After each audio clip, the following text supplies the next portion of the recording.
Hello, everybody. Welcome back to Bimbo Cat Food. If it's your first time here, double welcome to you. And also, I love you. I am Luka, and today we're doing something a little bit different.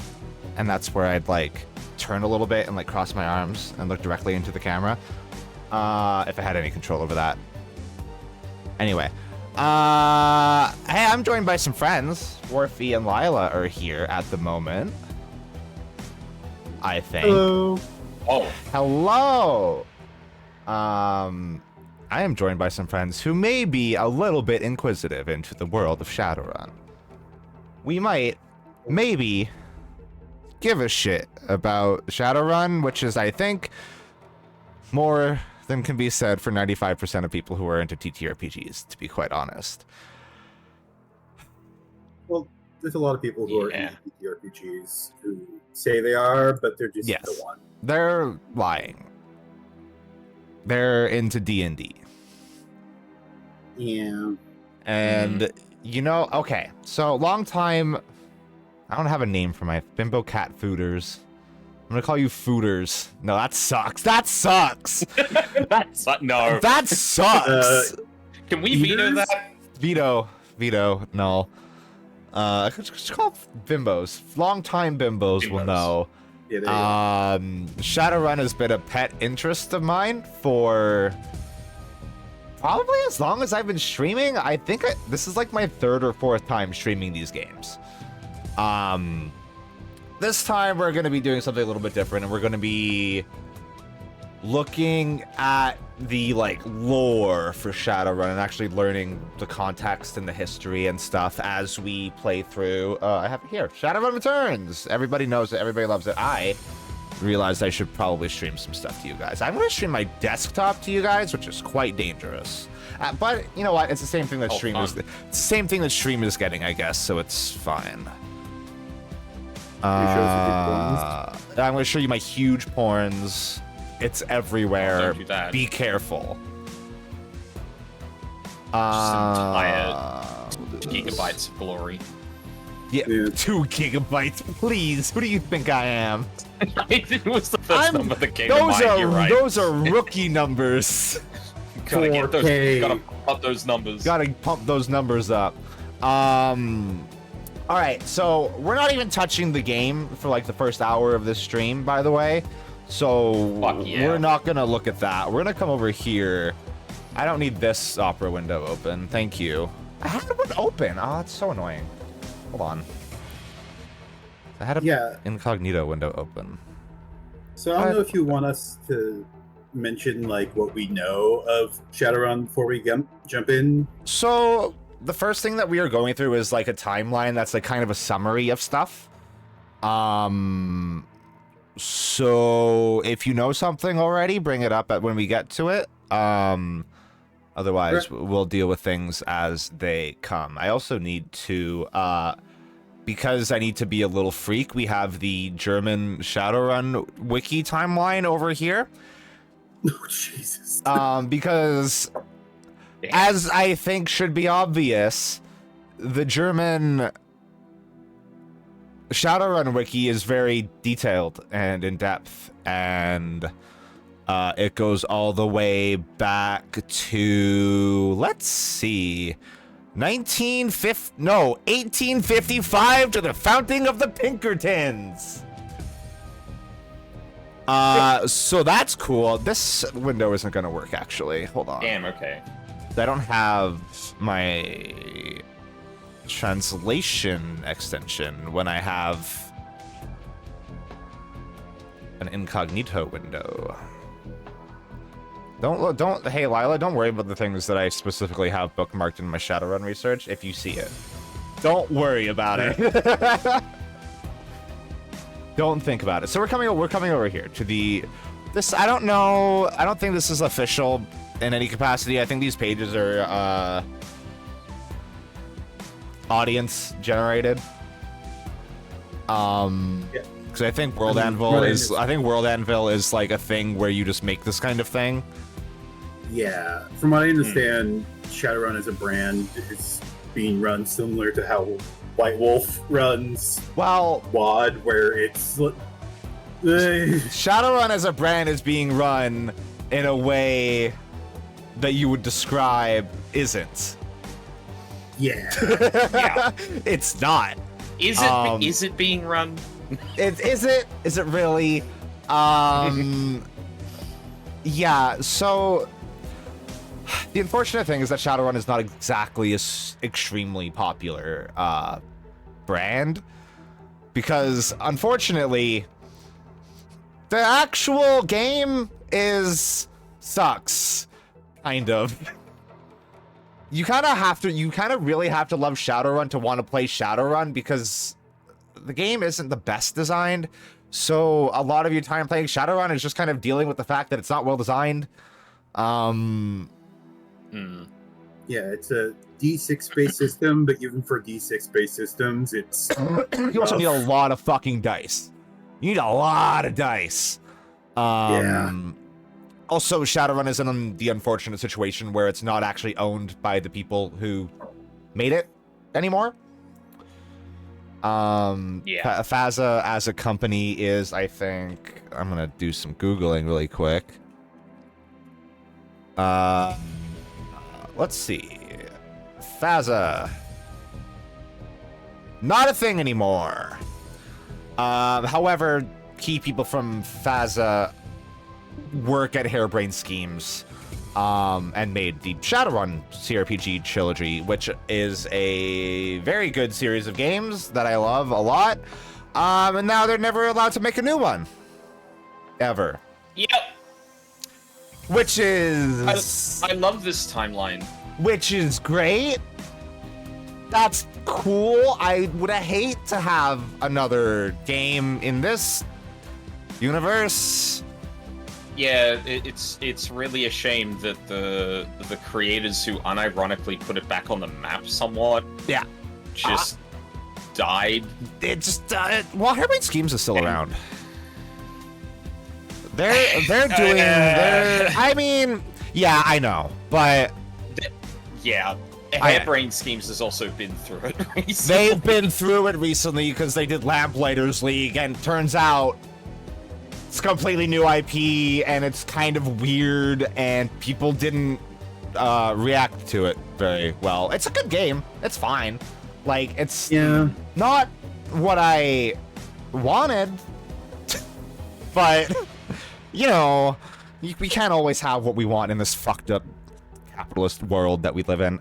Yeah, it's one of those messed up things of, like, new IPs are not great for a studio. It's not doing great, and so if you want to, like, unironically, I think it would have been super interesting for them, not to go off on the tangent, but like picking up, like, collaborating with another, like, Tabletop C/B tier tabletop brand, like Delta Green or Call of Cthulhu or something. That would have been cool. That would have been cool. Unfortunately, they made Lamplighters League, and people didn't respond to it, so they're now in trouble. They let go of a lot of people. I really hope the people that I really like at Harebrained Schemes are still there. I don't know. I don't have my Twitter anymore, so I can't look at that. Hold on, I have to see if hold on. I just have to see. No, I want the actual Algernon, whose name I spelled wrong. Algernon Bolden, are you still working at Harebrained Schemes? Is a programmer at Harebrained Schemes? You can check your LinkedIn. It was just right there. Fuck.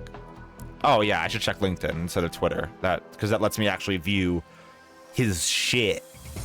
Still there. Well, no. God, I hate the internet now. What happened? The internet sucks to use because you just can't get information anymore. Anyway, it looks like Algernon's probably still at the Harebrained Schemes, which is good because his character's literally in the Shadowrun CRPGs. Anyway, it is also important to note that FASA made another tabletop game called Earth Dawn, which I have kind of attempted to talk about a little bit. I think last time I played Dragonfall, where I was like, well, there's a lot of stuff in Dragonfall that's weird that it's there because it's related to a completely different tabletop game. It's related to Earth Dawn. which is not owned by the same people anymore. It's because that's what happens when you bankrupt a company, is all the assets go somewhere, and generally it's not all to the same place. That's important because there are things in Shadowrun that are like semi-related to Earth Dawn, but they're kind of in both, and they make it work. Like there's a concept in Shadowrun called the Horrors, which are just basically like eldritch beings. They're just monsters, and they're from the fourth world. It's a whole thing. Anyway, let's talk about the timeline. Let's talk about the timeline a little bit. Yeah.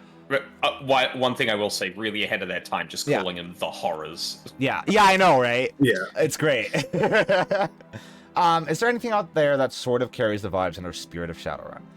No.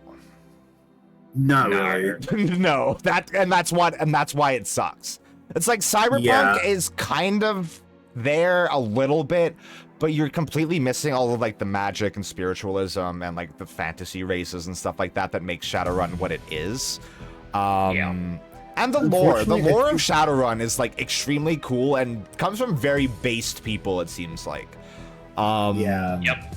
Unfortunately, I think the closest you're gonna get is World of Darkness, but it's a very different vibe, and the people who made it are not as based. Yeah, World of Darkness is probably that's a good shout, I think, because like VTMB is. No, not VTMB. VTM. Sorry.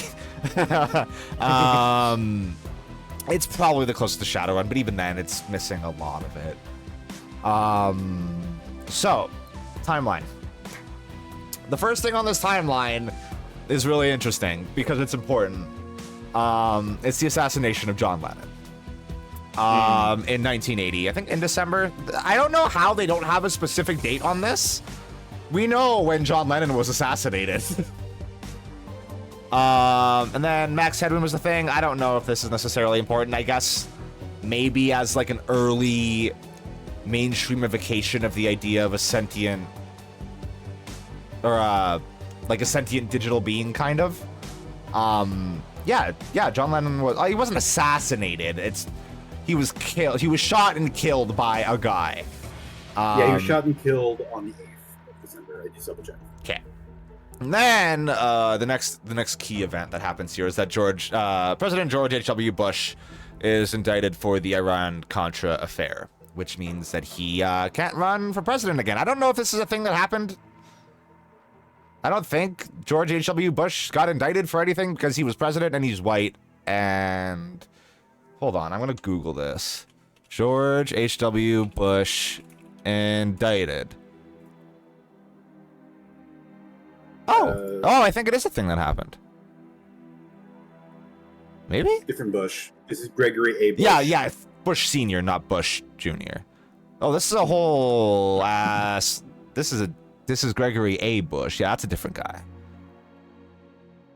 Maybe it did. Maybe it's not. Maybe it's not a thing that happened. Maybe this is the first base thing in the Shadowrun timeline. So here's where I really like to actually put labels on like what this time frame kind of means in the universe. That's interesting. Okay, we are getting to the meat and potatoes. So there's a corporation in Shadowrun called Saratech. I'm just gonna, I guess I could actually we should just use the Shadowrun wiki for this, which I'll have to translate to English. Because the English Shadowrun wiki is shit. It's a fandom wiki, and it's garbage. It's trash. Yep. Fuck fandom. Fuck fandom. While this is being translated, by the way, I looked it up. George H.W. had 2 terms, so I'm assuming he did not get indicted. Yes, he did not get indicted. So Saratech is, I don't know really. I mean, we can just read the whole thing. Well, this is gonna be a lot of wiki page reading. Saratech was active in the then U.S. state of New York shortly before the turn of the millennium and presumably produced vaccines, medicines, and the like. They say presumably here because a lot of Shadowrun lore is like, it's taken from the core rule books and the supplements, and some of it's not super fleshed out. In 1999, a 3-month trucker strike in New York triggered a massive food shortage that led to hunger riots. The company used its own vehicles and drivers to circumvent the strike. A Ceratec transporter was attacked by rioters who suspected it was carrying food. In fact, however, the transporter had loaded infectious bio-waste, and Ceratec protected the convoy by force of arms. 20 Ceratec employees and about 200 attackers died in the battle for the convoy. So this is the event that we are discussing here. This is the mob that attacks a Ceratec medical research truck. The company was indicted, but in the same year, the Supreme Court, presided over by Chief Justice Terrence Ordell, that's definitely a Chief Justice name for sure, confessed Ceratec through its ruling in Ceratec versus the United States. Confessed Ceratec? Confessed is probably not the right word. Oh, the right to have its personnel and property defended by armed personnel. Oh, so this would be no, not confiscated. Yeah, like basically gave them the right to have its personnel and property defended by armed personnel. So this basically allows this corporation to have like a private military functionally. It was considered commendable that Ceratec had prevented the endangerment of the lives of thousands of New Yorkers as a result of potential contamination by protecting the convoy, and they were not blamed for the fact that hundreds had previously lost their lives. That sounds about right. That sounds correct to me. So I think that those two things come to then be known as like the Ceratec decision, which is the lead up to really, really big corporations basically becoming countries on their own. However, here's where we start getting into more of Shadowrun being based. The Mohawk Nation declares independence. Members of the Canadian Mohawk tribe block off roads leading to the reservations around Oka, Kanawake, and Kanasatake. I'm kind of pronouncing that like it's Japanese, and that's definitely not right. In Quebec, and declare themselves the sovereign Mohawk Nation. Unfortunately, it was a month later when the Mohawk Nation was completely destroyed. This is relevant and important because surviving members of the Mohawk tribe were moved from other reservations to a protection center near Swift Current, Saskatchewan, which is not near me, it's like the province away, but close to home. In an unprecedented and unexpected move, the U.S. government relocated American Mohawks to the Canadian internment camp as well. Oh, that's not good. Sentry Ferret!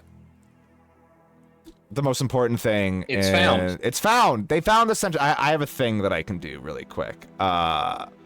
Everybody, welcome. Welcome to this sweet, beautiful Earth. The Sentry Ferret. Wow, it is lagging hard. Yeah. Fuck yeah. Lagging hard. Awesome. Let's go. That did not work as well as I wanted it to.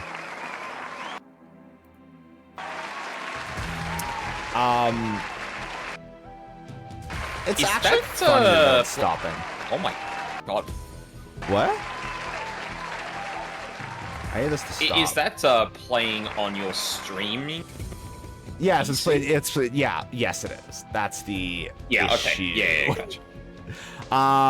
So the Sentry Ferret is actually kind of a big deal. We're gonna look into the Sentry Ferret a little bit. I wonder if this is gonna work. Long rat. Oh boy. Ah, there we go. Hey, we got there eventually.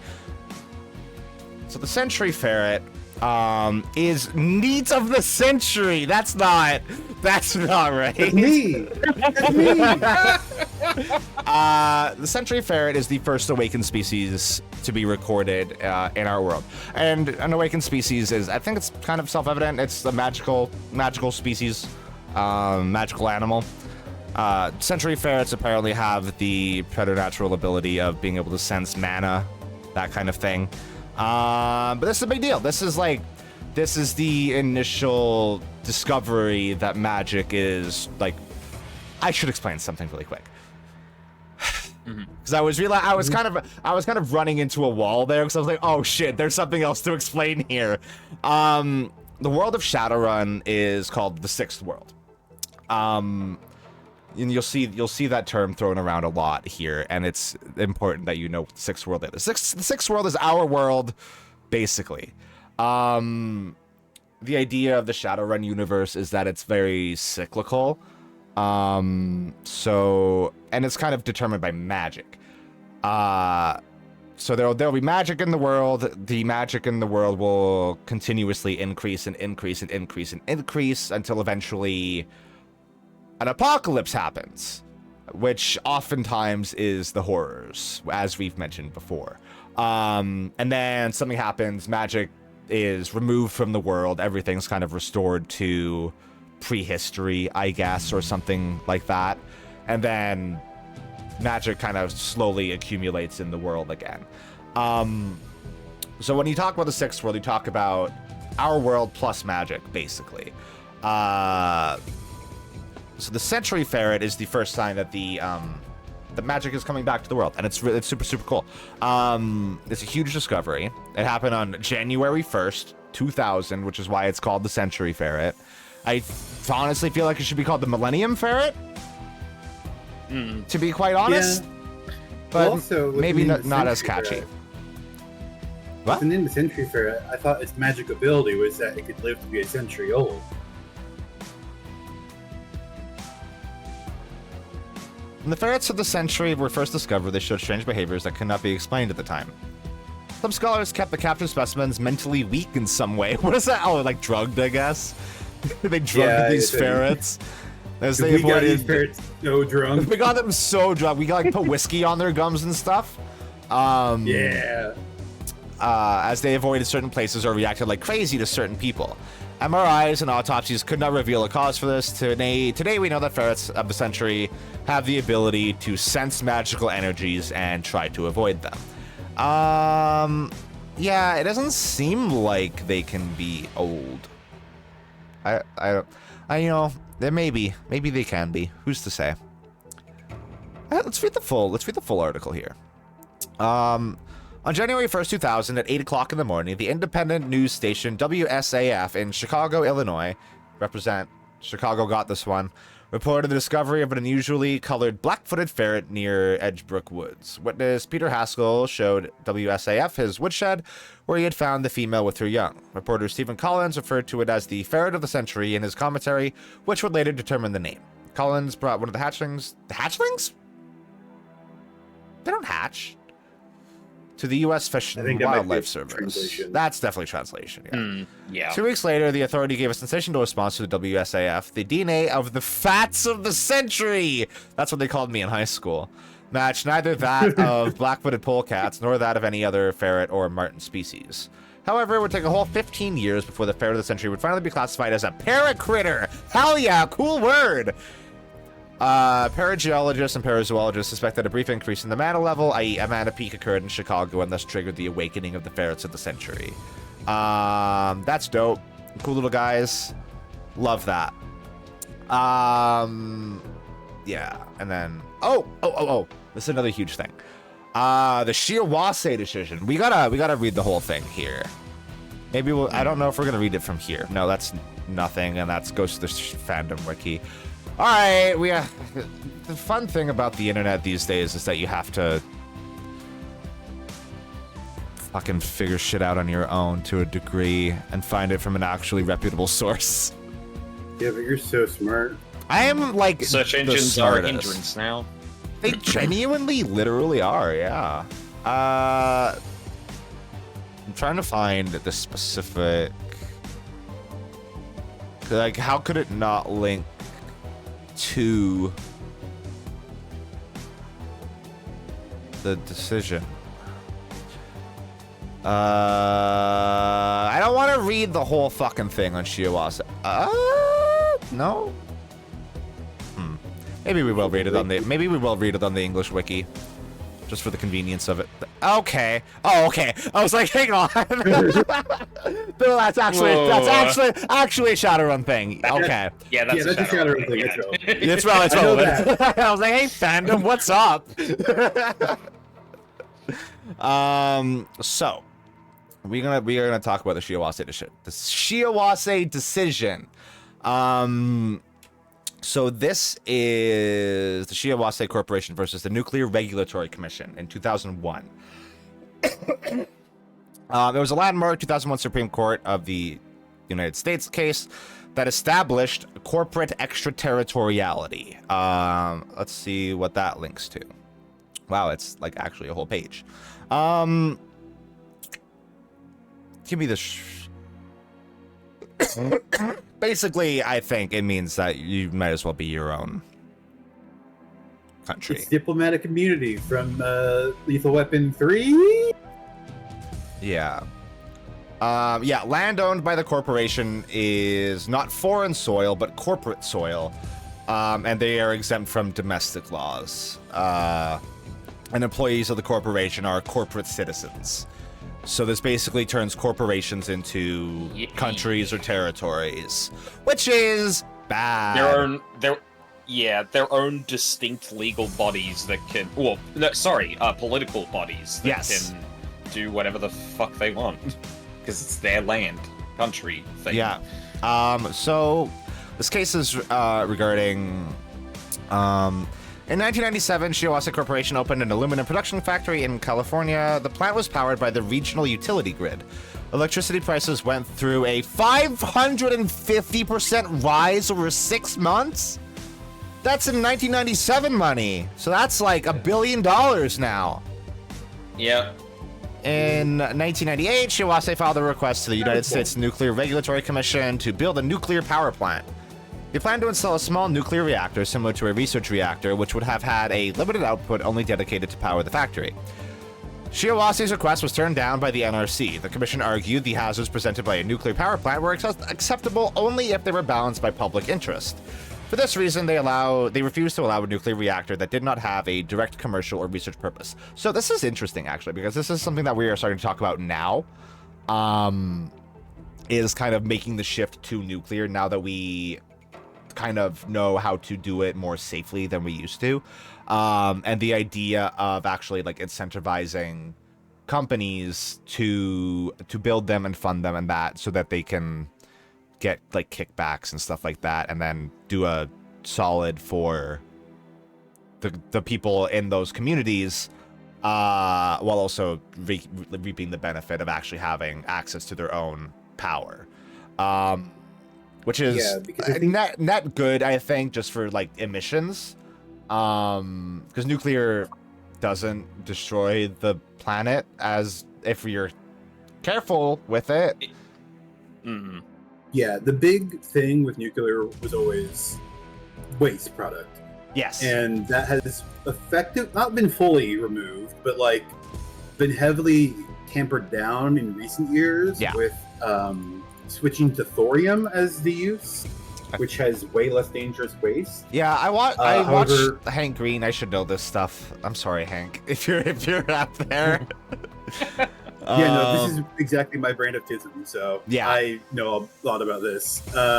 However, I don't think this was at least not widespread knowledge, or at least like it was not thought of as to be like widely applicable yet in '98. Yeah, definitely not. But it's something that we're starting to discuss more now as a society, I guess. Because it's better than constantly pumping fumes and shit into our atmosphere. The case was brought to justice up the Supreme Court. Shiawase claimed it was fulfilling all requirements for such a plant, and its output would answer to their existing needs. It accused the commission of overriding its prerogatives by intervening not on the electricity market, but on the aluminum market. What? Okay. They were saying that the NRC had stake in the aluminum market, and that's why they were stopping them from okay. So it's conflict of interest is what they're saying. Exactly. The NRC thought they had a strong legal basis. Wickard v. Filburn. Okay, let's see if this is a real thing. See, now this stream series is perfect for my ADHD. Oh. Also, this is my favorite kind of sidetrack in Shadowrun, where it's like, hey, read this legal precedent to understand what the fuck is going on in the world. Yeah, this is what makes Shadowrun really interesting, like the ties to our real world and like how things have kind of spun off. It's really interesting.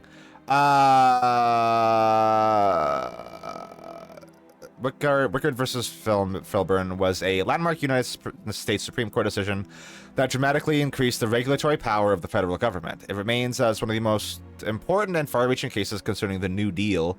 Oh, and it set a precedent for an expansive reading of the U.S. Constitution's Commerce Clause for decades to come. The goal of the legal challenge was to end the entire federal crop support program by declaring it unconstitutional. What is that?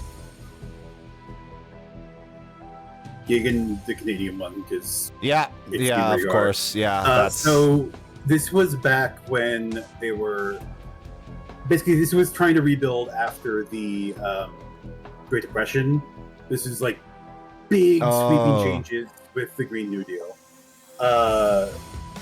and so this was basically a big government oversight thing in order to try and be able to establish more like regulations over farmers.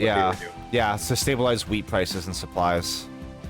Yeah, because before farmers were able to just do whatever they wanted. Yeah, and then that would probably lead to like a lot of waste, and like they'd flood the market with wheat and charge exorbitant amounts, and interesting. Which had long established the government's power to regulate trade, allowed the NRC to regulate non-commercial activities that had an impact on trade. Aware of their opponent's strategy, Shiawase lawyers shattered it as the trial started. Wickard v. Filburn allowed the government to prevent overproduction to drive up agricultural price, but in this case, both the electricity and aluminum production were unable to reach the demand. The government itself admitted that rising prices wasn't a goal it pursued. Predictably, the NRC lost in the district court and the Ninth Circuit Court of Appeal. The case went to the Supreme Court. In the summer of 2000, judges again validated the Shiawase lawyers' line of reasoning on trade regulation, authorizing the building of the nuclear plant. But the case also forced the Supreme Court to review all the NRC's requirements. Among them, the NRC required local police forces to be permanently involved in the plant security. Oh, this is a little sneaky add-on.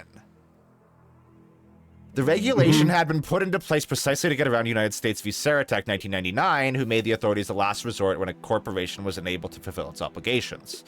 The Supreme Court, seemingly disgruntled to see their recent holding, the Ferret decision, already contested by the executive power, struck down the demand, reaffirming the corporation's responsibility in securing their activities ahead of any government involvement. Interesting. That sucks. That fucked everything up. And then there was an attack on that nuclear plant like months later. Immediately. The lawsuit of Shiawase. Sorry? I was looking at. It's like, oh, this is 2000. This is pretty recent. I wonder if there's any people who are still on the Supreme Court who would have been there during this decision in universe. Yeah, there are people who are on the Supreme Court today who would have been there during that decision. That would have fucked our world up. Antonin Scalia and Clarence Thomas. Oh, who are God. the Supreme Court. This is a Clarence move. Yeah. Also, Ruth Bader Ginsburg would have been part of that decision. What's the fucking... There was a Wakanda meme about her. That was the exact same thing. Ruth my Conda. mind was going Ruth Conda. Like my brain, I was like, feels like that was a century ago. It does, yeah. Okay, let's read this. The lawsuit of Shiawase against the NRC brought media attention to the Shiawase factory and power plant, which was completed within months, as most of its elements had already been built in Singapore. So they were already like, we're gonna win this, and so we're just gonna build the thing offshore so we don't get in trouble. Shiawase completed construction of its power plant in late 2000. The Supreme Court decision garnered the power plant much attention, making it an attractive target for eco-terrorists. Let's go, Cloud! Let's go! The eco-terrorist group, Terra First, which we can assume it's just an eco-terrorist group. I don't think we need to look deeper in. Oh, let's see. Not a whole lot. That's not going to give me a whole lot. I did post Ruth Conda forever. Posted Ruth Conda. Oh, no. It's so I always forget the part that it's a 10-year-old that said it. It's so good. It's so good. It's so good. I love it. Fuck, the internet was a mistake. So yeah, two cookies and a Coke. Two cookies and a Coke. Two cookies and a Coke. Phenomenal. Fuck yeah, phenomenal. Phenomenal. Two cookies and a Coke. Two cookies. The Special Forces team assigned to the task with Terra First used military-grade weapons and had enough explosives to carry out their plans. Well equipped and prepared, they were able to reach the outer area of the containment zone undetected, but once there, they were finally and fatally neutralized by Shiawase's security forces before they reached the containment building. Terra First later gathered evidence that Shiawase had conspired with other corporations to stage the attack, but the evidence was destroyed when the terrorist group's California office was bombed, an act believed by many to be the first Shadowrun. Cool. Oh my god. There it is. There it is. That's the name of the thing. We did it. End of the stream. End of the stream. That's it, everybody. We're done. So the next kind of thing is that in 2001, France completely rejects Shiawase's extraterritoriality, which they then received corporate sanctions for like years as a result. But you know, they're holding strong against the encroaching corporate powers, which is swag. Go France, you're cool. Sometimes. Yeah, one time I will agree and say France is cool. Sometimes you get one dub France. Sometimes France is cool, and it's explicitly when they are fighting oppression. Have you seen protests in France? They go hard. Yeah. They go. Firefighters will go hard in France, guys. It's sick. France might not always be base, but when they are, Yeah, they go for it. So I don't know what. So some of the stuff in this timeline, I don't actually know what it's about. This one's weird. According to conspiracy theorists, according to conspiracy theories popularized in the 2040s, NASA sends robot probes to Mars, but after discovering structures resembling pyramids, together with a massive winged skeleton, refuses to release the images. I guess a dragon is maybe the idea. So there was civilization on Mars, probably in a previous world, and they all died, which sucks. Okay. Yeah, Tomb Kings were on Mars. actually, sorry, quick aside, because I can't remember the distinction for this term. When we talk about worlds in terms of like the fourth and the sixth world, it's the same is universe.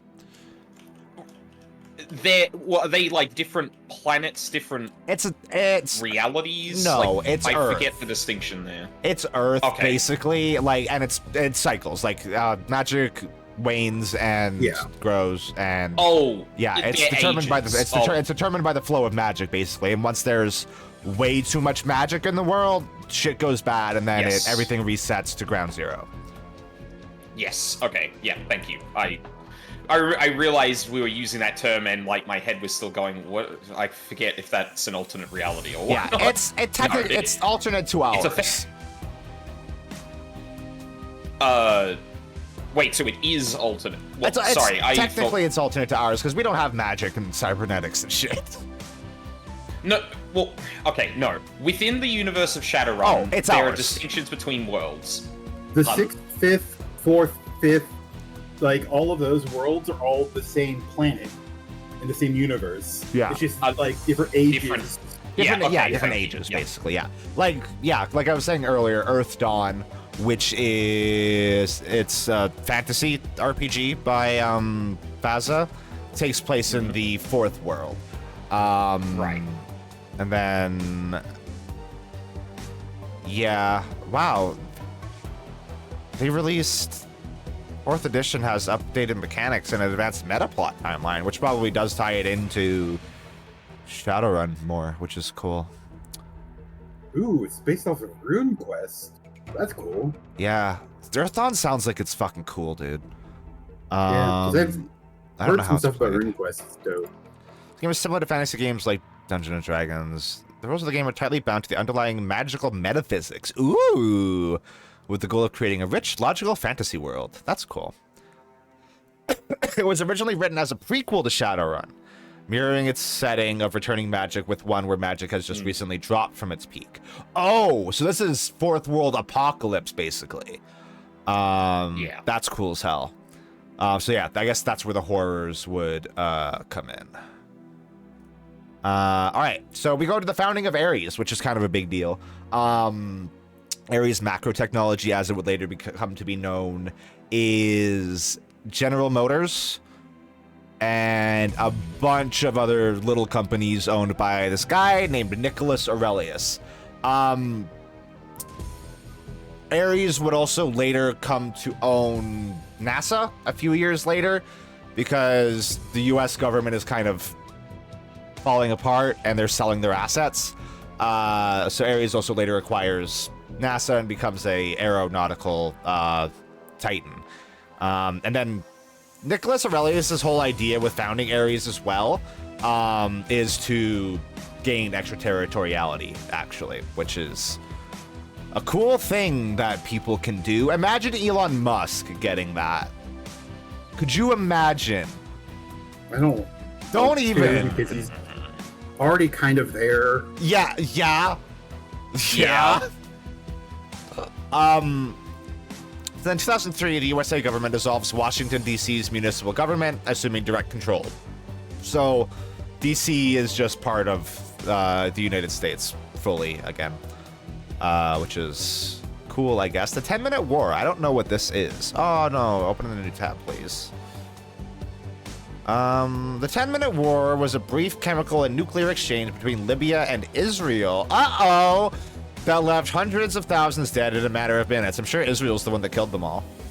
On September 10th, 2004, Libya launched a chemical weapons attack on Israel, killing thousands. Israel immediately replied with nuclear weapons. Yeah, that sounds right. Annihilating Tripoli and other major cities, killing millions and mortally wounding the Libyan state. The United Nations moved peacekeeping forces into the area to render humanitarian aid. They could do little more than direct the flow of refugees into Egypt, Central Africa, and the Middle East. Eventually, the UN forces withdrew from the radioactive corpse of Libya, which Egypt officially annexed.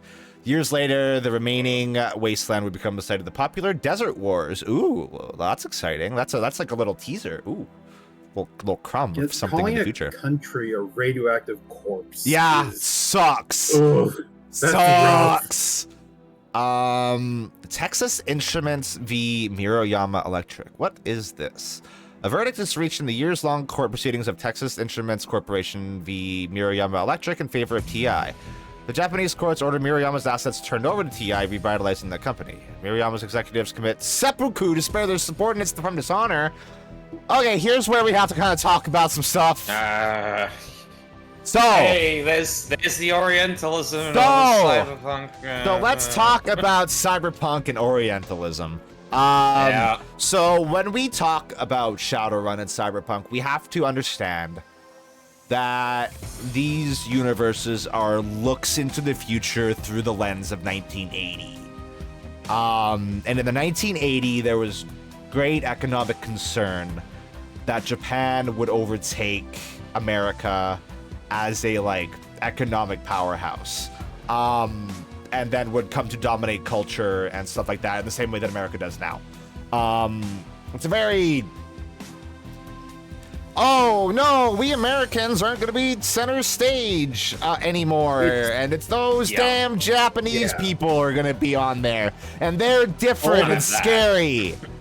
Yeah, it's all the same stuff people say about China now. Yes. People said about Japan back in... Yeah, exactly. So we have to understand that that is at the very fundamentals of the cyberpunk genre. And we just kind of deal with that, even though it sucks. And nobody's really doing anything to distance that from the genre. Like, this particular line is giving Operation Anchorage from Fallout 3. Yes.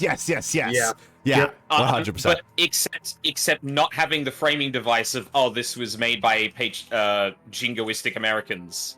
Written by people in our real world. It's that, but unironic. Yes, unfortunately. So in 2006, there was a second Korean War, which sucks. North Korea launches nuclear missiles toward Japan. The warheads fail to detonate. The attack prompts Japan to greater participation in the Second Korean War. Japan eventually refounds itself as the Japanese Imperial State, allowing it to maintain a military and begin a campaign of territorial expansion. Oh yeah, that's the thing. Japan can't have a standing military. That's true to this day. Yep. There are some people in Japan who disagree with that. Which is why, like, as much as I disagree with a lot of the Orientalism that, like, happens in a lot of the Chinese or cyberpunk stuff. Yeah. Whenever it brings up, like, oh, Japan goes back to fascism, I'm like, well, that's not that far. It's not that far off. Yeah, it's not that unlikely. It's not that unlikely. So, 2007, the Oro Corporation is formed, which... Oro, hey, we love that guy. That guy's cool. Everybody loves Oro. He taught Ryu how to do that cool super. Yeah. He's swag. I love that guy. I'm glad he's finally getting some money. He looks like... In Third Strike, he looks like he's been on hard times. Yeah, he's not doing good in Third Strike. The Medellin, David, and Messiah drug cartels buy out a major resource development company in Villahermosa, Mexico, and name it Oro Corporation after the heads of the cartels: Juan Ortega, Julio Ramos, and Diego Orias. So basically, the Oro Corporation is the collective cartels of Mexico, which probably not good that they became a corporation and then could achieve extraterritoriality. Maybe this whole thing is bad. Maybe this is fucked up and sucks. The Oro Corporation announces the discovery of molybdenum deposits off the coast of Panama. The corporation had acquired a monopoly on molybdenum exploitation, extraction, and processing prior to the announcement. Molybdenum, that's not real, is it? That's like a fantasy. That's like a fantasy metal. Oh no, it's real. What does it do? Chemical element have been known throughout history. What does it do? What does? Oh, hold on. What do we? Yeah, sure. Used to make alloys. It is used in steel alloys to increase strength, hardness, electrical conductivity, and resistance to corrosion and wear. Cool. That would be helpful in stuff like maybe cybernetics. Oh, it's a catalyst in the petroleum industry. That's the big one. That is a big one, yes. Cool. Several Central American countries withdraw from international copyright treaties. Hell yeah! Piracy, let's go! That is actually the Oro Corporation's huge thing. Is they are big on piracy. They are big on piracy. And we love that, actually. Maybe the Oro Corporation is based. Well, United Oil Industries receives the oil rights to 1/4 of the remaining national parks and 1/10 of the remaining Native American reservations in the United Nations. Or in the United States, rather. So that sucks. That's bad. Hey, we're talking our callers over here. Hey. Then we get to the Lone Eagle incident in 2009. A SAIM commando force takes control of the Shiloh launch facility in northwest Montana. The raiders issue an ultimatum: return all the stolen land or they launch the Lone Eagle ICBMs. So this would be Native Americans that are performing this action because they want their reservations back. Understandable. We gave it to you as recompense for the horrible things that we did to you. Well, no, that's not. It's more complicated than that. That's. I don't. Yeah. That's the whole thing. But I mean, now it's their land. They can do whatever the fuck they. It's extraterritorial, basically. These days, it's their land. They do with it what they want. And they can sell cigarettes there, apparently, as we in Canada are learning. After a 10-day standoff, the U.S. Armed Forces retake the Shiloh launch facility, but not before SAIM launches a Lone Eagle toward Russia. Although the U.S. president warns his Russian counterpart, the missile disappears over the Arctic Circle. It's just gone. That's good. Hey, A lot of that problem handled. Didn't hit nothing. It's fine. It's fine. It doesn't exist No need to worry about that now. It just stopped. It just disappeared. We don't know where it went. What That are you means it's freaking gone. out about? It's just a nuclear weapon that disappeared. It's fine. It's fine. It's fine. In response to the Lone Eagle incident, the Re-Education and Relocation Act is passed in the United States, ordering all natives with the remotest connection to SAIM to detention centers. Oh. What is SAIM? I forgot about that. That's not helpful for me. It's not a real thing. Not It a is real thing. something- Okay. It's Yeah, Shadow. they played it It's a little bit Shadowrun. higher. Yeah, I think. Let's go here. Yeah, it's a Shadowrun thing, I think. Sovereign American Yeah, Sovereign Indian American. Movement. Yeah, they're based. We like them. Just on principle. But I don't have much of a choice in that matter, honestly. It's all that white guilt, you know. You feel it a lot when you're Canadian, I'll tell you that for free. Yeah. Mm-hmm. I can imagine. Yeah, I mean, Says the Australian. yeah, you can imagine, huh? The Australian, the Canadian, the American say. Yeah, exactly. A lot of white guilt. So basically natives are being rounded up and sent to detention centers, which then is probably related to the sovereign Mohawk Nation earlier. A lot of people are probably being sent to that that internment camp in Saskatchewan as well. And they're making new ones. Cool. Many interns. So many interns, and they're not getting paid. We gotta This is a real crime. We gotta do something about this. The U.S. federal government seizes all Native American lands. You could see that coming. Vitus 1. Hey, you know how scientists have been like, hey, we're due for another plague and like a viral one. It's gonna be bad, and then we got COVID. Vitus 1 is Shadowrun's COVID, except it's way worse. A new virus is discovered in India. Symptoms of infection include severe allergic reactions that eventually kill by asphyxiation. Oh, fancy that. The disease is called Kali's Harvest in India, where it killed 450 million people. The rest of the world will come to know it as virally induced toxic allergy syndrome. Vitus will kill a quarter of the world's population over the next 2 years, including Pope John Paul III. Yeah! Die, Damn. fucker. Old man gets sick. Old man gets sick, dies. This is news for some News at reason. 10. The French economy finally breaks under the strain of Vitus, ending the country's resistance to the new corporate culture. Rip France.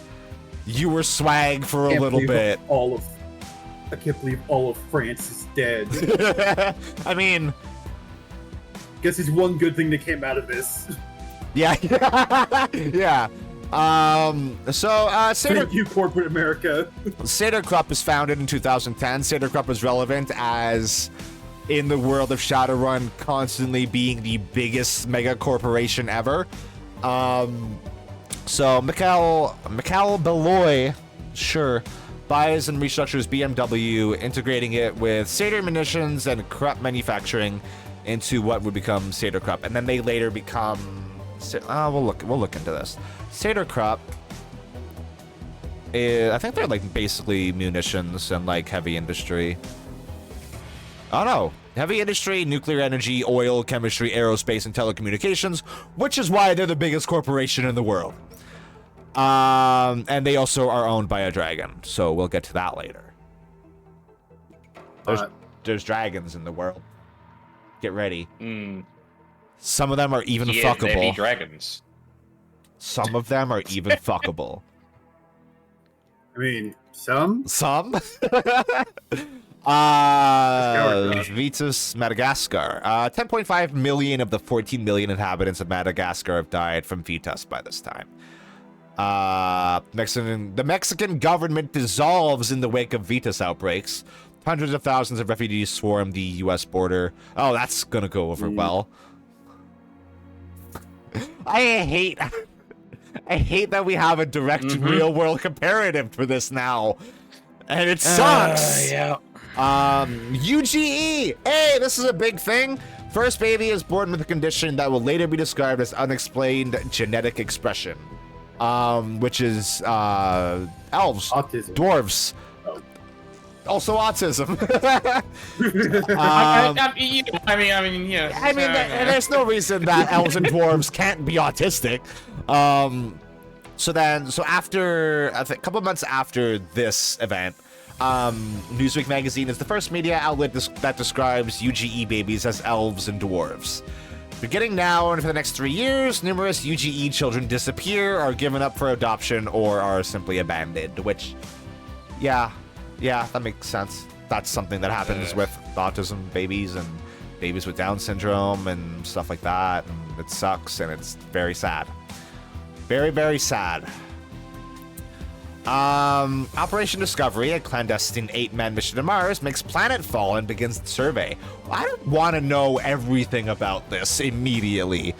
With that whole thing with that skeleton on Mars. What? Don't worry about it.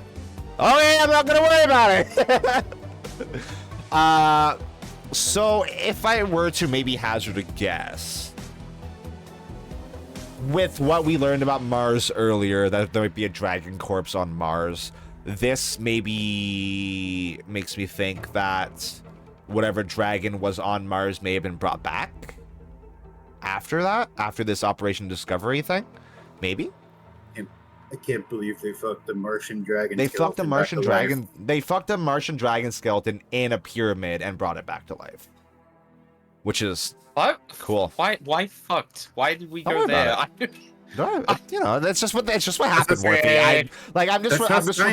I'm just reporting the facts. All right. I didn't choose this. The Indonesian government collapses following Vitus and several volcanic eruptions. That'll happen. Metaphysical / paranormal event. The Giant's Causeway. That sounds cool. The basalt columns of Giant's... Wait, this is a thing that already exists? No. Oh, yeah, this place. I've seen this. Not in real life, but I've seen pictures. This is cool. Oh, it's in Northern Ireland. That's cool. This is like environment that is in like every single CRPG ever. You will see shit like this in every CRPG that exists. Because every CRPG is tiles. The basalt columns of Giant's Causeway rise on the coast of Northern Ireland, taller and more solid than they ever have been. Throughout the years, stone circles erupt from the ground across the United Kingdom. Oh, so this is probably like ley lines and stuff like that. Which makes sense. Like Stonehenge, people theorize it's also built on a ley line or something to that effect. In 2011, the Wild Hunt. Geralt's here now? That's cool. The annual Samhain ritual in Salem, Massachusetts is attended by some new guests. A ghostly hunting group, later identified as the Wild Hunt, appears out of the evening mist charges around the celebrants. What is the Wild Hunt in terms of Shadowrun? Nothing. Wild Hunt. There we go. Unique collective of powerful spirits. Also known as Kase Makabel. Wow, okay. The Raging or Furious Host in Germany. That's cool. The Yule Host in Iceland. Let's look at a picture. That's very hard to see. Look cool. There's a wolf over there. Person with horns. Sick. What is their deal? Some hypothesize that appearances in different cultures are the result of viewer expectations, as the Wild Hunts hold a powerful place throughout European myth. Oh, it's like a real thing? Its purpose is said to be avenging summoned justice in the world, or to do the bidding of those who can successfully summon it. Oh. Yeah, the Wild Hunt is like a real myth in a bunch of like, I know in Scandinavian folklore, it originated from like, I think Odin's wife led it originally. Oh, then, okay. Yeah, it was like a whole thing. They found a Nepalese Yeti. Cool. A tribe of Yeti, actually, which is... Let's go. That's pretty fucking cool. All right, 2011 is where shit pops off. This is what they call the Awakening. This is the return of magic in 2011. The Awakening is the name given to the return of magic in 2011, the year of chaos.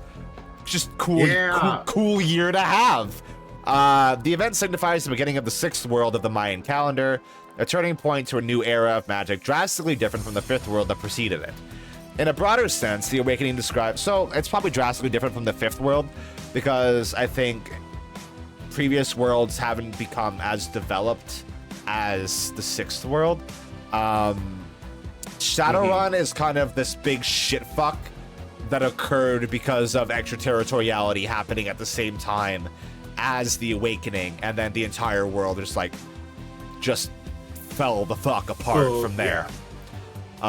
Which is why it's called the Year of Chaos. In a broader sense, the Awakening describes the rest of the rise of the world mana level and the transformations of nature and humanity associated with it, and in that sense is considered to be ongoing by some scholars. Finally, the term Awakening is also used to refer to the emergence of magical talent in any specific individual.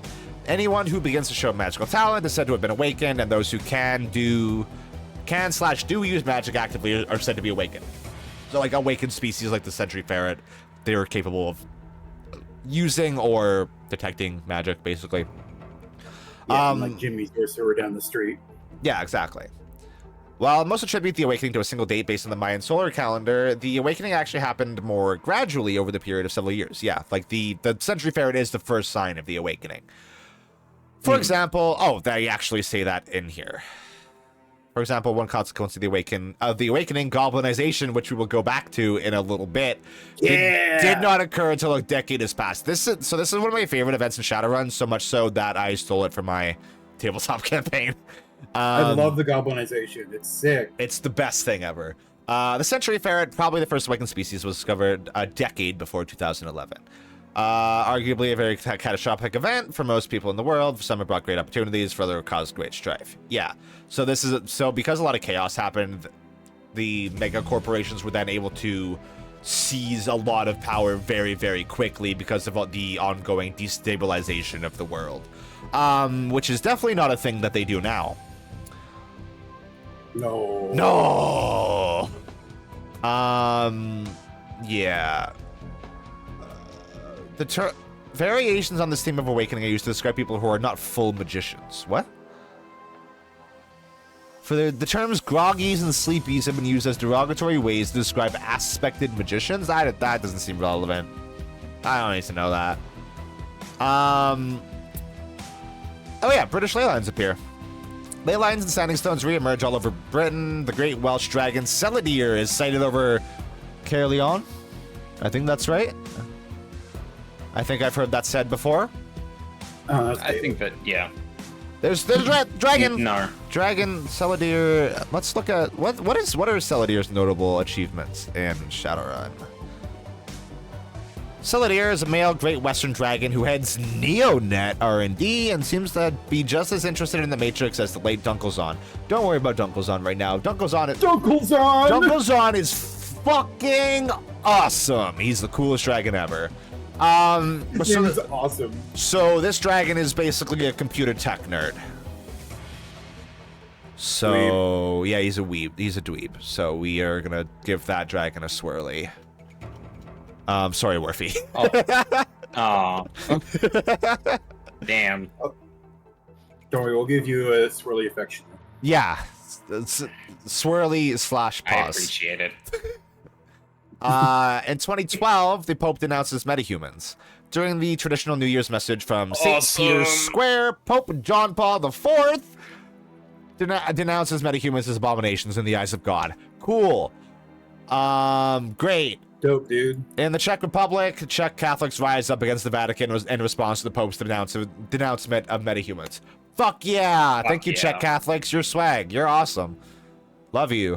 I'm basing that entirely on this information. I have no historical context for what your deal is. So I reserve every right to reverse this decision. Yeah. On learning about real world. Yeah, like events. I don't know. Catholics have done some shit, so I'm just covering my they sure bases. That's just... Yeah. Tibet, safe behind a magical barrier, declares independence from China. Fuck yeah! Free Tibet! No! Dale Cooper goes crazy! The Ganges, Indus, and Jamuna rivers in India are purified and become mana ley lines. Mana lines, not ley lines. That's dope. That's cool. Dunklezon, the Great Western Dragon Dunklezon, makes his first appearance at Cherry Creek Lake in Denver. He grants a 12-hour interview with Holly Brighton, during which he explains the awakening. So Dunklezon is awesome because he stepped forward and was like, you poor people are so fucking confused and lost about what the fuck is happening. Here, I will help guide you and inform you of exactly what's happening, why this is happening, how it's happening, which is super cool of him. He's a boss for just like coming out and explaining everything. And he will come to be. He then goes on to host a show called Worm Talk, which is like it's a talk show. It's basically the same thing where he just talks about what's going on in the Sixth World, talks about the Awakening, just delivers helpful information for us plebs out there. In Vatican City, a papal bull is issued confirming Pope John Paul IV's position against metahumans and further denouncing all things magical as unholy and ungodly by their very nature. Oh, that's not nice.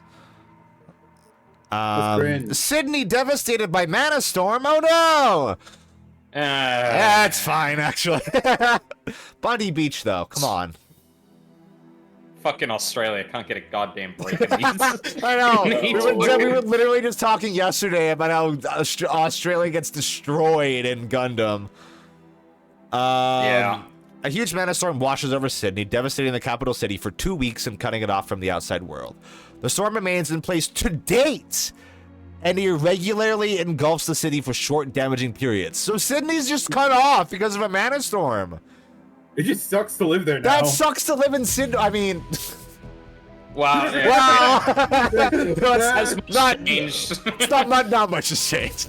The Israeli government orders the evacuation of Jerusalem's holy old city due to dramatical spiritual manifestations. We now know that they would never do this, and they would bomb the spiritual manifestations. They just blow up the city with everybody They just blow up the city with everyone and everything in it. A little bit unrealistic. The Japanese Diet passes the Yamato Act. The act deregulates Japanese corporations, restricts foreign corporate activity, and makes the new yen the official currency of the state. So the new yen would then later come to be the official currency of everywhere. New yen, it's called that because it's new and it's the yen. Easy. Makes sense. It's better than euro dollars. Cyberpunk, get your shit together. Well, you know what? This is actually where I will give it to Cyberpunk over Shadowrun, I think, because the new yen being the main currency of the world is kind of that Orientalism in action, whereas Cyberpunk went the alternate route and was like, nah, we're just combining the euro and the dollar, which is a lot less problematic. I honestly, I'm kind of torn because I don't know. Like, I definitely see that argument. I think in some senses, like, it also is a bit more innocuous, but you also can't remove that from the rest of the shit in the series. Yeah. Without, like, essentially excusing it. So yeah. The context of it. As much as I would like to give it to them, like, oh yeah, they chose a currency. They chose the one they also kind of vilified at many points in the story. Exactly. Or that we've already seen. So in 2014, we come to the founding of the Native American nations, which is swag and based. Daniel Coleman, now calling himself Daniel Howling Coyote, which is a sick name, returns to the public eye and announces the formation of the Native American nations. He demands that everyone of European, African, or Asian descent leave North America immediately. This then results in the Ghost Dance War, which is the fucking coolest name for a war, by the way. Yeah. The Redondo volcano erupts, burying Los Alamos in the Los Alamos National Laboratory under volcanic ash. Daniel Howling Coyote claims responsibility for calling upon Mother Earth to cause the disaster. Federal troops are sent to apprehend Howling Coyote, but tornadoes delay their arrival until Howling Coyote has left the area. The Ghost Dance War begins. And then we get to the founding of Aztlan, which is... Aztlan is a whole fucking thing. It's bigger Brazil. It's, yeah... Is it called Azania now? No, that's a different thing. Like South Africa, yeah. I'm gonna just do this and then do a search. Oh, this spells it wrong. So I looked at that. Oh, this is. Oh, I see. I see where I got confused. The party is called that. The thing is called that. It's different. Aztlan is a country covering all of Central America between Rio Bravo and Nueces River and the Andes. It possesses land borders with CAS, which is Canadian American states. Oh, right. Pueblo, which is CAS, corporate nation. Is it not? Confederation of American States. UCAS, and then there's the CAS. Yes. Fuck. Come on, Shadowrun. So basically, it's all of Central America, basically. Yeah, if I remember right, this is Central America, and then eventually engulfs Mexico also. I think so, because eventually Oro is out of the picture completely.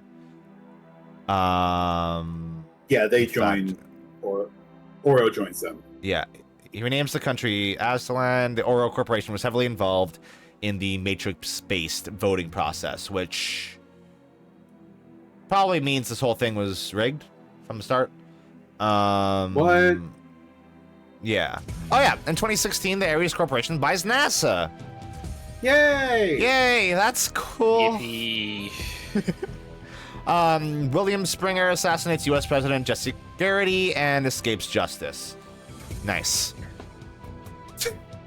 Bloody Monday. Russian President Nikolai Chalenko, Prime Minister Lena Rodale of the United Kingdom, and Minister Chaim Shon of Israel are all assassinated. I said that completely wrong. I'm sorry.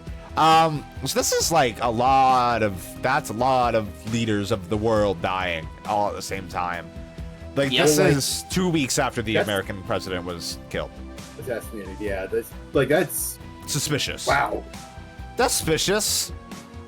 That's weird. I wonder if that was a Shadowrun too. Oh, the 2016 election. We all remember this. Right? U.S. presidential elections are held as usual, but due to the president's murder, the winner will be inaugurated immediately. Vice President William Jarman wins. Bad. U.S. President-elect William Jarman is sworn in and then passes Executive Order 173321, ordering the removal of all Native Americans from U.S. soil by any means necessary, effective immediately. Bad. Not good. That's cringe. That's cringe and unbased. Cringe is one way to describe that. Yeah, that's, I don't think that's very cool of William Jarman. I think he's a bad man. H-hour for U.S. government and corporations, the genocide campaign of Native Americans. This is not fully fleshed out. What is H-hour? What does that mean? Time of day at which an attack, landing, or other military operation is scheduled to begin. Oh, I see. So this is a joint effort between the U.S. government and extraterritorial corporations, which is bad. The Great Ghost Dance, which is one of the coolest events of Shadowrun as well. The Great Ghost Dance was a powerful magic ritual led by Daniel Howland Coyote, used by the Native American nations in the Ghost Dance War to cause Mounts Hood, Rainier, St. Helens, and Adams to erupt simultaneously. The magical equivalent of nuclear war. It occurred on August 17th, 2017 at 10:32 a.m. PST. We all remember this, right? That happened? We all remember that? It was a huge deal. Somebody who lives near there. Yeah, sorry. I'm sorry. That sucks for you. It's wild. Yeah, it sucks. But it's wild that they mentioned Helens in particular, because Helens erupted in 97, I think? Yeah, I think that's right. And so the fact that they made it erupt again, like 2 decades later, is wild. Yeah. So, after the Great Ghost Dance, the United States admitted defeat and drew up the Treaty of Denver, which we need to look a little bit more at. Unless it's further in here. It is further in here. Okay. Hawaii, it becomes an independent state. Let's go. King Kamehameha the Fourth, which... Kamehameha, yeah. I've been speaking a lot. Yeah, you're all good. I just knew that name off the top of my head, so... Yeah, they declare the independence of the Kingdom of Hawaii, which, swag. Love that for you guys. Hell yeah. The Seattle megalopolis. The Seattle area receives more than 200,000 refugees.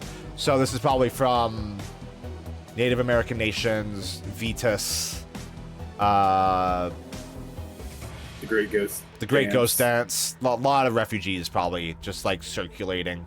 It reminds me. This is a weird comparison because I'm kind of comparing real life stuff to a video game, but it's kind of like Final Fantasy 16, where as they progressively destroy the mother crystals, the refugees are constantly having to move from place to place. Yeah. So probably a similar situation to that.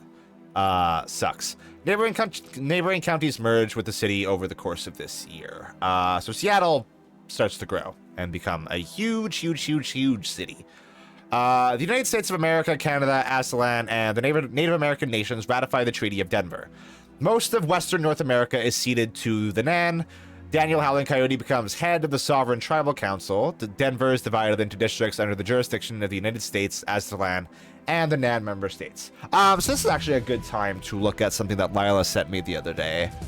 Lila, can you scroll through our chat and send the map in the Stream Zone chat? I just realized I'm not actually logged into my main account on this PC. Yes, I will do so.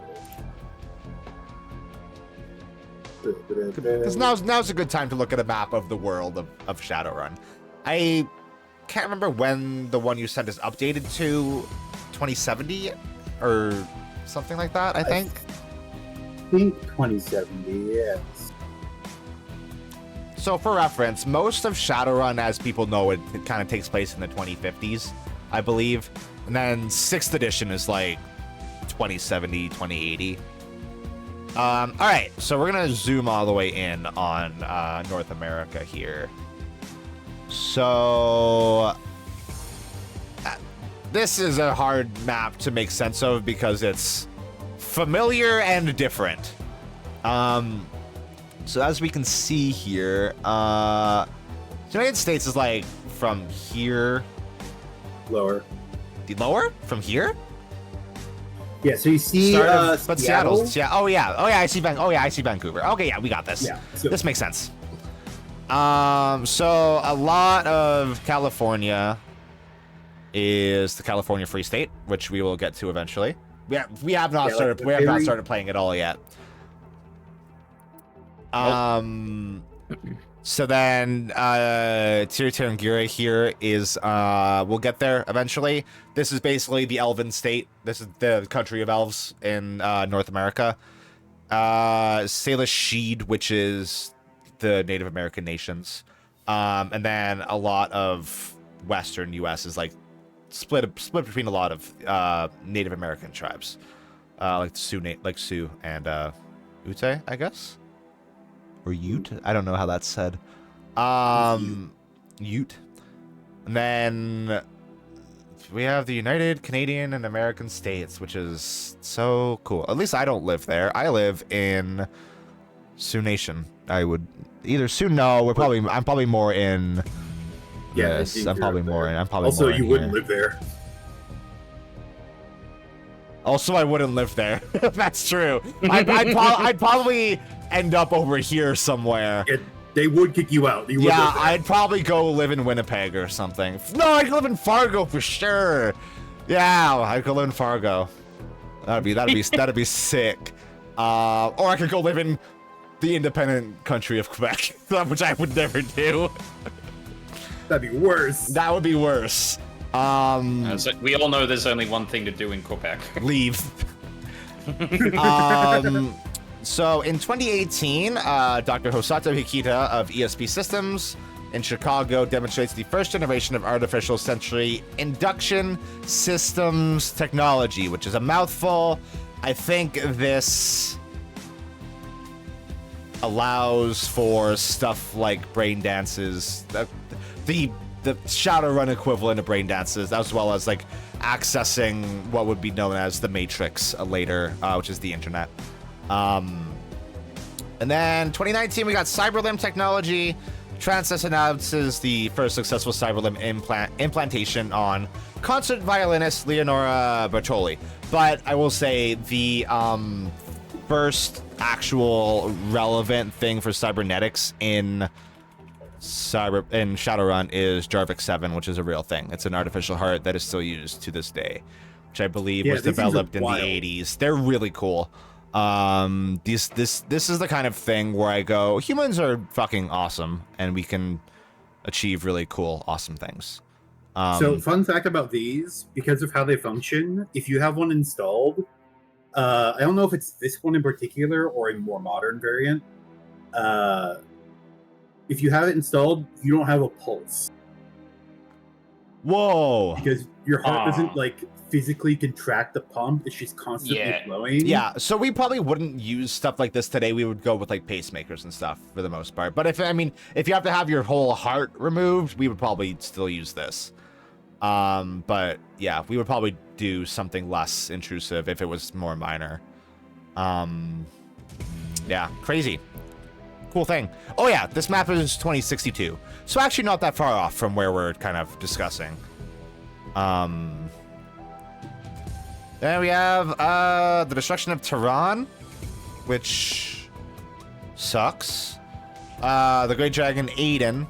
What a bad name for a dragon. Destroys Tehran, Iran, in response to Ayatollah's declaration of jihad against the metahuman races. Oh, okay, maybe it's... It's still not great. It's still not great, but... you know, I hear the fishing is good in Quebec. Yeah, I mean, I will say Quebec is a beautiful part of Canada. It's just, unfortunately, you would have to be in Quebec to see it, which is unfortunate. It's like how, like, if you want to go to France, you have to be in France, which is unfortunate.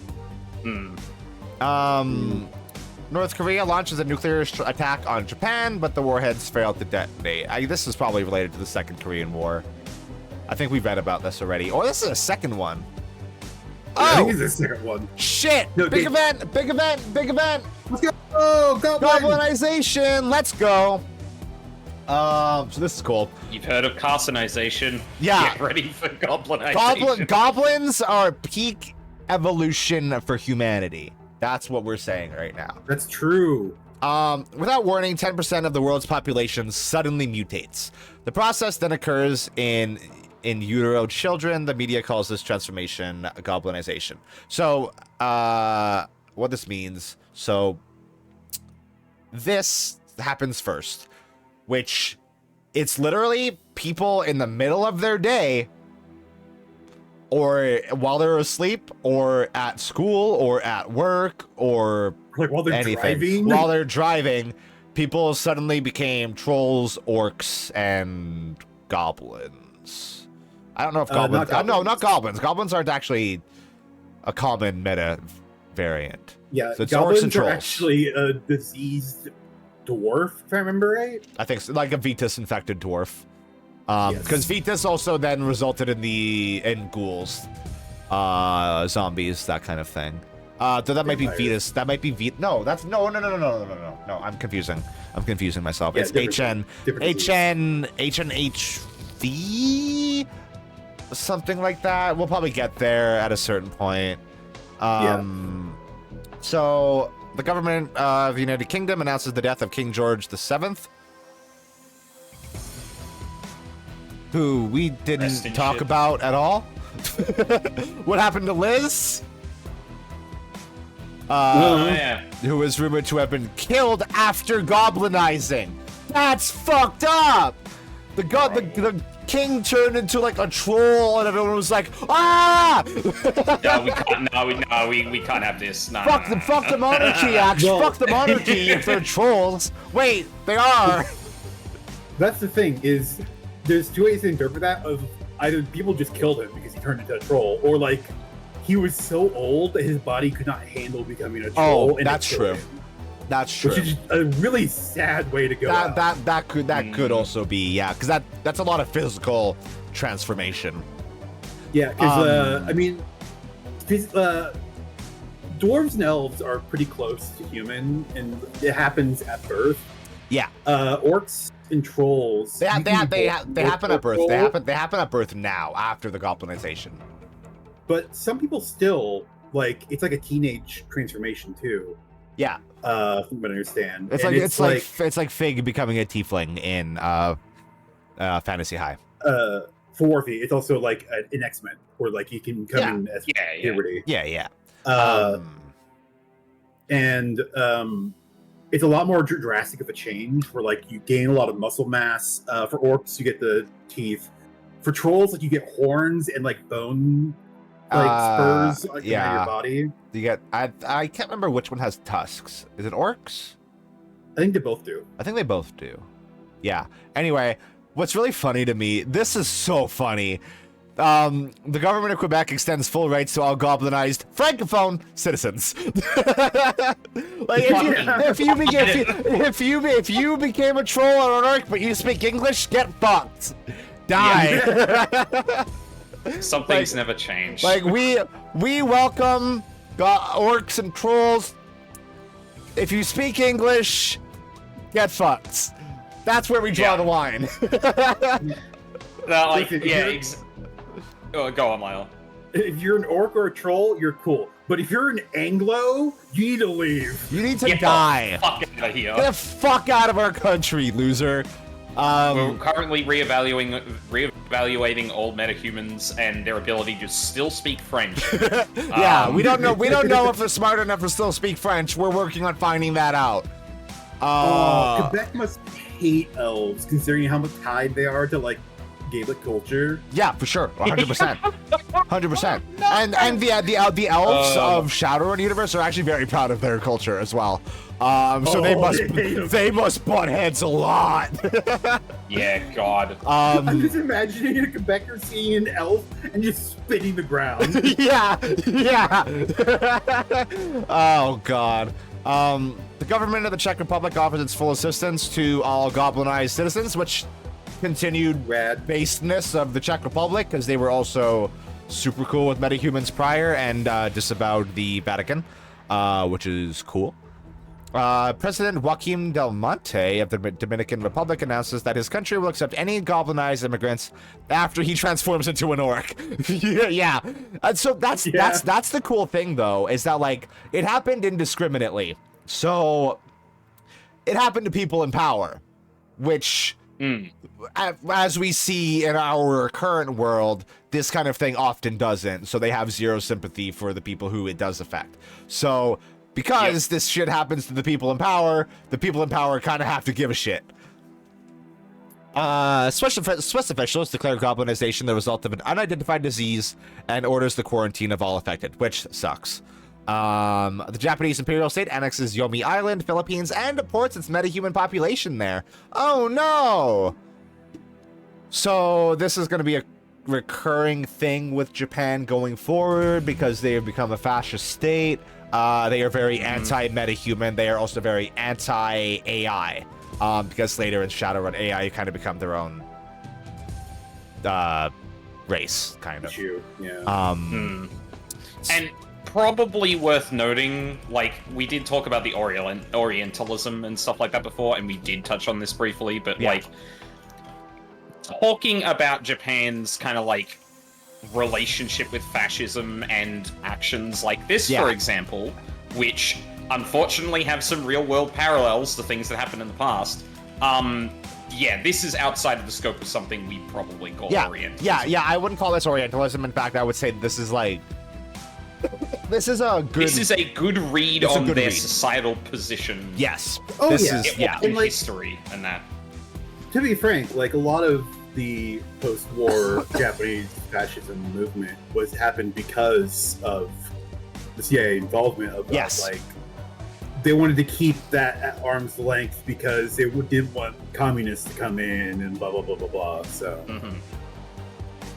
yeah. Seattle Governor Lindstrom orders the Metroplex Guard to round up the Goblinized and place them in the camps that once held Native Americans. So, that's fun. Following the Treaty of Denver, we can assume that all of the people that were held in the Native American internment camps were released and went to the various Native American nations. So then those internment camps stayed empty, and then they were like, yeah, we might as well use those things. They're there. Let's put these guys in there. Which is bad and sucks, obviously. But more importantly, Gonzo! Gonzo! Time Magazine publishes an article written by McBean, hard to take seriously, describing the effect that goblinization had on his childhood friend. Cool.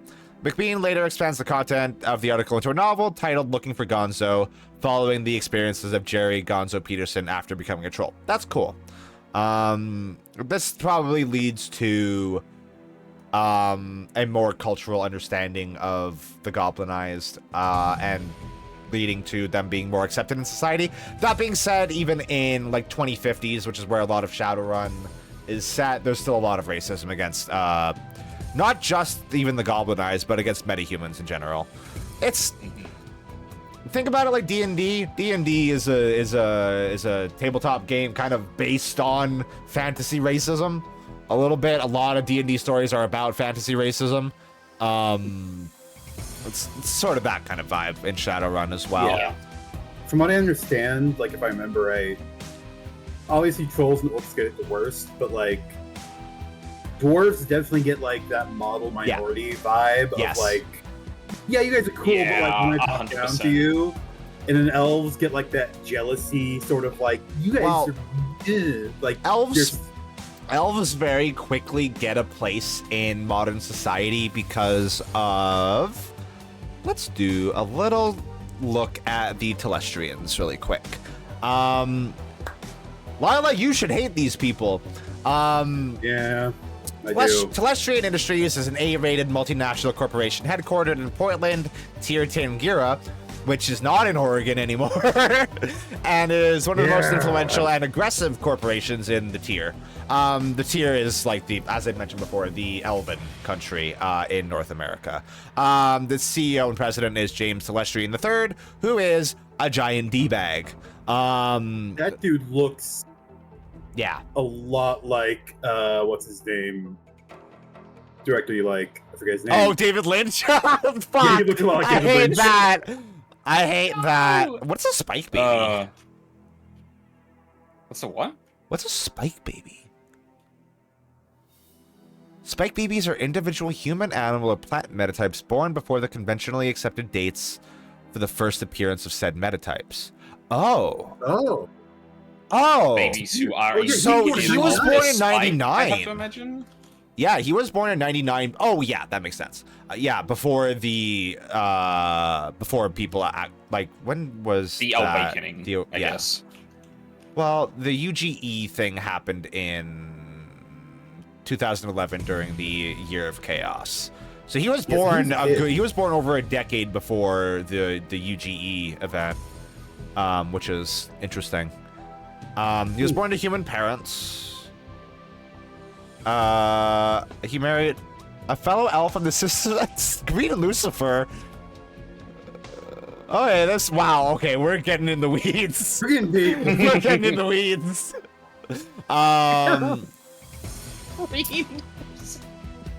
Green Lucifer is such a good name. That must be a crazy strain. yeah. Why did I even get on that? Telestrian. Yeah, we're talking about Telestrian. And, oh yeah, and then the acceptance of metahumans in society. Yeah, elves very quickly had a place in society because of the Telestrians. They're already rich and powerful. James Telestrian III then became the CEO of Telestrian Industries, which was a huge corporation. So elves were cool, dwarves were less so, and the goblinized even less so. Yeah, like, and then in that tier list, like, I think orcs are marginally better off than trolls, but that's mostly just because trolls don't literally fit into society. Like, I think they're like 12 feet tall and don't fit into most doorways. Yeah, and they're very wide. They're just built big. Yeah. Switzerland passes the metahuman segregation law, stripping metahumans of their civil rights and citizenship. Boo! We hate you, Switzerland. Construction begins on the Aztechnology Pyramid in Seattle, so we... Oh, Aztechnology is over here. Okay, yeah. I see. The Oro Corporation renames itself Aztechnology as part of a massive imagery branding that coincides with the adoption of Aztec symbolism and culture within Aztlan. Something that's also interesting about Aztlan, I believe, is that it is headed by a dragon, I think? If I remember I correctly, think yes? that's No, right. it's headed by Flavia de la Rosa. Oh, what was I thinking of then?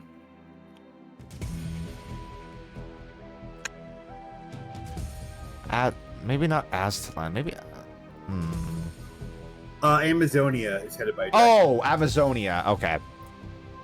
Yeah. Yeah. Very similar names. Very and they're in the same- similar, and they're in the same similar region. location. Yeah. Yeah. Happy New Year, Coogie! Happy New Happy New Year! Year. Alright, and then there's an assassination attempt on Dunkelzahn in 2022. As we know, Dunkelzahn's swag and epic, so this is shit. Bad. An assassin with ties to anti-metahuman groups kills Dunkelzahn's interpreter, John Timmons, in the Great Dragon's presence.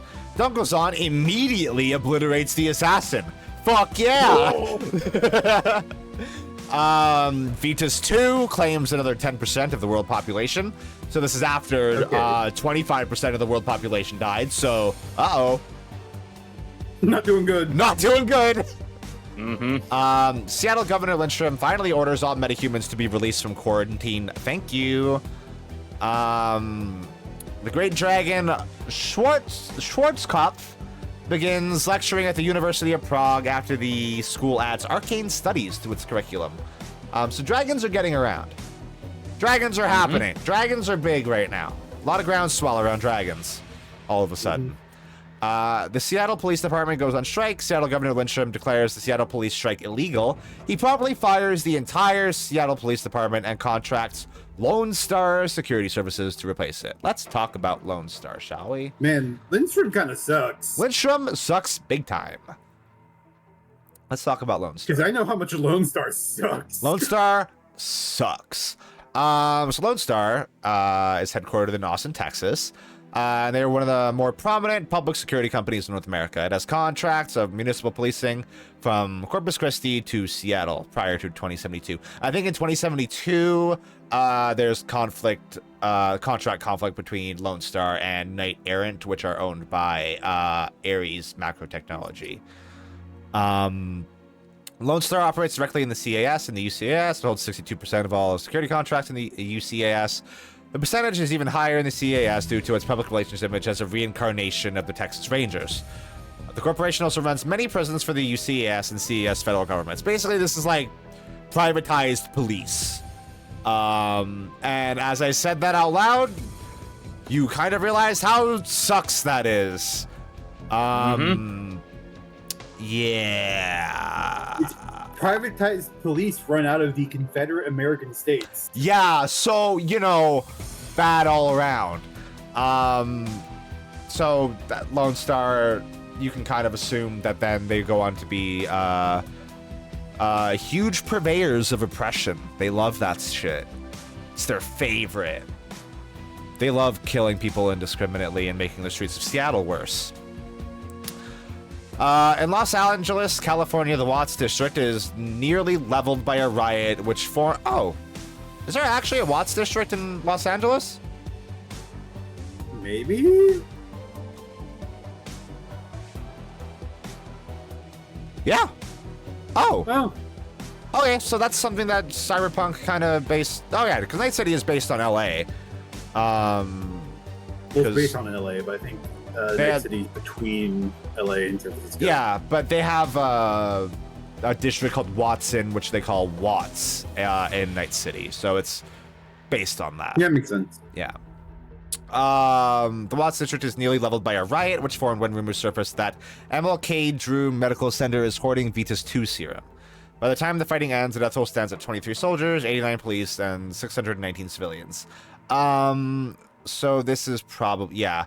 So this is this medical center basically hoarding like a vaccine, basically, I would assume.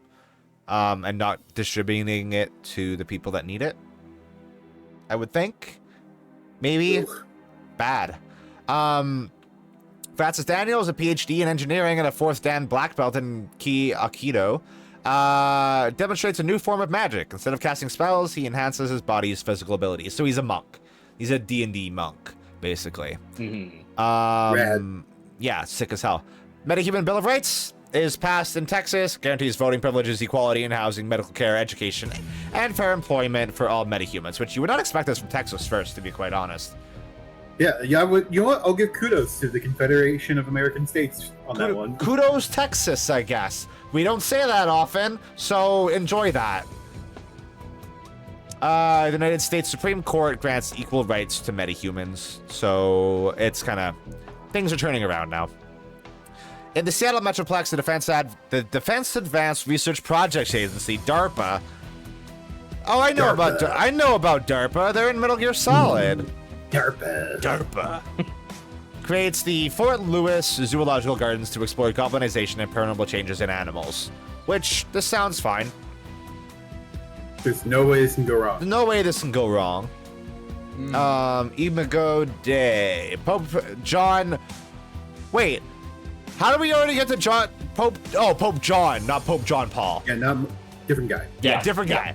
Pope John the 25th issues the Imago Dei encyclical. Metahumans have souls and are capable of salvation. It's cool. Magical abilities are not inherently evil. Awesome. Spirits are manifestations of nature. Gray area. Like they're like, we're still not sure. I don't know. That's scary. Listen. I chatted with God, and he's being a bit wishy-washy about like what that actually is. He didn't plan for all this. Did you see the ghost dance in America? Like that's not Christian spirits. Yeah, that's not Christian. Jury's out on that one. We're not sure about this. This is fucked up. Yeah. The Pope was like, "Hey God, what was that ghost dance thing all about?" I don't know. That's scary. Oh my God! I have to make that post on Blue Sky after this. Hold on, we're gonna do that right now. This is gonna be like a promo for this stream. Live meme making. God, what's up with that? He just throws up his hands like, don't. Oh, it's a web P. Give me some time, all right? There's a lot of shit going on Earth right now. I actually need to go to a different. I need to go to a different screen if I'm posting on Blue Sky. for no reason in particular.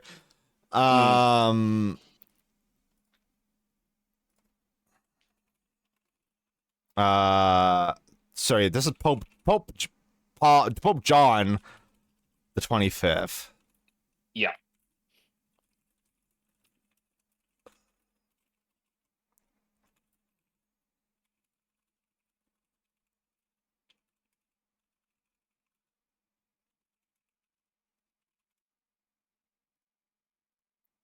There we go.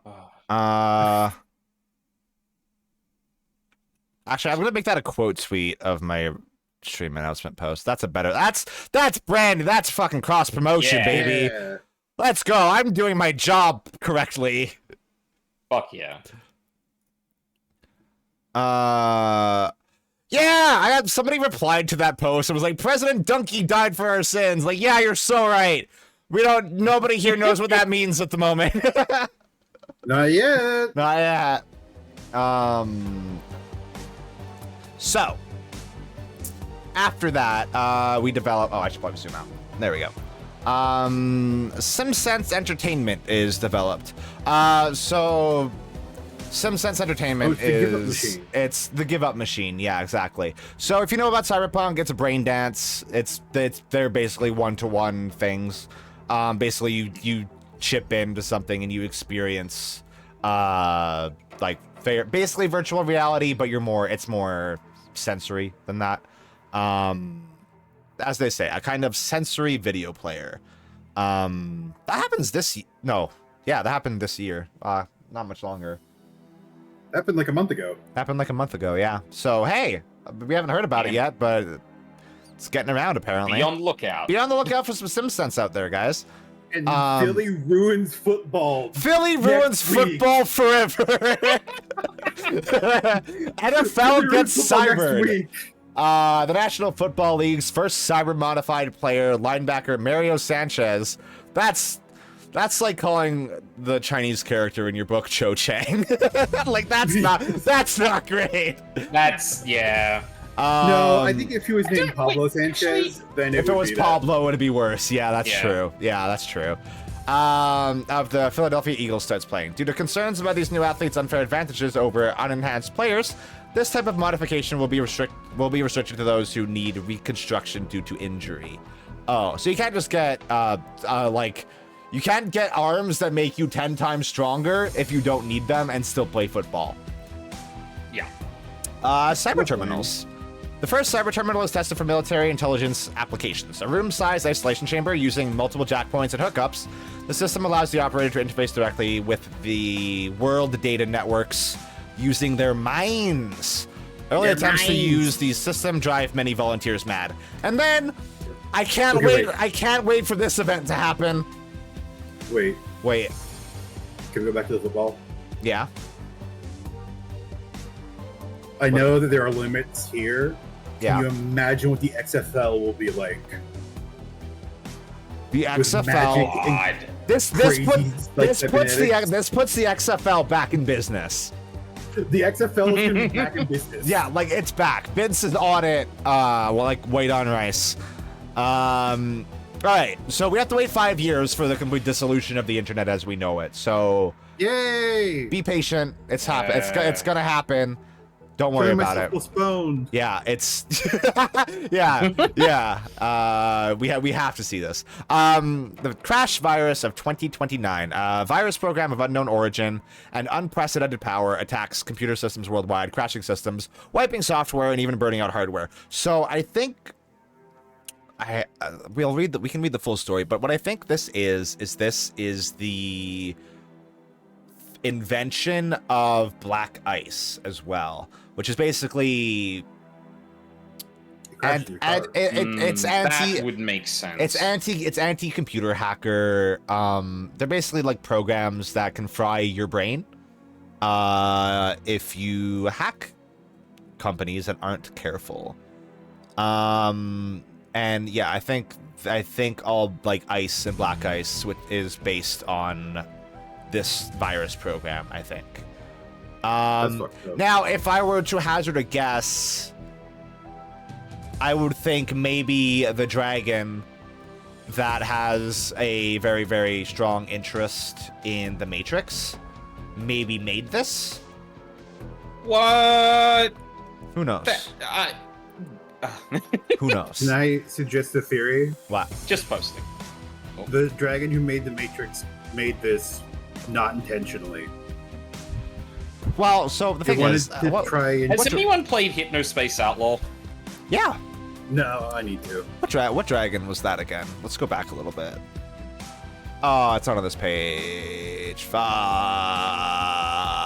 Like this, the idea of them like trying to force evolve the internet into the Matrix, yes, and it just hard crashes everything, and you're like, oh no. Oh God! Yes. Why would someone do that? Why would someone do that? Is the question. That happened. Maybe for greater control. Celadir is the one. Let's actually look at his page really quick and see if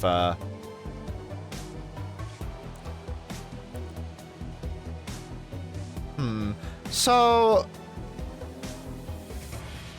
I do wonder about this because I'm like. He seems to love the internet. So I don't know if he would do that. He was first seen in Wales in 2013. And then he disappeared. 2041. Yeah.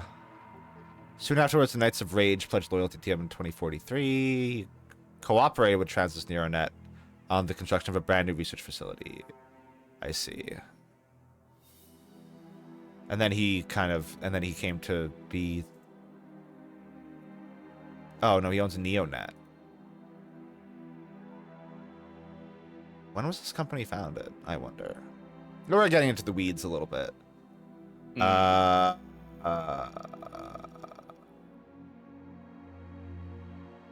no information. There's no information. Yeah, because this is sixth edition stuff because it's in 2070.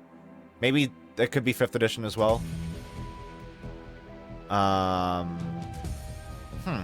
Interesting. It was dismantled. That's what we need to know.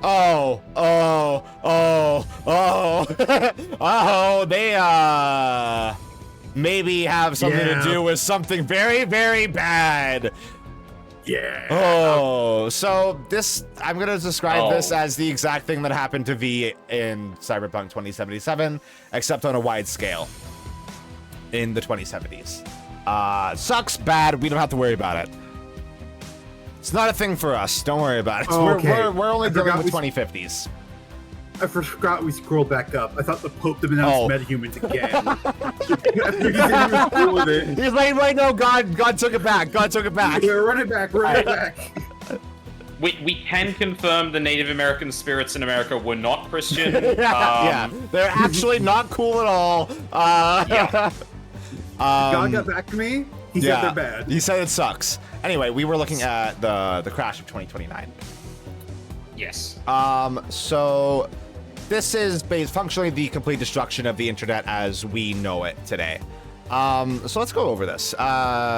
This is different countries, like what happened following it. Echo Mirage, a top secret task force, which we will actually hear more about in Shadowrun Dragonfall, is mobilized to combat the virus. Despite their training and the use of experimental cyber terminals, the linear thinking team of military hackers causes them to be routed by the chaotic power of the crash virus.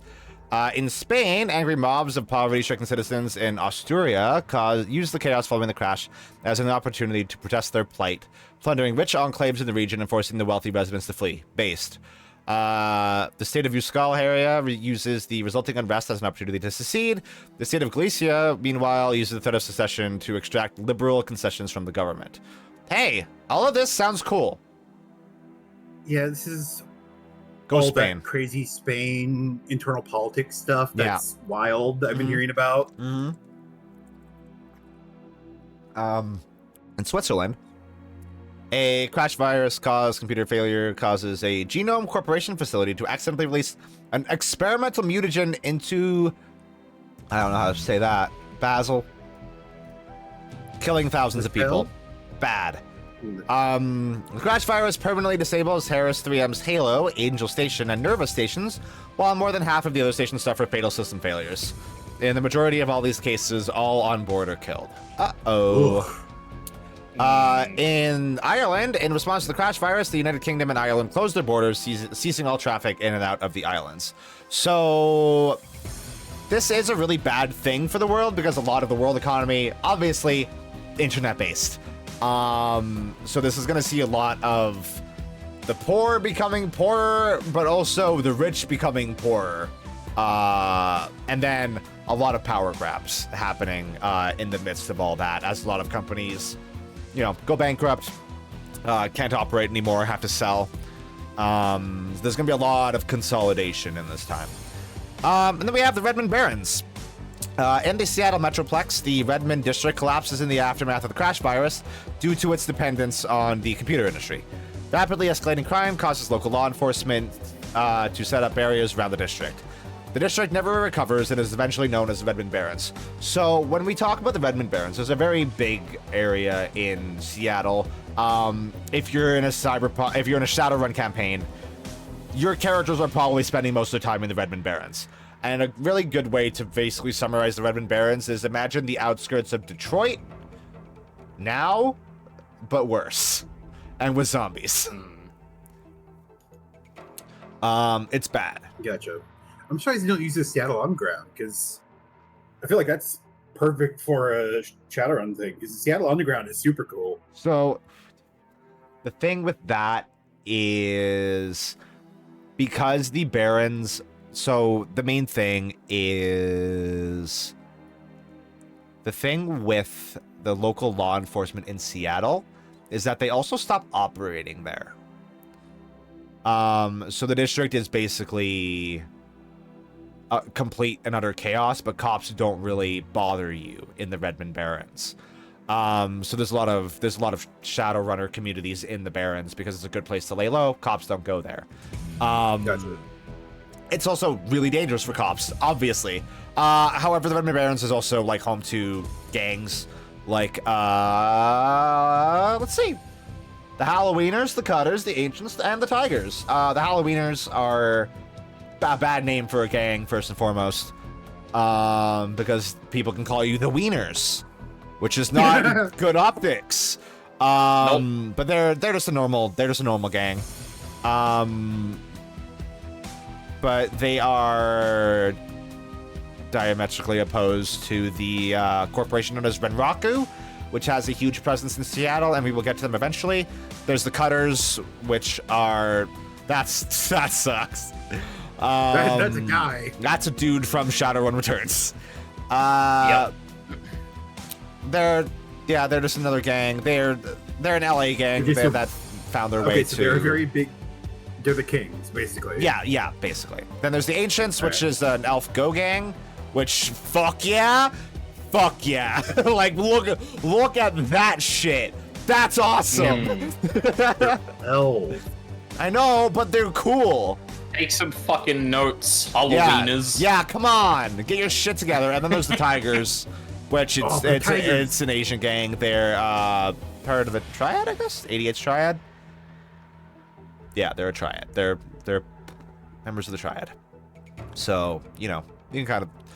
These all have, like, real-world parallels, except for the Ancients, I guess, because we don't have elves, as far as we know. Good. The EU dissolves. We're working on that, I guess, right now. Some people are. Powerless in the face of the crash with its member states collapsing around it, the European Union is officially dissolved. Then we have the Echo Mirage thing that we talked about earlier. Basically, the U.S. sends like a strike force into the Matrix to combat the crash virus, and most of them die. This does go on for... Oh, no, this is the new Echo Mirage team. This is a second Echo Mirage team. Hold on. The new Echo Mirage team enters the worldwide data network to battle the crash virus armed with improved cyber terminals. 18 minutes after entry, 4 members are dead from lethal biofeedback. Yeah, so this is kind of what leads me to believe this is Black Ice. Because this is the same exact thing that Black Ice does. The sacrifice isn't wasted as scientists analyze the data taken from their cyber terminals and learn how to combat the biofeedback generated by the crash virus. Also, it is noted with horror by corporate observers that no computer security protocol in existence can slow down a cyber terminal user. Funds flow into corporate research programs searching for ways to prevent intrusion by hackers using cyber terminals, which then feeds into the crash virus. They start researching that and then make use of it. The Sailor Shield Council... that thing that melted the internet. Let's deploy it against people. Let's weaponize it. We're allowed to do that because we are extraterritorial and have our own laws. So, cool. Great. Awesome. This was all a good idea. This is like if every company in the world had Soul Killer from Cyberpunk 2077. Yeah. We don't want that. The fun part is if they're extraterritorial, they also have not signed Geneva Conventions. So yeah. They can just do whatever. Yeah.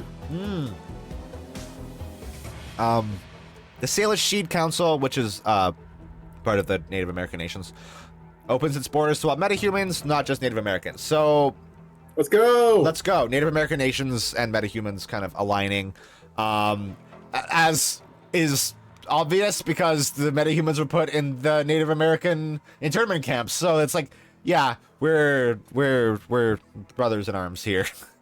Fuck the United States. First generation UGELs from a variety of tribes moved to the Mount Rainier area and form a new tribe called the Sinsirak. I think that scans with how I'm pronouncing it. Dwarves, orcs, and trolls moved to the area as well, but in smaller numbers. And then all of the Native American nations opened their borders to all metahumans. Echo Mirage continues, and then I think they're doing it. The new Echo Mirage team slowly learns techniques that allow them to isolate and contain the virus. Equipped with the new combat programs and beefed up, slimmed down cyber terminals, they begin a 2-year process of purging the crash virus from global computer systems. So this is also kind of outlining the invention of cyberdecks, which are portable cyber terminals that you can use to hack anywhere. Basically, you can access the Matrix from like any basically intranet port available. So basically like smartphone, but way bigger and less convenient. Yes. Thankfully, this world did not develop smartphones, and we're all better off for it. Yeah. In the Seattle Metroplex, Campana and Corindum Technical Industries accuses As Technology of engineering the crash virus. Oh! And launches a series of assaults on As Technology facilities. As Technology defends itself and completely wipes out CNC. To prevent any such misunderstandings in the future, Seattle's most powerful corporations form the United Corporate Council. So this is basically the UN for corporations. Yeah. 2030, the United Canadian and American States is founded. President McAllister and Canadian Prime Minister Harold Fraser sign a treaty, the Act of Union, to merge the remaining states of America with what is left of Canada to form the United Canadian and American States. I imagine Quebec must have seceded already at this point. I would assume they're always trying. This includes Canada's major industrial center and, even more importantly, her remaining natural resources. Why is Canada female? I'm not complaining, but I'll take that, I guess. Because men are weird about conquering. Oh yeah. That's like always. Oh, like Mother Nature. Mother Nature. Yeah, this is not that is not a Shadowrun thing. I can guarantee you that. Yeah, that's fair. Here's the thing: when two countries come together, one of them has to be a boy and one of them has to be a girl, and America's not going to be a girl. That's so true. You're so right. You're so right. Indian nuclear strikes. India launches a tactical nuclear weapon against Kashmir because of Pakistani support of insurgents. Pakistan responds with 4 of its own tactical nuclear weapons. 2 explode on the launch pad. Good job, guys. The other 2 successfully detonate in Kashmir. The UN and corporate court prevent the situation from escalating. How could it? If you're launching nukes. I'm shocked. Yeah, honestly, I'm shocked that India and Pakistan held it together till 2030. That's true. That's crazy. I'm shocked they held off for that long. Yeah. A corporate court covert op task force removes the rest of Pakistan's nuclear arsenal. Oh. So that's how. Yeah, that's how. You're like, hey, stop that. Stop that. Stop it right now. Things are already bad. We're done. Yeah, like, hey, there's dragons, guys. We got bigger issues. Like, the internet died. The internet is exploding. In 2031, Russian armed forces invade Poland, starting the first Euro War. The Euro War is it's a big topic. We likely do not have time to cover the whole thing. Oh no, it's pretty short actually. In 2030, Russia started an invasion of Poland and Finland. Wow, just leaving Finland out of this, huh? That sucks. That sucks for Finland. Defeating the Polish military within 3 months. When Russian forces crossed the Polish-German border in 2031, the nations of Western Europe formed the European Defense Force to replace the defunct NATO. Oh, we didn't even talk about NATO being defunct. But I guess that makes sense. That, yeah, of course. When America fell apart, NATO absolutely fell apart. Of course. In 2031, Russia was advancing into Western Germany, the Czech Republic, Hungary, and Austria. This is probably another opportunity for the Czech Republic to be based. I'm just assuming. European forces desperately fought back against the invaders. During 2032, the Russians slowly advanced toward Berlin, and then, deeming it too difficult to take, bypassed the city and advanced into the German heartland. The EDF, supported by the newly founded Met 2000... Mobile Intervention Force 2000. Is this government or corp? It's a mercenary group. Yeah, it's like a... Yeah. Managed to stall the invasion at the River Elbe in 2032. I'm gonna assume that these Euro wars here probably led to the complete destabilization of Western Europe, which then led to Berlin, my favorite place in the Shadowrun setting, to becoming an anarchist flux state for a number of years, which is swag, and we love that. So yeah, just, you know, a lot of war going on. It's been 10 minutes for 2025. How's 2025 so far, Cookie? How's it going over there? A new constitution is submitted to the Provisional Congress for approval.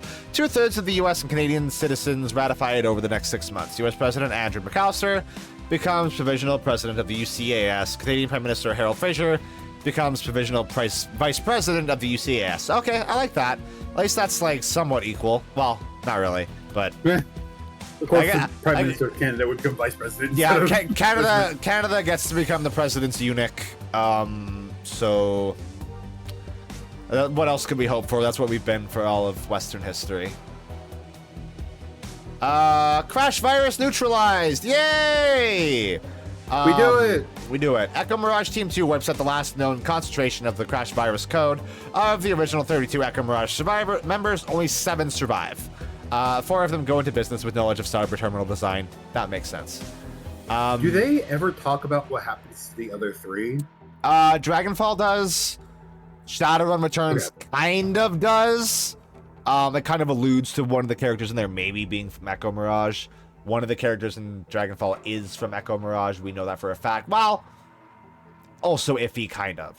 And then the third... I think it's... the husband of the one you see in Dragonfall. We'll get to that when we get to it. Okay.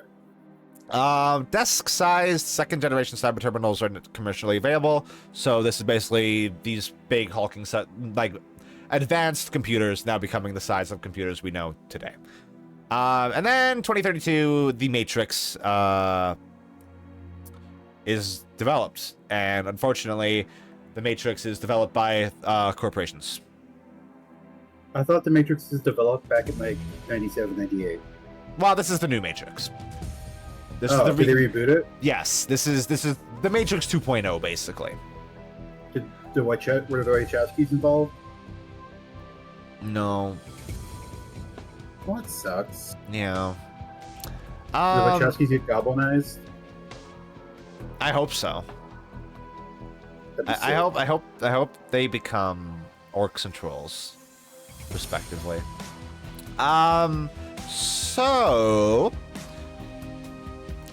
in 2032, Damien Knight acquires 22% of Barry's macro technology stock in approximately 1 minute of pre-programmed trading. I don't know what that means.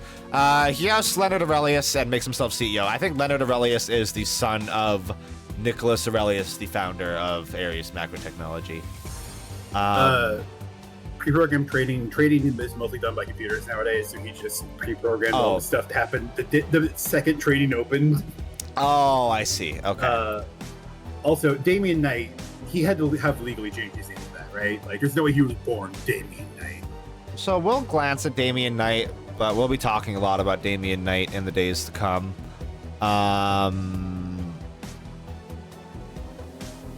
It's like, that's no way it's a real name.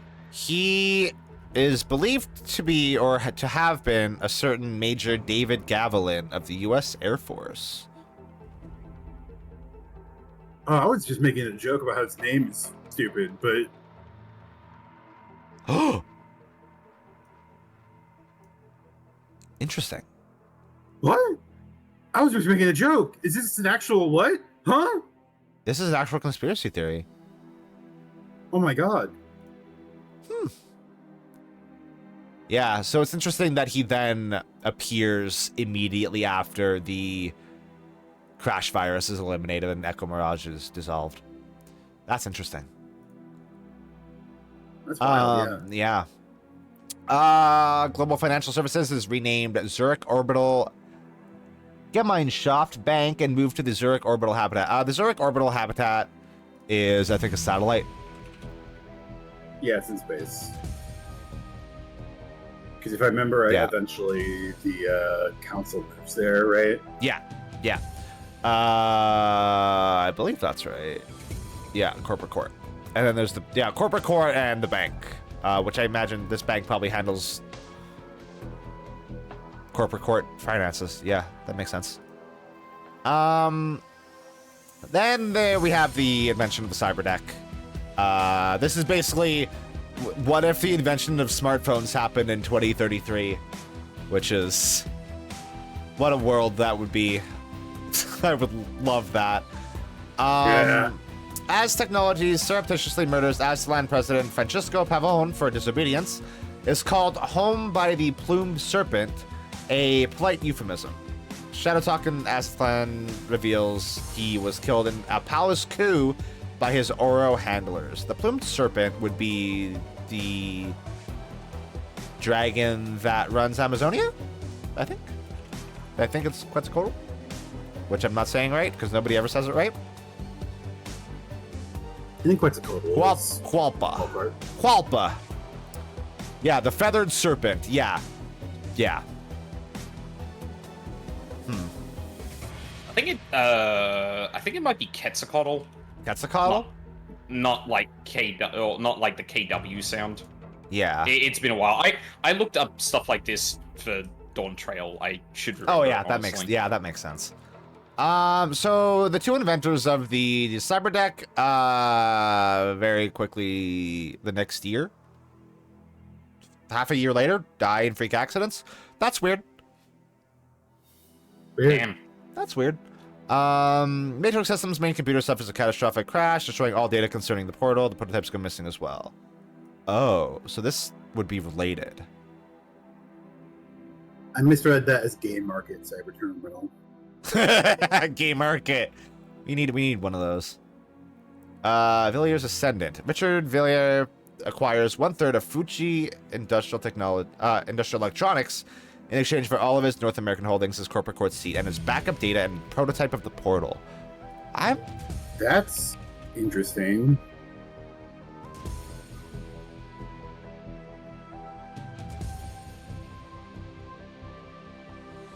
There's really nothing on this. Yeah, because giving up a corporate council seat is a big deal. That's a big deal.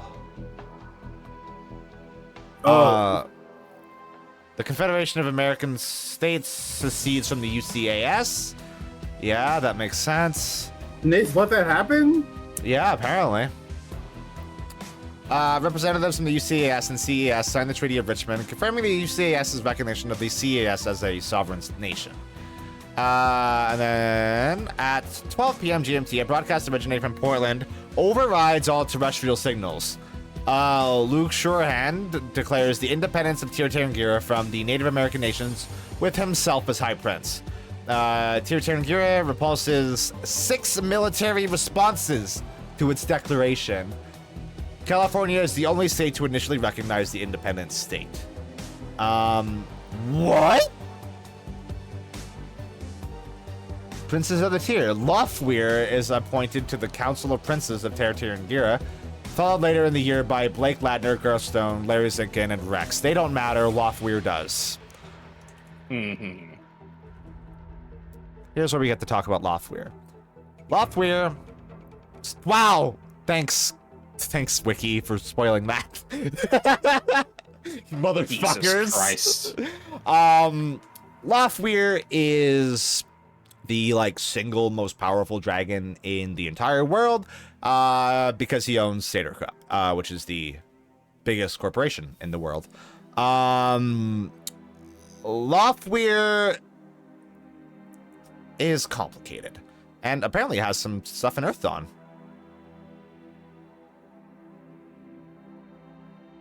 Oh, okay. It's a loose link. This is a lot of spoilers for the games that we're about to play. Lawfare seems... I mean, he's like a multi-billionaire, and the thing with dragons in Shadowrun universe is that their hordes are like basically completely alternate dimensions and worlds that they have to their own, with people and belongings and stuff like that in them. So Lawfare probably sucks.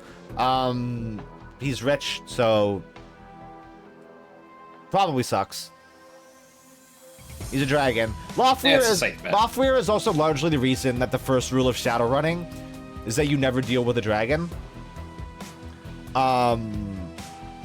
Because dragons are greedy motherfuckers, and they will fuck you over at the drop of a hat. You promise? What? No. No, not like that. Not like that. California secedes from the UCAS. Aslan invades Southern California, taking the city of San Diego after UCAS President Andrew McAllister orders the Pacific Fleet to abandon the harbor. UCAS is just hemorrhaging. Yeah, they must be terrified. They're like, okay, we don't want to like argue with anybody, or we're gonna fucking die. Like, shit's popping off everywhere. Do your thing. We'll be over here. Terra invades Northern California, going as far as Redding. Governor Treacle, that's a shitty name, appeals to Japan for aid. Japan recognizes California's sovereignty and promises economic and military aid. And then what? So funny. Wait, that's weird. Like, yeah, so basically, California is like, hey, we're our own government. And then UCAS is like, okay, and then they immediately get invaded by everybody else. Yeah, Japan, please help us! Please help us, fascist nation of Japan! And then Japan's like, yeah, okay. Right. And then the new yen becomes the world reserve currency. Well, yeah, because the UCAS keeps falling apart. They're like, okay, maybe we shouldn't rely on the US dollar. Yeah, anymore. maybe the US dollar is a piece of shit. Maybe it's not real anymore. Maybe that's not a thing. A modification to the 14th Amendment of the UCAS Constitution is ratified, establishing the social identification number system and requiring all citizens to register for a SIN. This entire thing exists so that you can call people without a SIN sinless, and people with a SIN sinners, because that's cool aesthetically. Like, that's the only reason that exists. But this is also what Canada calls our number. We call it the social insurance number. So all Canadians are sinners. So you're a sinner? Yeah. Damn. Yeah. The Night of Rage. This is something that we will talk about in... No, not Shadowrun Dragonfall. Night of the Long Knives. No, that's a real thing, isn't it? No, that's a real thing. That's a real thing. That's a different thing. Very real that's thing. A real one, but the one in Shadowrun is based on this. I just can't remember exactly what it's called. Like, if it's... Night of the Blank Knocked, anything like that, it's usually something fashy. Yes. Yep. So the Night of Rage. Disenfranchised metahumans around the world take to the streets. Oh no, Night of Rage is actually what I'm thinking of, because, like, I think this is what Dietrich in Shadowrun Dragonfall was a part of. Well, yes. He was smashing Fash skulls in Berlin at the time. Dietrich fucking rules. I love that guy. Yep. Love that dude. Love that dude. Seattle Metroplex Guard rounds up. Oh yeah, because this timeline is specifically relevant to Seattle. Night of Rage happened globally.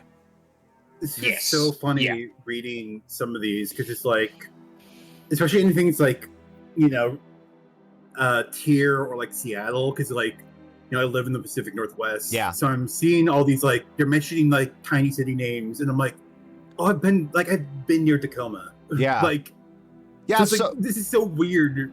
So I actually didn't mention this. The reason we're doing this is because our tabletop group is going to be doing Shadowrun at the end of January. And I'm like, this is going to be cool specifically for like you and Charles. Like, that's basically it. Well, like, I've been in Seattle multiple times. Like, I mentioned the Seattle Underground because, like, I've been in the Seattle Underground. Yeah. I've done the tour. It's super cool there. Yeah. I don't know or you've played these games, right, Morphe? Yeah. Yeah, so you know about the Underground. It's a super cool thing, and I imagine if these games probably use them. Because it's just... Not really. So in... like I was saying before, in Shadowrun, that's kind of usurped by the Redmond Barrens. In Shadowrun Returns, your home base is in Touristville in the Seattle Barrens, which is like the kind of nicer part of the Barrens, but it's still shitty. And you're at the Seamstresses Union, which is originally it was a union for sex workers. Gotcha. And then extended into... It's probably, honestly, could have been part of the Seattle Underground. Related, probably, in some way. But yeah. Yeah, Morphe, the Seattle Underground is a very literal name. There's a series of tunnels that just run underneath the city that, like, you can just go in and tour.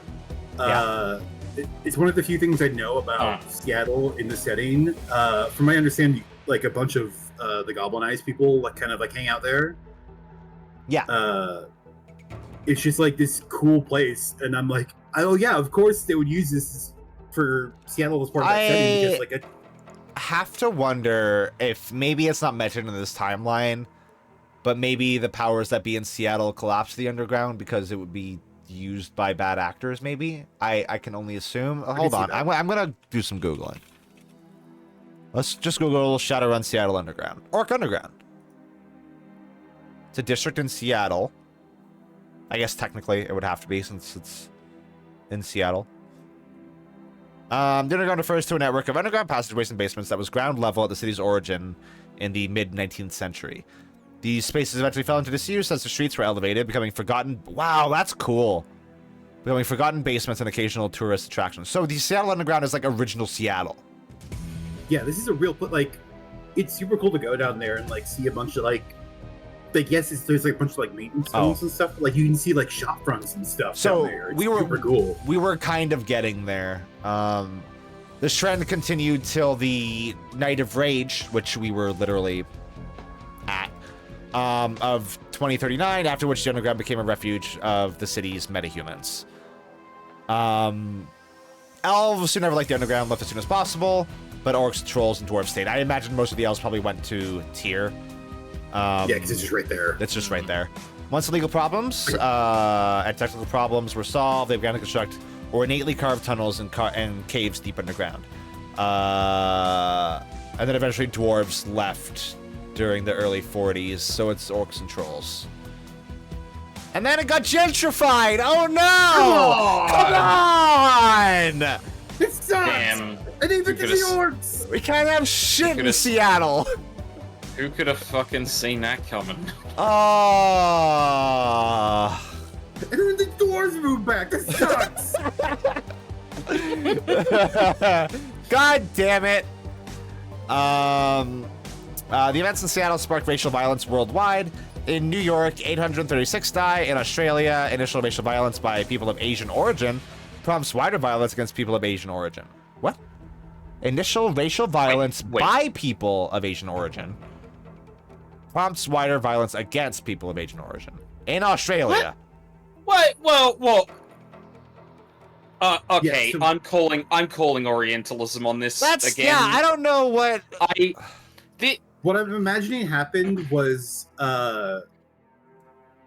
like people of Asian origin, like there was a few small attacks by people of Asian origin against metahumans, just like random like small groups of like because I imagine 5 or 6 people. Maybe the Japanese bias against metahumans is like kind of ingrained. It seems like that when you meet like people from Japan in Shadowrun.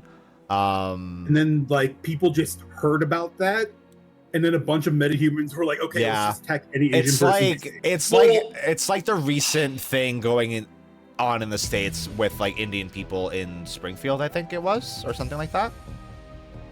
Where like you know oh sorry, go on. It's just like very minor thing that was like overblown, and then it just turned into a bunch of people being really racist and violent to Indian people. Yeah. I mean, there was a recent thing that actually, well, it probably happened across the world, but I know rose in Australia during COVID because when people were focusing on the origins of that, people started to look at people of Asian descent, not just from China, because white people are fucking terrible at compartment or whatever. They're racist. Yeah, they're racist. And that's where it triggers a red flag for me, where I'm like, hold on. Like, I would believe this kind of thing happens, but I guess, like, Lionel? Yeah, I just remembered. If I remember right, Japan also mass deported a bunch of metahumans to, like, the Philippines. So a bunch of Filipino people, like, pushed out of their homes from that and went to Australia. Oh, yeah. I can see this being, like, a knock-on effect of, like, Japan's increased fasciness and, like, taking over of territories in Southeast Asia.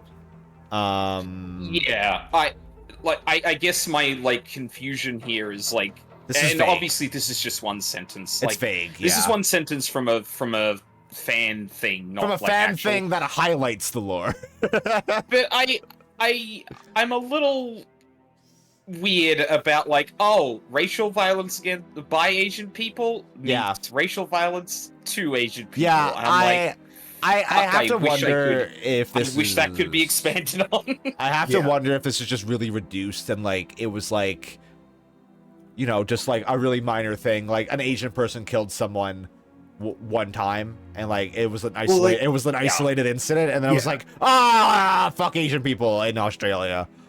Well, yeah, like the fact that they're talking about in New York, 836 people died. Yeah. Like in Australia, it could be like the initial incident was like 30 some odd people died. Yeah. Because maybe an Asian guy drove a car through a group of protesting metahumans. Yeah, or something like that. And then that blew up in the news. And then that spurred on. We'll keep a close eye on Shadowrun for further Orientalism, but we're undecided on this. This could be just a very, very reduced line from a fan in a timeline highlight. In Berlin, anarchists attack authorities. This is Dietrich's whole deal. Fuck yeah. In Czechia, Muslims are targeted. Boo. Czechia not based anymore. Not based. In Poland, the National Republic of Poland is established under martial law with Russian support to quell the troubles. Yeah, if I remember... The troubles. Oh, wait. If I remember right with the Czechia thing, I think that might be because of the... some groups of Muslims declaring jihad against metahumans, and Czechia becoming a bastion for humans. Yes, that's probably what that is. Again, really reduced, incredibly reduced. Yeah. This needs more context. Person who made this. It was one of those things about I'm sure there's absolutely Muslim people who were killed who were just innocent. They weren't involved in that episode. Yeah. But This is like chaos happening basically. I mean, as is evident, this is like a worldwide like violent protest basically. This is full worldwide revolt of metahumans basically. Yeah, pretty much. It's metahumans just being sick and tired of it and just lashing out. Yeah, so this bad shit happening here makes sense. I jumped to that because it unfortunately has a very with the Australian one, because it unfortunately has very real world parallels that I raise an eyebrow at. Yeah, unfortunately, but like Lila presents an interesting theory for that. With there are a bunch of metahumans that probably immigrated from Japan to like parts of Southeast Asia. Yeah, from the Philippines to elsewhere, because they were all just getting dumped there.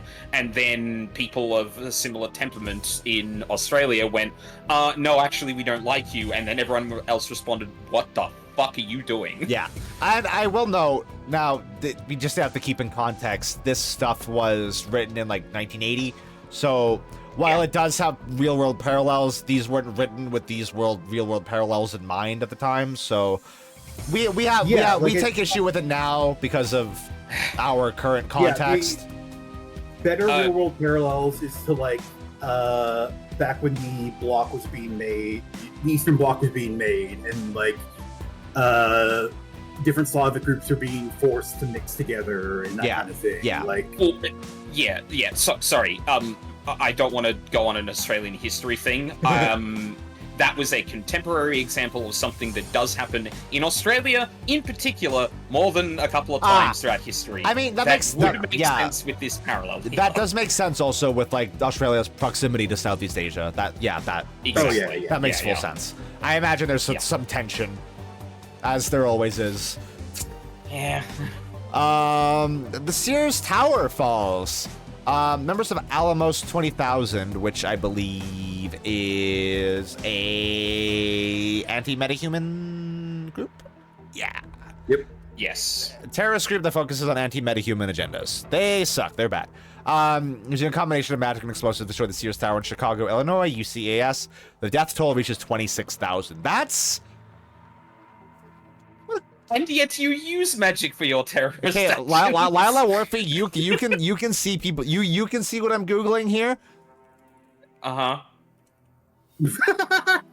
That's worse, worse, bad, way worse, way worse, way worse, way worse. I googled how many people died in 9/11. I was like, just for like comparison point, that's worse. Yeah, I mean, off the top of my head, I knew it was only like 2,000-3,000. But I mean, I guess like, well, So we should probably count the death toll of the entire war, I guess. Maybe. Well, this is saying that. I mean, it depends on if they're talking about the entire Night of Rage or if this is. I think this is. Well, is this? This is distinct fashion. Yeah, this is 2 months after the Night of Rage. The Night of Rage was literally one night. 2 days. Oh, right, 2 days. Oh, yeah. I put month first. Sorry. Yeah, no, you're good. Yeah. Yeah, because if this is Night of Rage, it makes more sense. Yeah. If this is just the bomb, I'm assuming this is because of magic. Oh, this reaches 2,000. Yeah, this is but this is cumulative. This is cumulative. Yeah, this is cumulative. It says reaches. Thing. It's not. Yeah. It doesn't say the death toll was 26,000. Yeah, that makes sense. The CAS Senate hearings begin to investigate charges of. We are actually nearing the end of this. Maybe we'll play a video game tonight. We might. I can go late. I can go late too. The CAS Senate hearings begin to investigate charges of racial prejudice against metahumans. The committee's shocking report verifies that conditions amount to slavery in most states. Yeah. Insert shocked Pikachu face. Yeah. In response, the Native American nations imposed heavy trade sanctions on the CAS to speed up the passage of metahuman equality laws. Based. Native American nations, they seem cool. They seem dope. Lester's Gaia hypothesis. Okay. Tiratarangira. Eron the Scribe throws his support behind Lester's Gaia hypothesis. This theory contends that if the biosphere is a living organism, its awakening will cause ripple effects in minerals, soil, and landscapes. So this is theorizing that like the Earth itself is like an awakened being. Yeah, that like the inorganic is also being affected by this. The Universal Brotherhood opens its first chapters in San Francisco, Ukiah, and Gilroy, California. I think those are all real cities. Universal Brotherhood. Am I thinking of the right? Yeah. I don't remember if I'm You're thinking of the right. We will see them in Shadowrun Returns. Okay, if they're who I'm thinking of, then yeah. This is an ill omen. With a name like that, how could they be bad? They're fine. Wow. I love it when we're like everybody's. Yeah, okay. I remember who this is. Yeah, yes. Okay. Yeah. Bad. Not good. Not good. war breaks out between Iran and Iraq, which quickly embroils much of the Middle East. Badr al-Din, I don't know how to say any of that. Resolves the conflict in conjunction with Islamic Unity Movement. Ooh. Yeah, this is Badr al-Din Ibn Isa?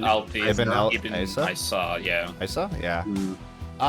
Construction begins of the Renraku arcology in the Seattle Metroplex. I'm shocked it has taken this long for Renraku to come up, because we have to talk about them. Yeah. They're a big deal.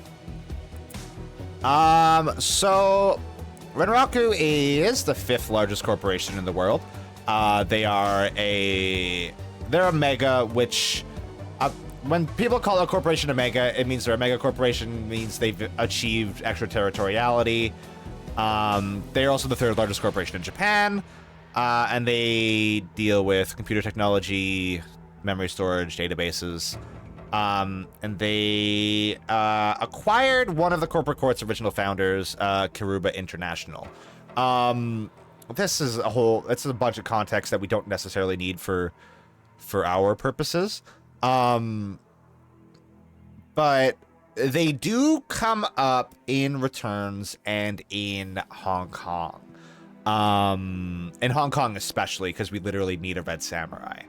But they're strong backers of the fascist faction in Japan, opposing the reformers led by Emperor Yasuhito, supporting the imperialist agenda of regulation of the awakened, technomancers, and AI, racism toward metahumans, a powerful military, and control of the Pacific Rim.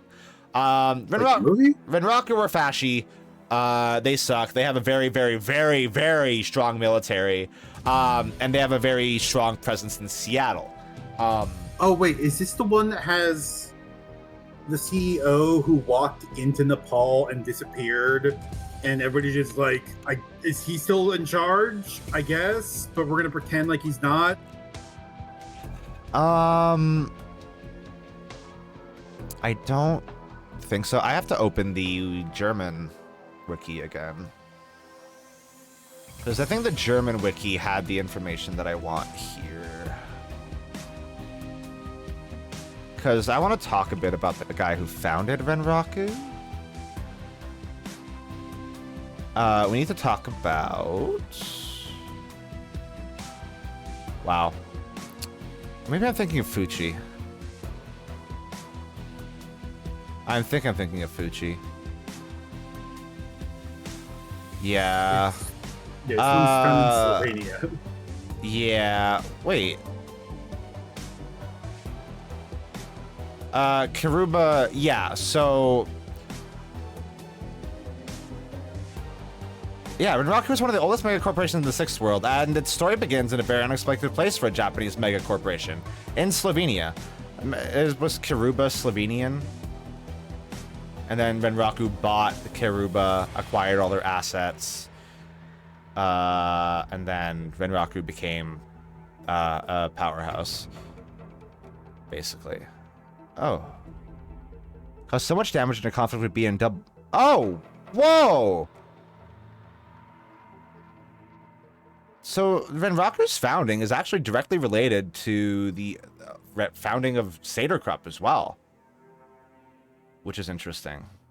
Huh. Because Kiruba's, had conflict with BMW, which caused a lot of damage to BMW, which then led to Lofweir buying it and transforming it into Saderkrupp. Yeah. Yeah, but basically,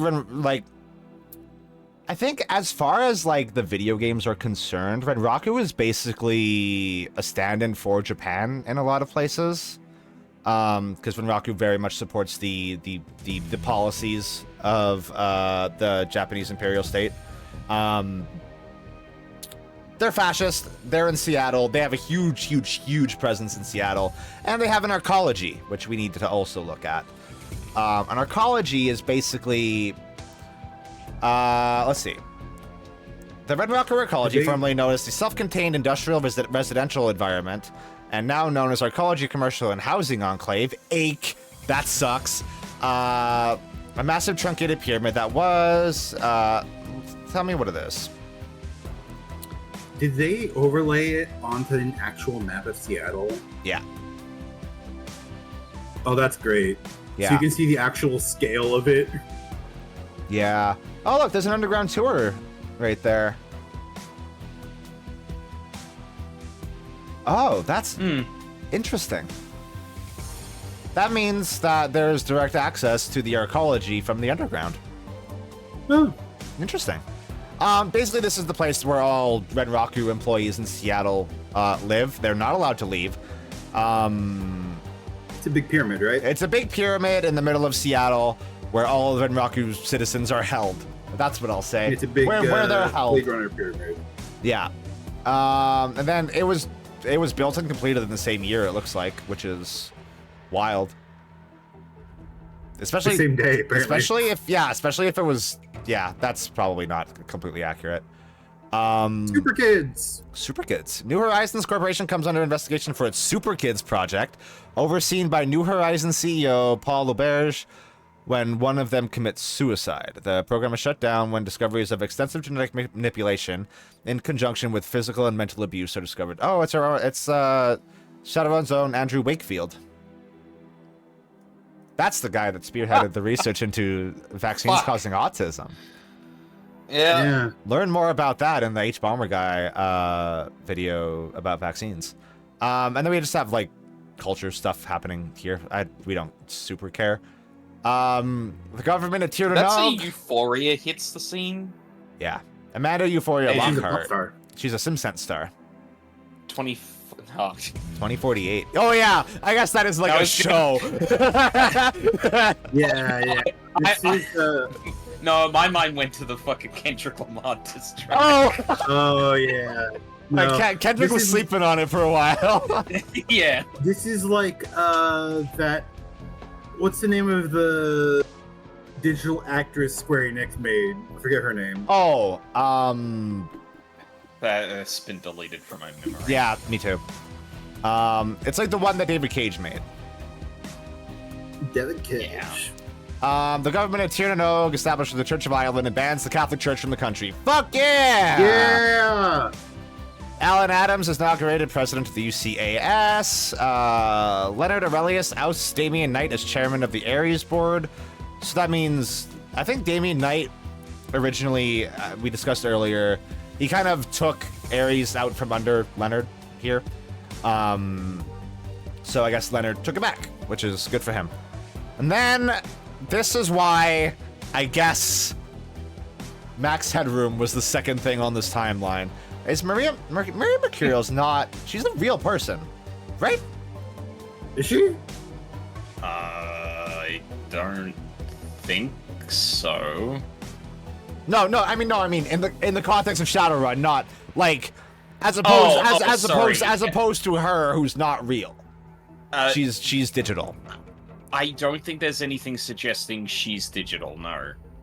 I think the reason that Euphoria is a major event is because she was the first one to so I don't know entirely digital. But then this is specifically referring to Maria Mercurial with the Max Headroom video. Artistic creation. The art of this is like, she dropped a beat like this apparently. Like that's probably why that's there. That's probably it's like this is like a parallel basically. Aslan, border control is turned over to As Technology Corporate Security. And then there's that happened. The recording of Rockstar Axe Slayer being killed by his exploding pod piece sells hundreds of thousands of copies on its first day of release. Rad. That's awesome. When Rocker announces the development of the first semi-autonomous Nobot.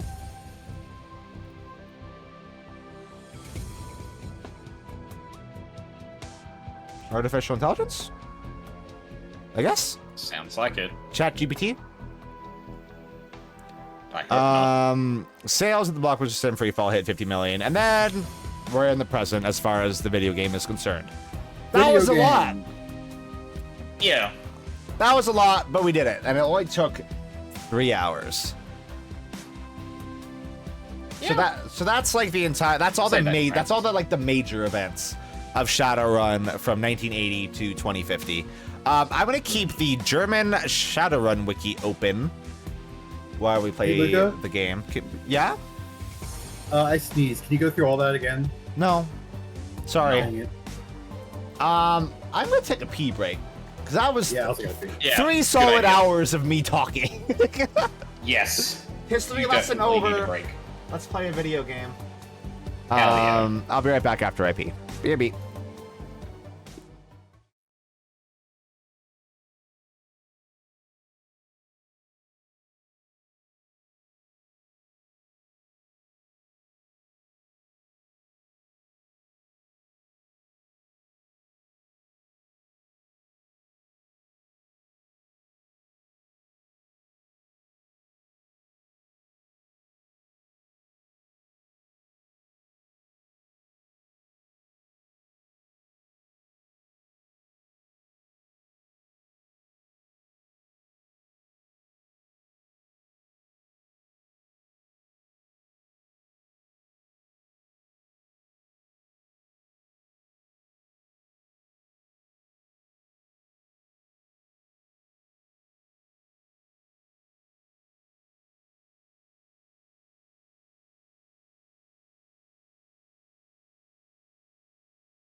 I'm back.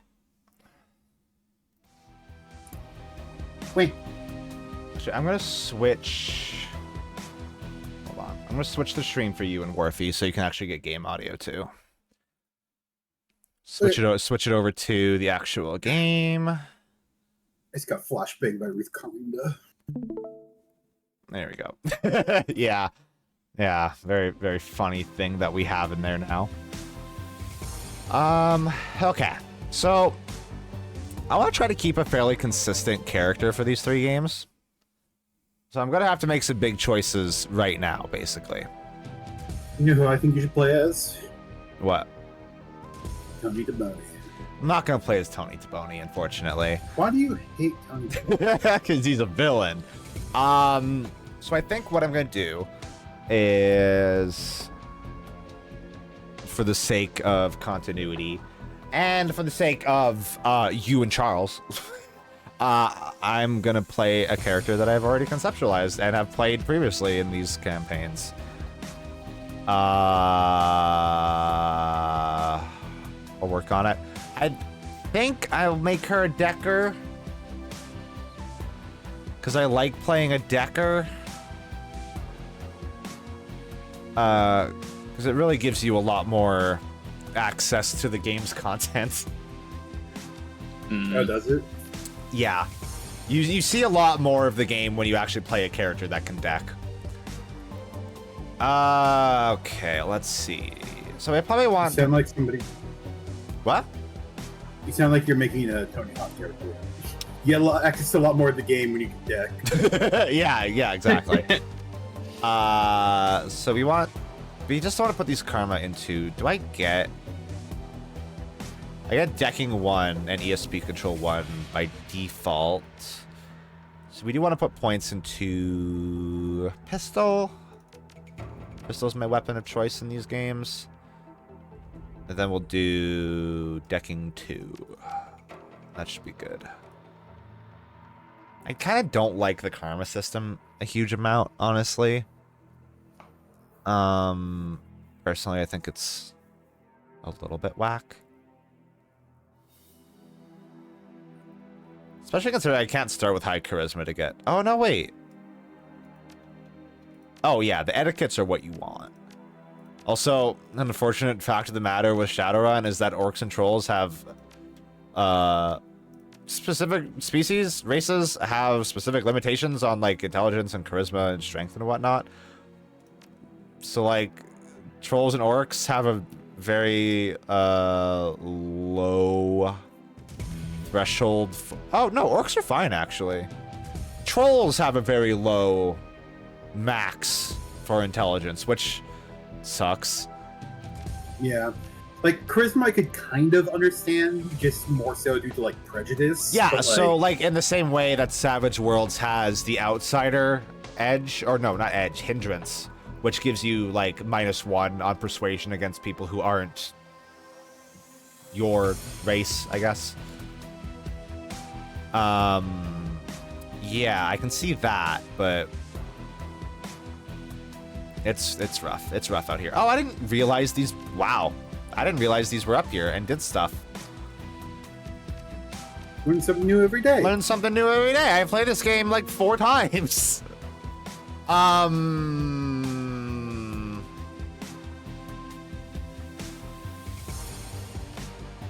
Yeah. Yeah. Because I'm gonna... My idea for this character is that it's the same character going through all 3 games. Mm-hmm. So starting with Street makes sense. And then we do that. That's gonna be our name for 3 games. Wait. Can I make a suggestion? What? Backspace 2. Put a 4. No, that's stupid. No, it's sick. That's stupid. I don't like it. It looks so cool. They don't really do lead speak. Well, yeah, they do. I'm lying. Don't be a liar. I'm lying. All right, let's do some reading. They say swag instead of cool. They absolutely use late speak. Yeah. Your apartment, 3 o'clock in the morning. It's got 4 walls, a roof, and isn't on fire. Even the cockroaches have fled in search of better accommodations. Not exactly a runner's dream pad, but right now, it's about all you have left. Running the Shadows is all about feast or famine. One day, you're Nova Hot, working jobs that allow you to eat at 5-star restaurants. The next, well, you're here. This one's a famine for the ages. Slagging Fixer hasn't called, the money's run out, and then some. Sinless and free. Free to starve in the cracks of a society run by megacorps who just want your new yen. Something needs to change. And soon. Something will. This game is so fun. I always said that Shadowrun Returns was my least favorite of the games, and then every time I replay it, I'm like, oh yeah, that's a good game. Yeah, it's not bad. It's just after you've played Dragonfall in Hong Kong, you're like, these are so much better. They're some of the best written games I've ever played. They're much more better realized. Yeah. A slip of paper with your bank balance, enough to cover you through the end of the week. That's actually a mechanic in Shadowrun. Like your very direct lifestyle is a very important thing in Shadowrun. In the actual game. When I was looking through the character sheet stuff. Like, yeah, aren't those isn't there a lot to that character sheet? Like that, there's a lot. Oh, there's a bit. There's a bit. I mean, I guess the Cyberpunk ones were worse. I think because a lot of it was like in drop downs and stuff, and not immediately visible. Oh, there's some real bad ones. Okay. Let's view my list of contacts. Prior to Detroit, Fixer, no response to messages. Dowd, runner, dead. Felton Nash, Fixer, missing since February. New Larry, runner, dead. Sam Watts, runner, probably in a gutter somewhere. Sangoma, runner, dead. Half Jack, dealer, retired or dead. No, the guy in Dragonfall is named Jack Flash or something. Or Zach Flash? I think that's right.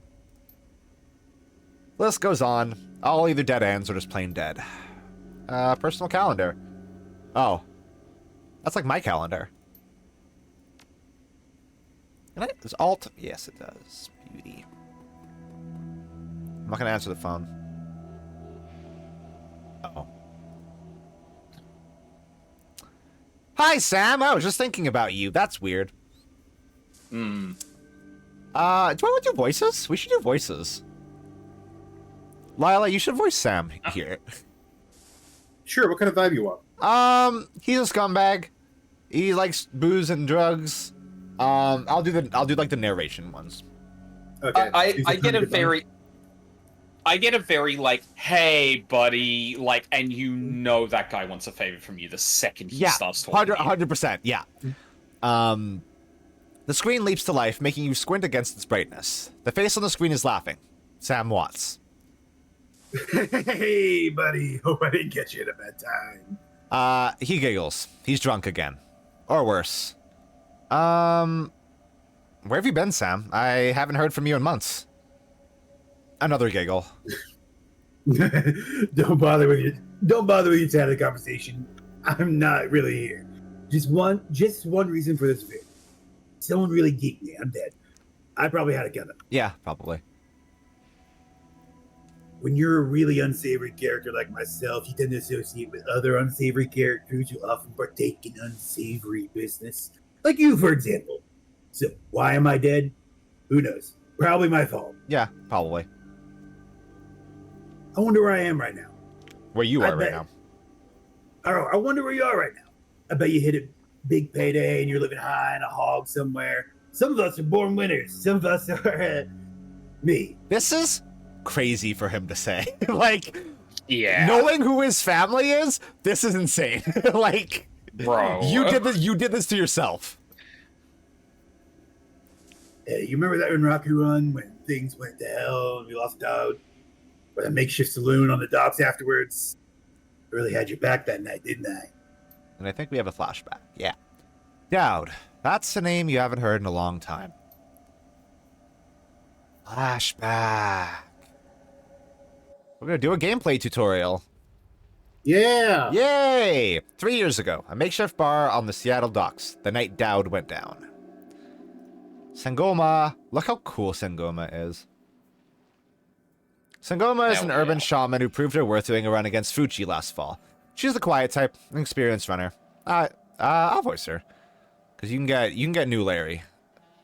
Worthy. Yeah. We're Awesome. we're out in the open here, Alley Cat. Late for another appointment, Sangoma? Sarcasm doesn't suit you. Let's wait another 5.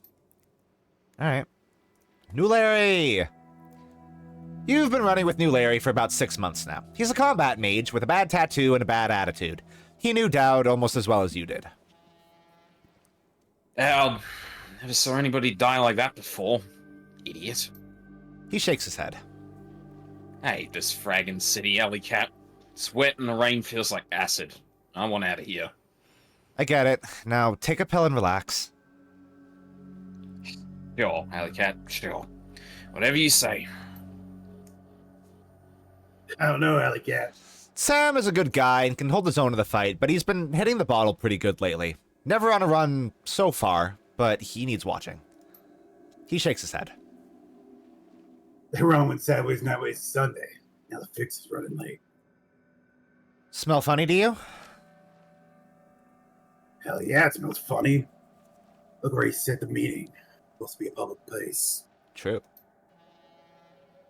Cut the dreck, Sam. We both know why Dad went down, and it wasn't the Fixer or some other paranoid chip dream of yours. Sam smiles a toothy smile.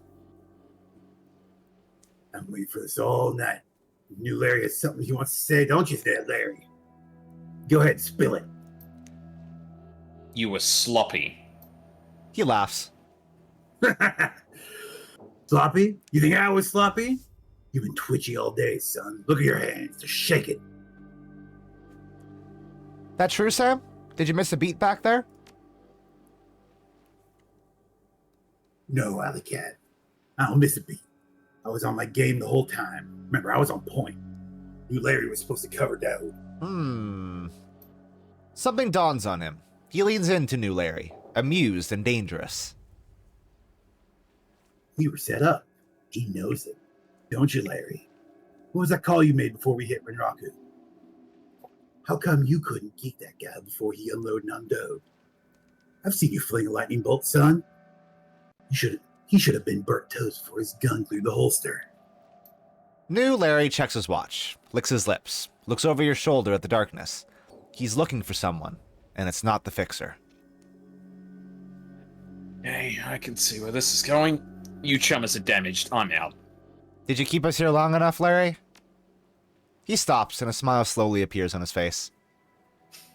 Looks like that. Sorry, Alley Cat. Kinda like you. I just like money better. We've got incoming! New Larry relaxes and throws you a Drek-eating grin. Looks like my new Renraku friends are finally here. They're gonna take that hard drive off your corpse, buddy. We should choose our friends more carefully, Alley Cat. Buy you a drink after this? You'll owe me several. Sam's a good guy. I like Sam. Solid. Probably should have picked a less rough voice. I didn't realize he was going to be talking Yeah, so much. you're gonna be talking. He's gonna be talking a lot for this first little bit. Though, luckily for you, you won't have to voice him again until the end of the game. All right. See, this is the kind of situation where I'm like, man, I wish Shadowrun was popular enough that I could have a Baldur's Gate 3 level game where I can play it with friends. Yeah. All right, Sam, you have a big gun. It's probably too... Oh, good. Fuck you, Larry! Get that asshole. Get that dipshit. She's a druid. What does she have? She has no totems. Haste. Good. Good spell. There is a pool near Larry as well. A pool? Oh, like a ley line? For a summon. Oh, I didn't see that. Yeah, Oh. they weren't well telegraphed in returns. Returns is very rough. Yeah. Yeah. This is definitely proof of concept, and then Dragonfall was like, oh, this is like the real game. yeah, kind of. It's funny, because Dragonfall was the Kickstarter stretch goal. Yep. Silk Song before Silk Song was... Yeah, literally. Yeah. Yeah. Down by Larry. Oh, I see. That's good. What do you got? Big wave. Mana Bolt? Sure, why not? Mana Bolt. Mana Bolt! And then shoot the guy? This was kind of a bad David Lynch impression there. Psycho Ball!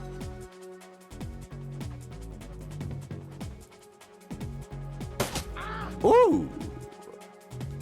Sam needs to reload. How do I reload again? Oh yeah, there we go. Kill you. And then so sucks that movement takes an action. I'm just too used to D&D at this point now. Yeah. Love me movement action. Yeah. Yeah. Still an action, but different. No! Yeah. Oh. I read something recently where the designer of 5e has come out and said that he hates bonus actions, even though he was the guy who made bonus actions. Yeah, because he's like, originally the idea was that he wanted to streamline it to just one action every turn, and that was it. Yeah.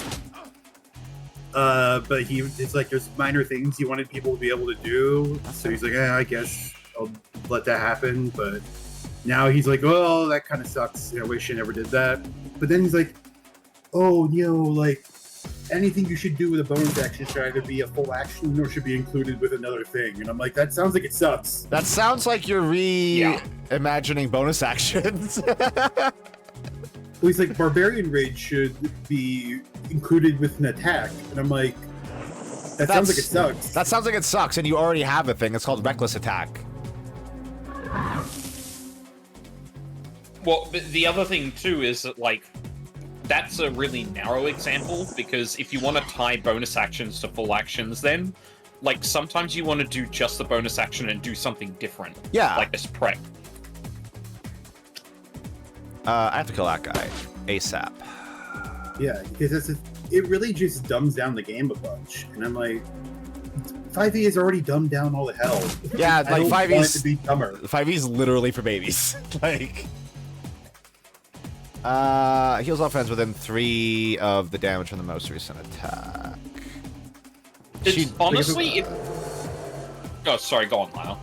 No, I was just gonna say, like, if I want to play something easier, like, I'd play something that's like either like super rules like something like Powered by the Monster of the Apocalypse, Week, or like something like that, or like something straight up diceless, you know? Yeah. It's like I kind of don't like how D&D has just progressively lost all of its crunch. Yeah, because now it's this weird middle ground. Yeah, where it's like they want it to both be a crunchy RPG and an RPG that anybody can play, and like those two things don't mesh together perfectly. No, it's a difficult line to walk. Oh fuck.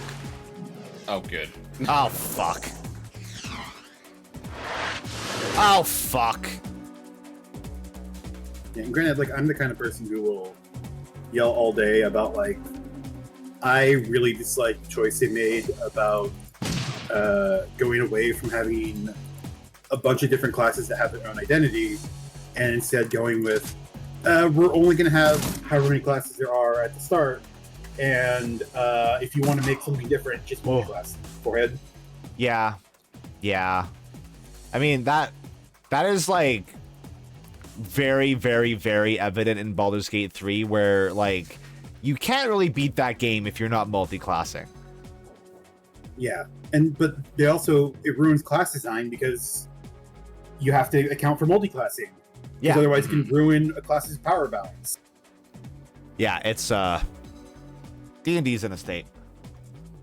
Everybody play Pathfinder instead. Sengomer lowers her gun. Aye, Sam. You okay, Sam? Sam's breathing is heavy and he looks shaken. That was a hell of a thing. Part of life, Sam. You know that. You were born for this gig, Alley Cat. Me, not so much. I think I'm gonna hang it up. Find a nice brothel somewhere. Stay drunk till I croak. Sounds good, honestly. What about you? Me? I do this. It's the only life I know. But you're a dumbass, and I'll drink to you when you're dead. Who am I kidding? I'm not gonna outlast you. Guess you can drink to me. Wow. Foreshadowing. Does he know? Does he know? What does he know?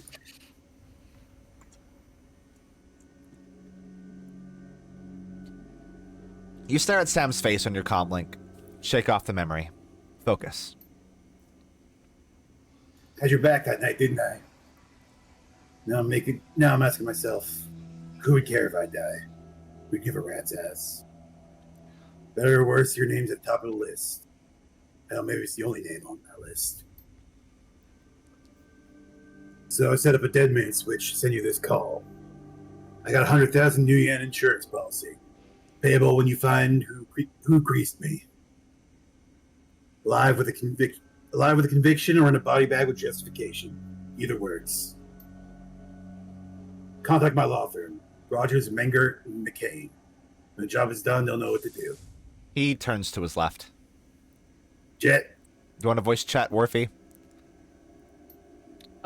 Sure. Okay. The camera swivels to show a well-dressed man sitting next to Sam. Oh boy, okay. Yeah.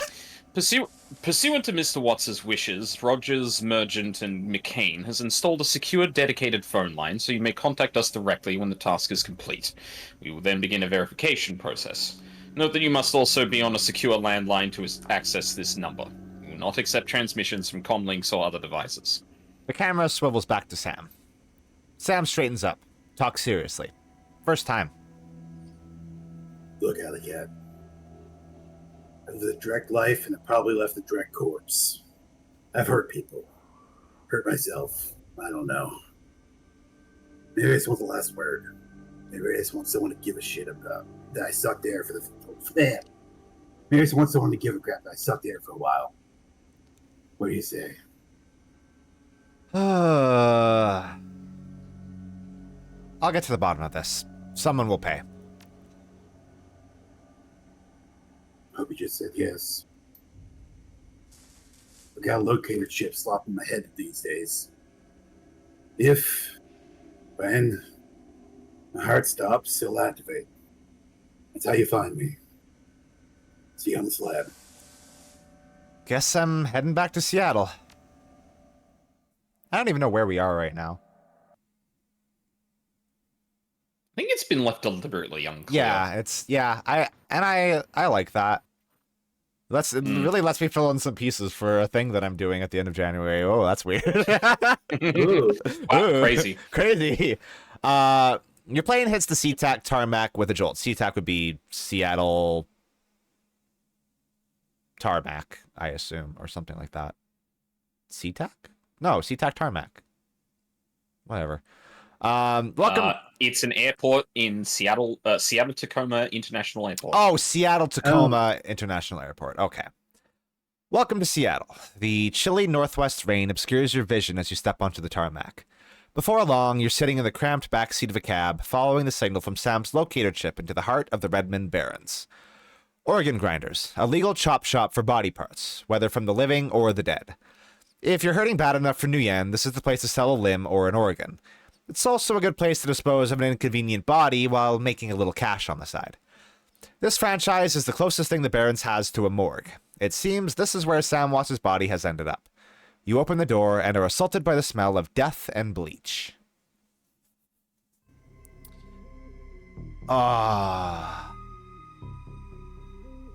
Just bathe in it for a second. The fucking music in these games. Fantastic. Fantastic. Oh, it's so good. Lila's gonna get to voice the character in here. This is a very Lila character to me. Oh, yeah. The smell of death and decomposition wash over you, only slightly masked by the minty fake fresh of industrial grade antiseptic. Mr. Dresden. Hovering over the recently departed is a small dwarf. That damn smile. That damn smile. Whistling a tune. His broad grin says, "I love my job," a little more than you'd want or expect from someone in the chop shop trade. As you approach, he looks up with a lopsided grin. There's something kindly in his eyes, though it might just be a stray reflection of chrome and surgical tools. Sorry, didn't expect any visitors at this hour. It's some asshole at corporate with my receptionist. What can I do for you, man? Are you the coroner? I'm Joel Dresden, your organ grinder's branch manager here. So yeah, that makes me this franchise area's coroner too. You are? Alley Cat, I represent a man named Sam Watts, and I'm here to look into his murder. He frowns. Interesting. Dead man next for a strange client. What makes you think he's here? Sam had a locator chip embedded in his skull. I followed it here. I see. Well, you're right, he's here. Not too many people know about the murder, though. The person hasn't got wind of it yet. What with being all the way out here in the barracks. He was murdered. Who told you he was dead? Sam did. When his heart stopped, 100,000 new yen was wired to a secure account in my name. I get the kill. I find the killer. I get paid. The dwarf raises his eyebrows, smiles, wiping the suspicion from his face. A dead man switch. Yeah. Fascinating. I was working on him earlier. He's over here. All right. He runs over. Trying to give a creepier Bob Hope from Princess Bride. Oh, yeah, that's good. That's good. That's good. He's my second Emerald City Ripper victim. The third one was downtown. Emerald City Ripper? He sighs. Not my title. That's what the Seattle press is just calling the killer. All I know is that it's like the original Jack. All I know is that they like the original to Jack. Our Ripper knows how to handle a scalpel. This one's even more twisted. They always remove an internal organ from the victim. Like Jack the Ripper? Exactly like Jack the Ripper? So not more twisted? What prize did Jack? I think he specifically took like livers. I don't think he took internals. I think he took ears. He definitely he took internals. We can Google. Hold on. Jack the Ripper.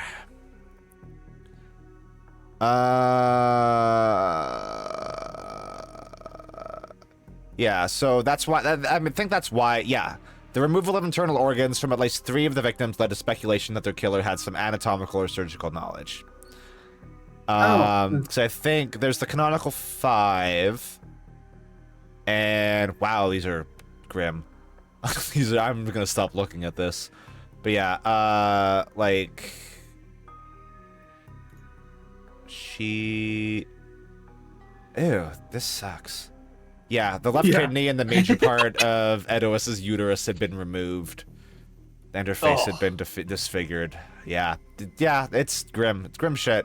You don't really, when you listen to true crime shit, you don't really realize the severity of the grimness of it, huh?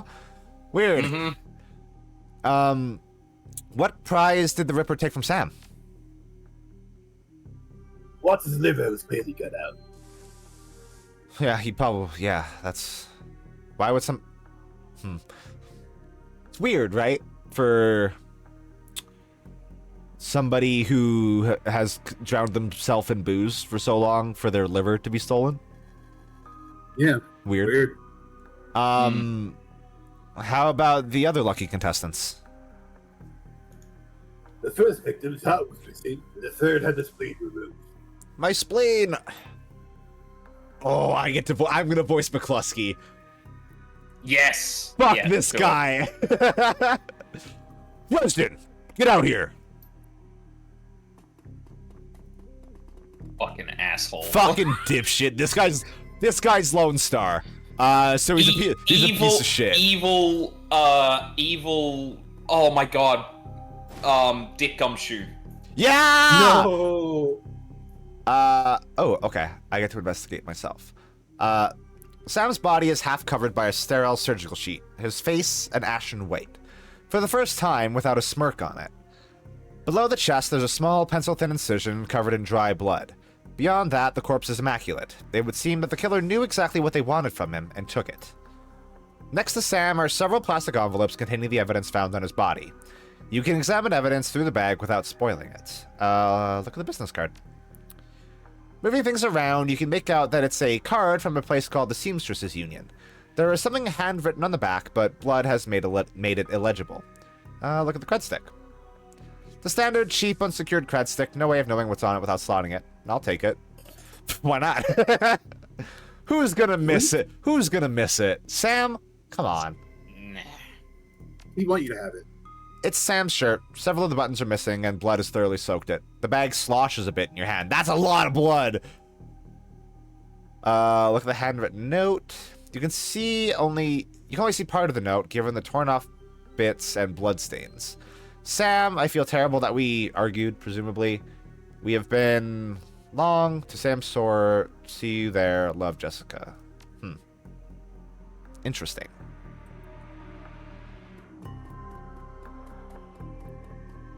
No, I wanted to talk to McCluss. Oh my god. The McClunky. McClunky! Towering over the diminutive coroner is a homicide detective right out of Central Casting. If you ignore the tusks, pointed ears, and Neanderthal brow. Wording. Isn't that literally a slur, too? No, troglodyte is. That's what it is. Yeah, people call orcs and trolls trogs. Which is funny when you're an RDBS fan. You can smell his cheap aftershave from a mile away. So, this new Ripper Vic, Watts. Sorry, I didn't say that right. So, this new Ripper Vic, Watts. Name's familiar. Didn't his mother kill herself a while back? The coroner frowns. So you existed at the time. He chortles. Come on, she offed herself. I had it on very good authority. Now let's go, Dresden. Give me something to work with here. This Ripper case is my ticket to a lieutenant's badge. God, this is such a good opening for what this character fucking is. Yes. It's just awful from minute one. Yeah, terrible from the start. She's an absolute dirtbag. Yeah. Yeah. I've already posted everything I know. The killer stuns the target with a combination of drugs and magic, and removes a single internal organ while they're still alive. The perpetrator is most likely right-handed with a slim hand and knows his way around a scalpel. Has a decent understanding of human and metahuman anatomy, too. So, I'm looking for a whacked-out surgeon? Not necessarily. I don't know any surgeons who still use scalpels anymore. These days it's all done with a computer-controlled. Could be anyone from military field surgeon to an antique medicine aficionado. You're no damn help, dwarf. The Lone Star Detective finally notices you. You note his superhuman powers of observation. Who the hell are you? I'm not gonna... I'm the nobody who didn't hear nothing. That's right. And if you ever do hear something, I'll knock it right out of your head. He looks back at the dwarf. Dresden, get me more. I am putting someone in a cell or a box this week and claiming my promotion. Great. So you're not going to do the work yourself, huh? Great. No. Awesome. And he really Give me a culprit and I will throw them in a cell. And I Done. yeah, exactly. I'll do a state-sanctioned execution on the spot.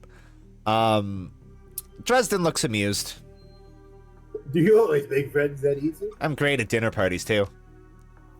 He cocks his head to one side. Be straight with me. You really gonna work for a dead man? Let's get one thing straight, Dresden. I've never done anything straight in my life. Oh, I can tell. You have blue hair and pronouns. I know what you are. A Shadowrunner. Remind me of my daughter. I'm going to bring his killer to justice. At least, street justice. Fascinating again. I'll just call him Detective McCluskey. Detective McCluskey isn't interested in anything but Detective McCluskey. He convicts his own mother if a man doesn't take you in a week in his paycheck. Plus he's on the tape. Well, yeah, he's Lone Star. Of course he is. Dresden pauses, considering.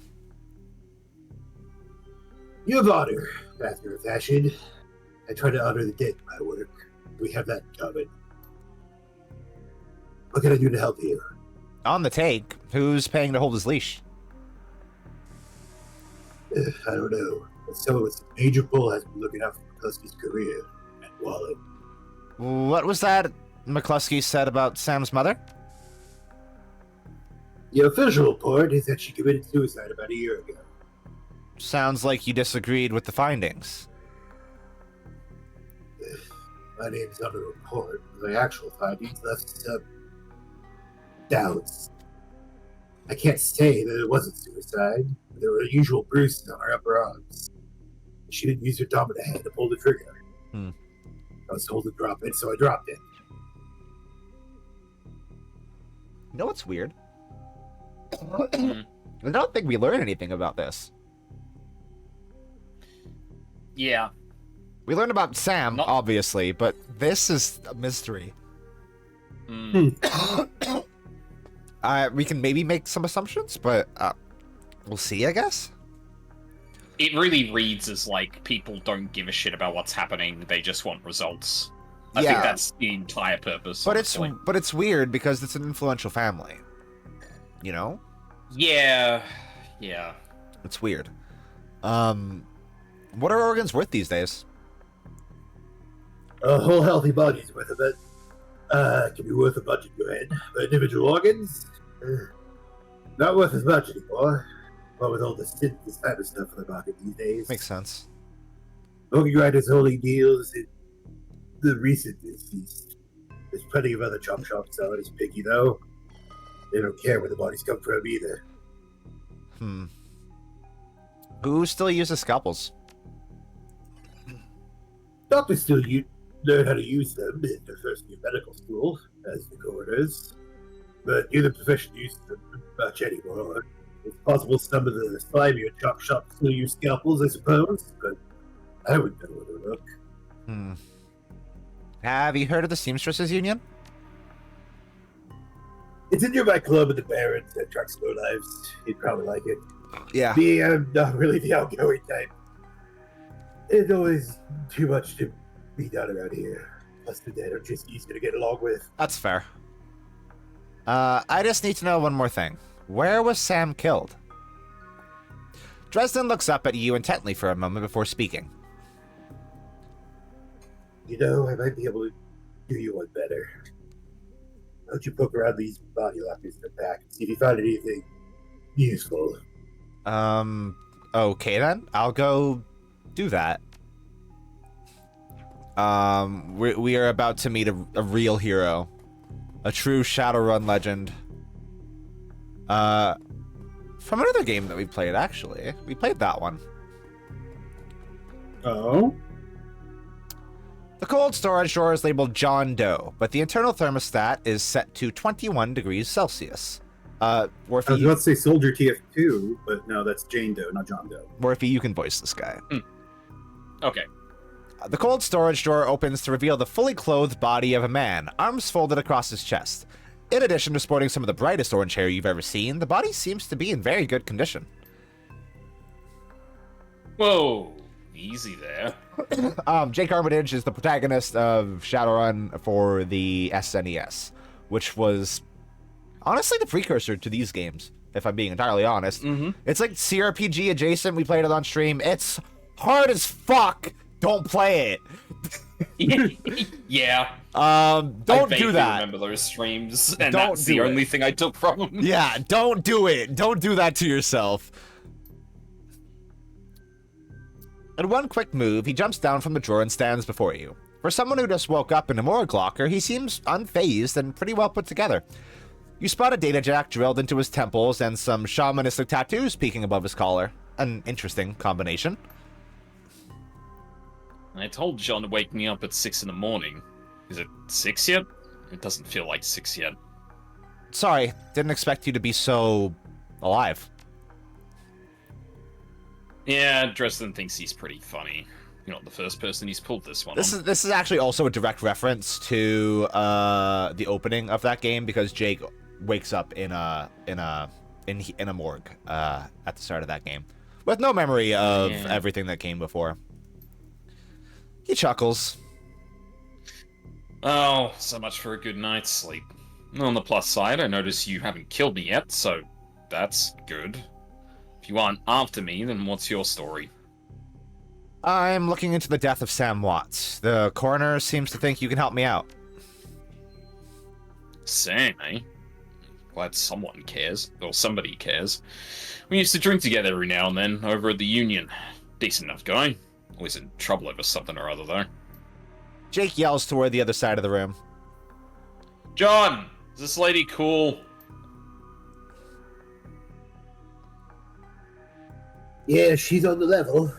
But the Sam, believe it or not, some sort of dead man switch. I thought you could help her out. Maybe even stop moving around the shop all day. Thanks for volunteering me. He pauses. Might be sizing you up, but it's hard to tell behind those shades. Alright then. My name's Jake. And you are... Call me Alley Cat. Nice to meet you. Oh, it sounds like you're taking a dive into the deep end here. John's right. I might be able to help you out. I was with Sam the other night, the night of the murder. Poor guy. He was hanging at the Seamstresses Union that night. Tripped out and rowdy. I've been laying low there for a few days after a bad run.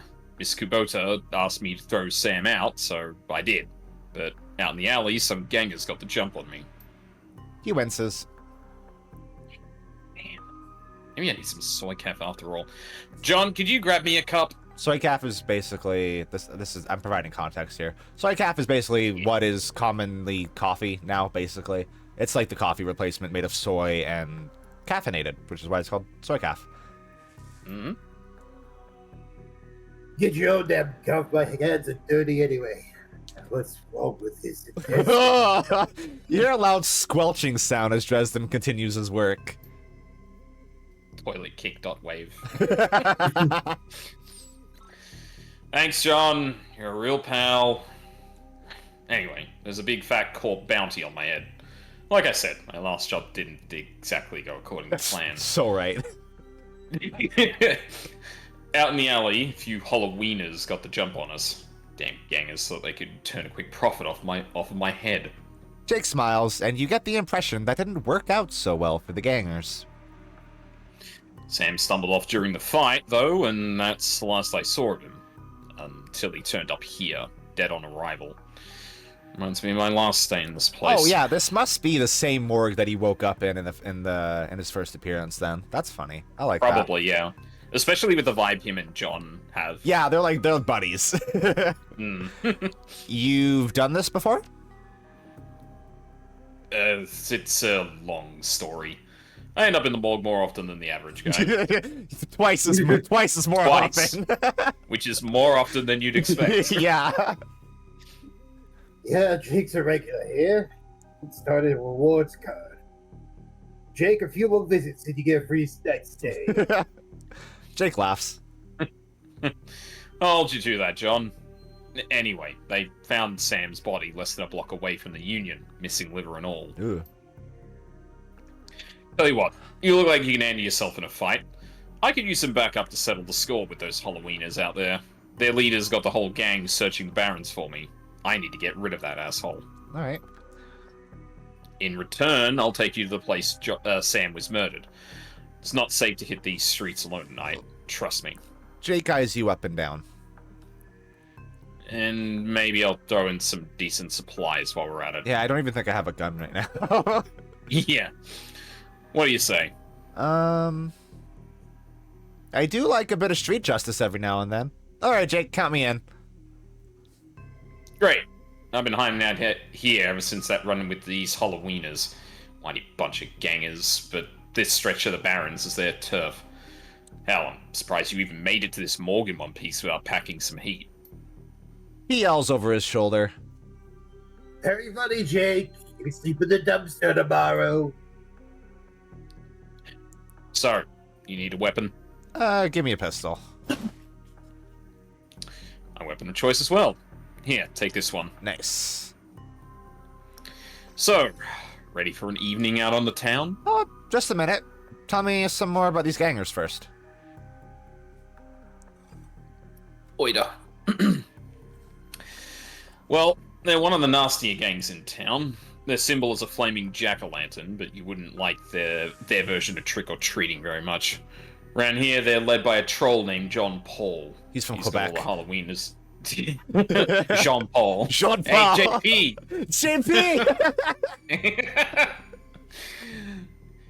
JP. He's got all the Halloweeners and the Barons looking for me. We take him out. Maybe I can breathe a bit easier. I'm ready. I'll follow your lead. Halloweeners aren't looking for you yet. Yeah, they're about to be. Yeah. Let's go. Show me the castle. We will. See you later, John. Can you at least prepare my coffee for when I get back? I think there's some in the dumpster. Oh, this is new dialogue. Run in the Seattle sprawl, and sooner or later you'll find yourself in the Redmond Barrens. It doesn't matter your business. The Barrens doesn't like you. Take 1 part radioactive wasteland, 3 parts dog-eat-dog slum, add a dash of tourist trap, and you've got a recipe for mean as hell. You leave the sanitized death and formaldehyde of organ grinders behind, entering the anarchy and desperation of the streets. Jake stops a moment to breathe deeply, filling his lungs with motorcycle exhaust, radioactive dust, cordite, and who knows what else. He exhales with an expression of wry contentment, the stench and grime telling me he's home. I want to provide some context for something, actually, because this is a big thing in Seattle that I don't think was covered in the timeline. There's a part of Seattle which is attached to the Redmond Barrens. I think it's in the Barrens, called Glow City. It's a part of Seattle that is fully contaminated with radiation. So it's almost exclusively populated by homeless people. And then I think there's a lot of ghouls in there as well, which is probably where they come from. Yeah, furthermore, many critters live in Glow City, which have also gotten some special outgrowths due to radiation. Toxic shamans, ooh. And they have their own gang. That's cool. Yeah, so important to know. That's why there's radiation in the atmosphere in Seattle, because of Glow City. Oh, I had a more recognizable quote I could have done with Jake last. Dang it. What? I was trying to do a Bob Hope, Princess Bride bit when you left. And I was like, no, I had a more recognizable quote. And I found Jake, he was only mostly dead. Shut up! We're like the Hall of Wieners. Yeah, see, that's why that's not a good gang name. Bad gang name, guys. Figure it out. I like that it's bad, but it's so bad. It's like, come on. It is actually good that it's bad, because like it adds a lot of character to it, I think. Yeah. Hidden in the garbage strewn alley is a high-tech safe with a mag card reader on the front. Open the safe. With a smooth hiss, the safe opens to reveal a collection of gear that is a perfect match for your skills. Wow! You take the gear. Isn't that nice? That's so nice! Don't ask me where I got all of it. I won't. Hand over the loot, bozos! Yeah, I love just immediately meeting with jobbers. I like that they call you bozos. Yeah. Like that. That is a bit of slang that I'm glad we maintained. Yeah. The next group we're gonna call you jabronis. Oh, jabronis is a good one. Woo! Kill! Wow. Yeah. Easy. Awesome. I'm pretty sure the first time I played this section, I got grenaded. Yeah. Immediately. The grenades was not fun. Grenades are the most dangerous thing in this game. Yeah, they really are. So, welcome to the Barrens. Guess I'll need to find a new spot to hide my gear. Good dead drops are so hard to keep. He chuckles. Well, at least they were too dumb to break my maglock. Now that you've got some gear, let's go deal with these Halloweeners. Let's go deal with these wieners. Like in the act of correctly describing them, you call them wieners. It's so bad. Yeah, but it's also so good. Yeah, exactly. Is there anything good I can spend this karma on right away? I could maybe do... No. Rifle Gang is the Easter Bunnies. Good shit. Yeah, we'll just do that for now. Having dodge higher is probably in my best interest since I'm not playing this game on easy. It's you can matrix bullets. Yeah, exactly. It's wild that like in Cyberpunk Red, you can just like get your dex to like a normal level and you can just dodge bullets. Yeah, it's so cool. Like, yeah, I think if your reflexes are 7 or higher, you can dodge bullets the same way that you can melee weapons, and it's like that's Cyberpunk Red's fucking cool. The man before you appears well-mannered but nervous. Excuse me, ma'am. I don't know you, but you look like you can handle yourself in a fight, and we need some help. Calm down. How can I help? Please. Thank you. Some thugs are shaking down the market we've set up here. It's been getting worse lately. I don't think we can afford to pay them forever.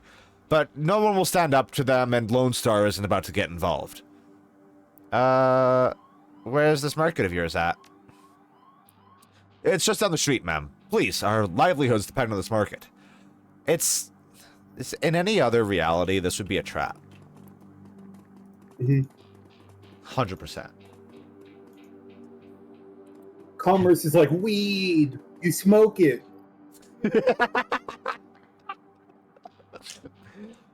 The thug attempts to use his bulk and it... Ugh. Sorry, I just smelled this hideous breath. The thug attempts to use his bulk and hideous breath to intimidate the shopkeeper. The old woman is holding firm, but you can see the thug's patience fading fast. And he looks like he's about to start breaking things. Hey, who the hell are you? I'd like to pay for this month's protection dues. How much? If I'm by me, this month's dues is 300 new yen. Fork it over. Well, that's the money I got from Sam. Way to go, idiot. Also, that's just the guy from Pawn Stars. Yeah, really. Yeah, kind of. Thank you for your help. They'll be back, though. At least you bought us time to prepare for next month. Great. Well, appreciation is a little bit lacking, lady. I'm a little bit out of money now. How much money do I have? I just pulled up a picture of him. It's the same guy, but younger. I have $0 right now. Awesome. Her clothes may be dirty, but this woman is far from downtrodden. Hey, not that it's my business, but I wouldn't go that way. Why? What's going on? Just some Halloweeners stirring up trouble again. She points to the south. They rode in this morning on those fancy bikes, set up camp in the old street market. They've been marching up and down the street all day, shaking down anyone that wanders past. Typical. Well, odds are those are the guys we're after. Anything else I should know about these gangers? Well, the leader's a big old troll named JP. Real piece of work, even for a wiener. They call them wieners! Let's go! Awesome! Yep, that's him. Jake checks his pistol. Sounds like a friendly bunch. Are you gonna be safe out here? She laughs. You think I'm dumb enough to get caught out in the open by one of those assholes? Nah, I know my way around these streets like the back of my hand. Worry about your own skin. Thanks for the heads up. No sweat. Bell Sweat's such a cool phrase. I gotta get into that. I gotta just start using Shadowrun slang unironically. We gotta start pushing the phrase null into regular conversation. Yeah, for real. For real. Lila, you've been voicing Hey, yes, yeah. what? Yeah, that's right. Step forward, and we're gonna plant you right there. This is Halloweener property now. This is one of the two that got away. If I hadn't missed my shot, these idiots would have given up and moved on by now. Wait a minute, you're rolling with Jake? Bad idea, chummer. The Halloweeners are collecting that bounty. And killing you? Well, that'll be a nice bonus. I'm not gonna get much out of it. I have $0, bro. We love gunning down random people. I love gunning down people as much as I love Halloween. And my name's Halloweener. Yeah, that's unfortunate for you, sir. God, I hate it here. the other guy in the gang is just like, this sucks. I gotta get out of here. This is Jack Skellington, are you ready to get your first kill? You stop calling me that. Please stop calling me that. Fuck, I really need to get Jake into cover. Jake? Hey, you know what's never in cover? Fucking ley lines. Yeah. I played both Returns and Dragonfall as a mage, and whoa. I'm so sorry.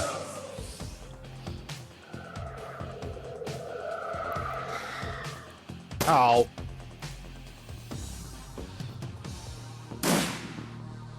I do kind of like the trade-off, but cover is so damn powerful. It's like absurd how good cover is in this game. Which might be indicative of Shadowrun as a whole at this point, maybe.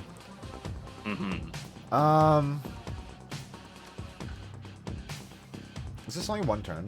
One action? Yeah, it is. Does Jake have other gun? Nope, he has a fist. I guess he very specifically did say he also uses pistols, so I shouldn't be surprised.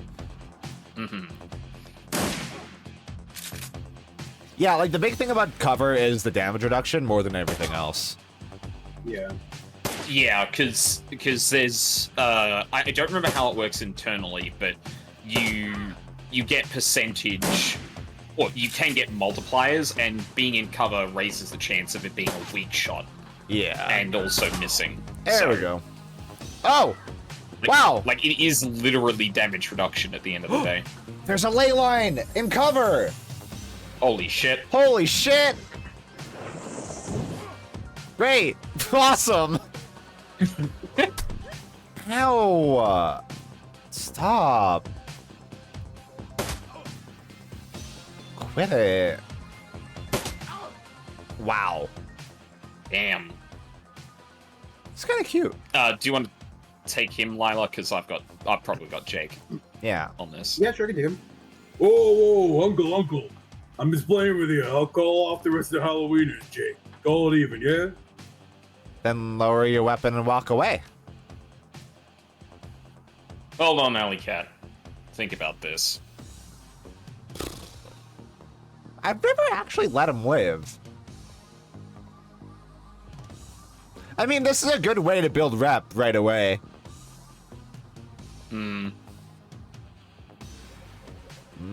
Let's just kill him. Fuck it. Probably more calmer that way.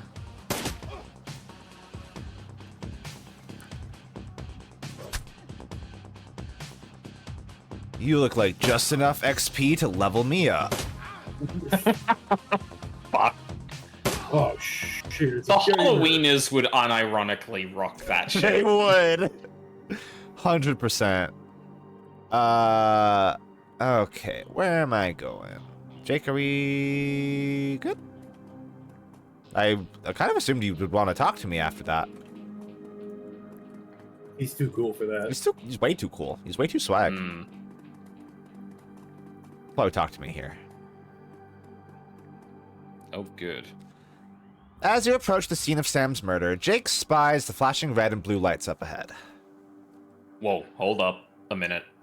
Lone Star isn't above collecting on a corp-issued bounty, and the one on my head isn't going away anytime soon. He sighs. Sorry, friend. I think this is where our paths diverge. Thanks again for the help with those Halloweeners. Here's your payment. I don't take New Year where I'm going, and you look like you could use the funds. Where are you going?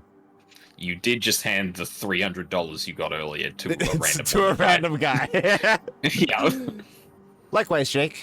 Give me a call when you're in the clear. Yeah, sure. He starts to leave, then tilts his head back. Hey, one more thing. When you're done checking out your pal's crime scene, pop into the Seamstresses Union. It's just down the street. You need gear, information, or just a damn stiff drink. That's the place to be. Best dive the side of Chicago. I used that place as a base of operations for years back in the day. Make the right friends there, and I'm sure you'll get to the bottom of this Ripper business. Sick. Thanks, Jake. Well, nice knowing you. Jake turns and disappears into the shadowy depths of the Redmond Barrens. Bye. Cool. He's so cool. He's actually a complete loser. Actually, just like canonically.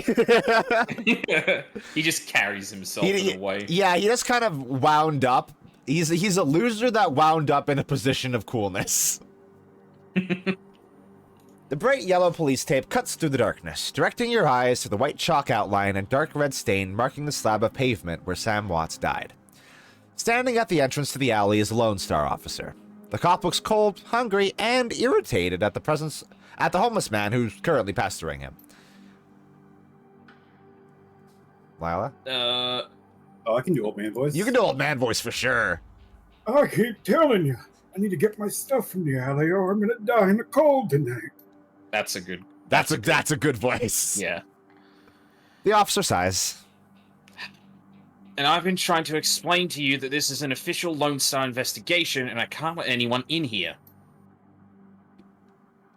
Hey, I got rights. Look, you sinless garbage. I've got a job to do. Find a new blanket, or I'll find a reason to use my stun baton. Boo. Typical. I hate all you pigs. We love William. Yeah, you get his ass, William. Get his ass. He looks in your direction. Now what? The coroner Dresden sent me over. Doesn't mean jack to me, unless someone radios me with an update. My orders are that nobody gets in. Oh. Well, I have a solution. Gun. Gun. Gun. Your neutral special. Gun. With her neutral special, Alley Cat uses a gun. Yeah, I'm looking for... Oh, I think it's over here. Yeah, this guy. Dan the Donut Man. The smell of fried food, powdered sugar, and slightly burnt soy calf is almost enough to overpower the dusty sewage stench of Redmond streets. The troll working the stand is covered in food stains older than he is. What can I get you, chummer? I'll take a jelly donut and a soy calf. Enjoy. Did you see the murder in the alley across the way? Nope. Well, I was close when it happened. But hey, that's the Barrens. The back alley killing is nothing new around here. The only reason the cops are making a big deal about this Ripper business is that some of the victims are real people. You know, folks with sins. What can you tell me about the Barrens? The Barrens? Hell, if you ask me, you probably shouldn't be out here. This stretch we're on is called Touristville, though, and I suppose it's the closest thing around here to respectable. Fewer muggings, and you might even survive drinking the water if you're lucky. Wouldn't recommend it, though. He scratches his armpit. Now, behind me, that's the Seamstresses Union. You want drinks, drugs, favors, or information around here? The Union's your spot. Hell, that place is the reason I'm in business. Folks get the munchies when they party. Mrs. Kubota owns the joint, and she's quality. A hard woman, but fair.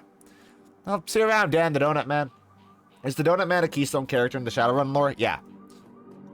100%. Yes. Fully. Very important. Fully and completely. That guy's actually Dunkelzahn. It's actually a really mark against that thing we were reading earlier that it doesn't mention the establishment of the Donut Men. I know. It's like whoever wrote that timeline is like complete Shadowrun poser. Yeah. The streets have not been kind to this man, but they've also hardened him. This man is clearly a survivor, though one wrestling with the onset of age and arthritis. I saw you over there with that rat bastard cop. What do you want? Know anything about the murder that took place here? He squints at you, suspicious.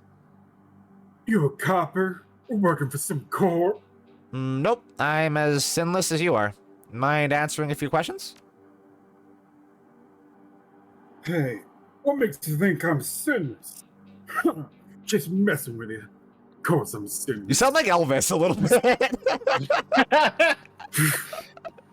System ID number my ass. What kind of questions you got? Did you see the murder? Nope. And I can't say I'm sorry I missed it.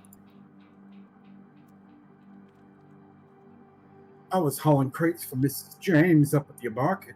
Can't carry as many as I used to. So it took a while. Got back here in time to see a couple of tourists puking all over my home turf.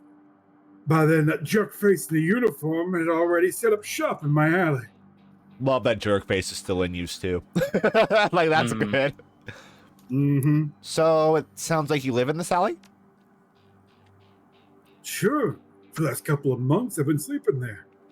I spend my days out doing odd jobs for the street merchants, or panhandling tourists over the Streamsters Union. I love this man. We need to protect this man at all costs. Mm-hmm. What I else? don't need you protected. Sorry, yeah, it's like Alley Cat was just talking to herself. What else did you see that night?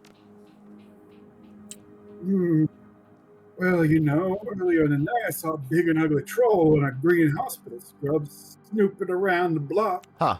Bought some donuts and 2 cups of soy calf off of Dan over there. Seemed nervous. Needed everything in it with his left hand because his rat was all screwed up with some cyberware. Can you tell me more about the troll cyberware? Well, it was big. Oh. And I think it must have had some hospital attachments because I saw some needles. It was a lot like one I saw back in 44 when I got captured by elves. Damn laugh ears. They did all sorts of experiments on me. Let me tell you, never trusted one of them cyber Wait, people. do you think elves are cyber people? I love the idea that elves are basically equivalent to aliens and they abduct you and do experiments on you. They're born out of computers. Stay around. Keep an eye on your pocket computer. I will. Thank The you. elves will come out of it to take you. Okay. I'll talk to you. I'll talk to you. Yeah, thanks, man. Talk I'll to you try later. and get you. Yeah. You again? What? Long night, eh? You look cold, so I picked up a donut and some soy cat for you. Hey, thanks. The officer's face lights up as he takes a sip. He seems pretty trusting for an officer of the law. Just the voice I went for, I was like, oh, this is a pencil pusher who's finally been brought on to field work and shit. It's like, hey, thanks. I sure hope there's no poison in this or anything. My biggest fear in the entire world is that somebody will give me a soy calf with poison in it. Anyway, allow me to drink this soy calf from a complete stranger. Yeah. When my dad was a cop, it was this is back when cops actually worked for the government. Oh. He said folks would buy him coffee all the time. I ain't seen it till now. So, what can I do for you? The sentence, this was back when cops actually worked for the government. Worked for the government, yeah. Is like, also, not true. They never have. They kind of just work for themselves and do whatever the fuck they want. Yeah, more accurate to say, back when cops' paychecks came from the government. Yeah. Back when they weren't explicitly owned by corporations. Yeah, basically. I'm actually working for the dead man to help find his killer. Can I come into the alley and look around a bit? Yeah, your client is the chalk line? That's messed up, woman, but I respect it. Okay, but don't mess anything up. Not that anyone would likely notice, because the forensics aren't coming back. I already have the forensics. I'm good. A test tube piece. Amidst the shards of glass from the broken lights, you find a small piece of glass which looks like the bottom of a test tube. Science guy was here. Mm-hmm. Bill Nye did this murder. Shit. This work light is new. You can see that all of the alley's normal lights have been ruined. Upon closer inspection, it seems that they've all imploded. What? As if some force shattered them all at the same time. Huh. It was TMNT, they did it. This looks like the coat and blanket that the old man was trying to get back. Examine the area for evidence. As you shuffle the bundle of cloth to the side, a printed receipt falls out from beneath the folds of the blanket. It's a bar tab receipt from the Seamstresses Union, dated 2 days ago at 3:02 a.m. Right around the corner is reported time of death. Customer, Sam Watts. The server's name is listed as Coyote. Coyote. Yeah, I know. I was saying it like that as a joke. Oh, okay. As they say El Coyote, Coyote, Coho in Cyberpunk. Which is, I guess, it's also based on an actual bar in LA, I think. Oh. Pick up the coat and blankets. We'll give it to William when we're done here. Oh, wait, random thing. Have you ever heard of, like, coyote, like, yowl? Like jail? No, like, yell. Oh, no. It sounds like a woman being murdered. It's horrific. Oh, wait, no, I have. Yeah, I've heard that because I live in the plains. I've heard it I didn't know before. they had coyotes all the way up. Yeah, there. we have coyotes up here a lot. There are two distinct sets of footprints: a human's ending at the chalk outline, and a larger set, possibly Orca Troll, and I can't relook at that. Cool. I'm glad they stopped. I'm glad they stopped doing this after this game. Yep. Hey there, youngin. I think this coat and these blankets belong to you. My stuff. Mighty decent of you. Don't see that kind of thing too often around here. Have a good day. So we did. Look out for the cyber elves. I heard. I yeah. gotcha. I heard you the first time. Piece myself with my dick. Let's see. I probably want to do that. Not in this game. I don't need that in this game. Later games, sure, but this game doesn't actually have a whole lot to do for deckers. Little bit, but not a whole lot. Oh, who are you? Sally. I don't think I've ever talked to you before. Dwarf merchant is packing up her stand for the night. Closed. Come back tomorrow. Okay. We got a great view of that alley across the street. Don't suppose you saw the murder that happened there? She grunts. Sure. I was closing up when I heard a series of explosions from behind the Union. A couple seconds later, this guy comes out, runs across the street. Didn't get a good look at him. Then all the lights in the alley exploded all of a sudden. Things got pretty quiet after that. Huh. Now let me guess. You didn't go running over to see if that guy was okay? Hell no. Around here, that kind of thing gets you killed. Thank you for your time. That lady's smart. That's just smart. Hey, Dan, I heard that you saw this troll. What's up, Dan? You sell some donuts to a troll wearing scrubs last night? Maybe. What's it to you? I sell a lot of donuts to a lot of people. I know how Lone Star profiles metahumans. I tell them about a troll, about donuts from me right before a murder. They'll haul him in just to see if anyone will pay the bail. Not today, my friend. Alright, well, what if he did a murder, though? What if he actually did it, though? Yeah, you know how it is, though. God. No, he's a drug dealer. We're not talking to him. Like, your own, protect your own, you know how it is. Yeah. I get it. I understand it, but I mean, if he's been listed as a suspicious individual in this murder investigation, we should maybe know. Yeah, but how do you know he's suspicious? You know, how do you know he's actually suspicious and not just cop suspicious? And not just the guy. Yeah. Yeah, that's fair. Relative to the rest of the Barrens, Touristville is a neon-clothed oasis. At its heart is the Seamstresses Union, housed in an old brownstone building on the corner of Illegal and Opportunity. Bums huddle together, gangers strut the streets, and the occasional salaryman comes slumming. The Union building has been retrofitted, rebuilt, and restored so many times that it's like an aging starlet wearing too much makeup in an attempt to stay young. The wild ivy growing out of the gutters adds to this effect. As you enter, the murmur of hushed conversation washes over you. The dive bar denizens raise their heads, take your measure, and then go back to their business. This is the kind of place where everyone knows your name, but keeps to themselves. The writing on the loading screen things is actually really good. I like it a lot. Yeah. It definitely has this really good, like, noir vibe to it. It's wild how the instant you walked in, instead of the default music in my head, it was playing the cafeteria music from Disco Elysium. Oh, yeah. The Whirling in Rags track would work perfectly here. Yeah, it would. Obviously, I'm voicing Cherry Bomb. What? What? That's crazy. No, can I see your credentials for that?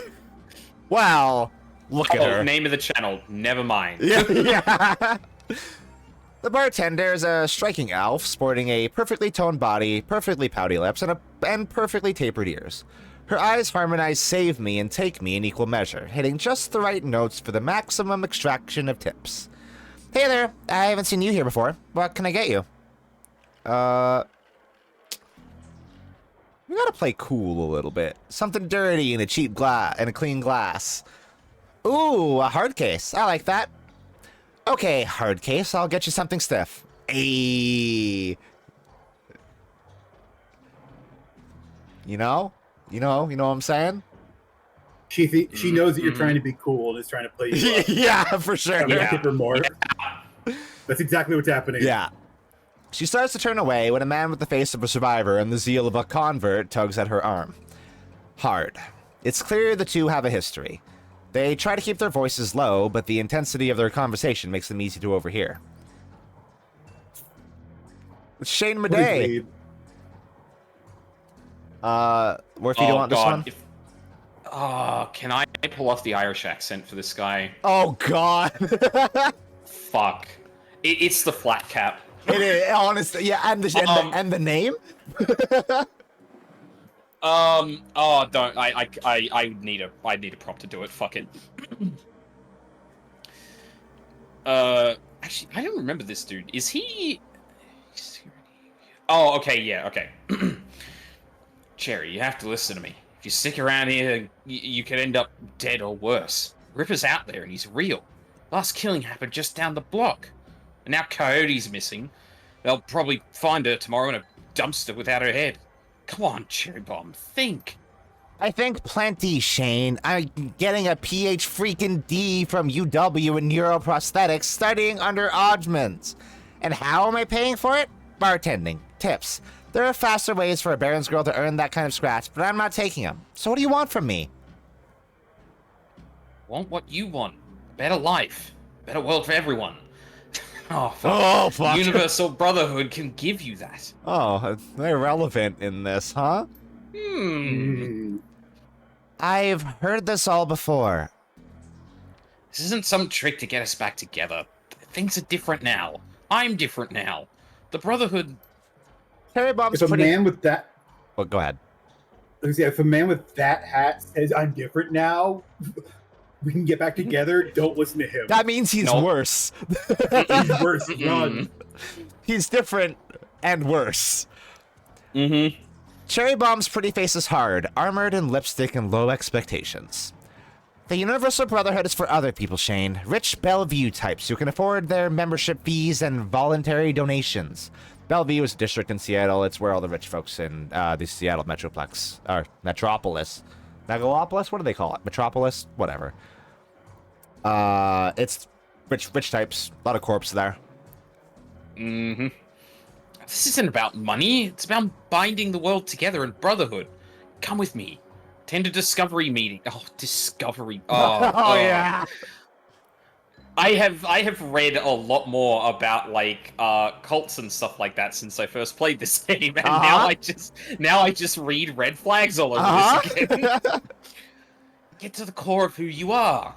I heard Lynn Telestrian give a talk last night called "The New Family of the Sixth World." Oh, the Telestrians are involved in this too.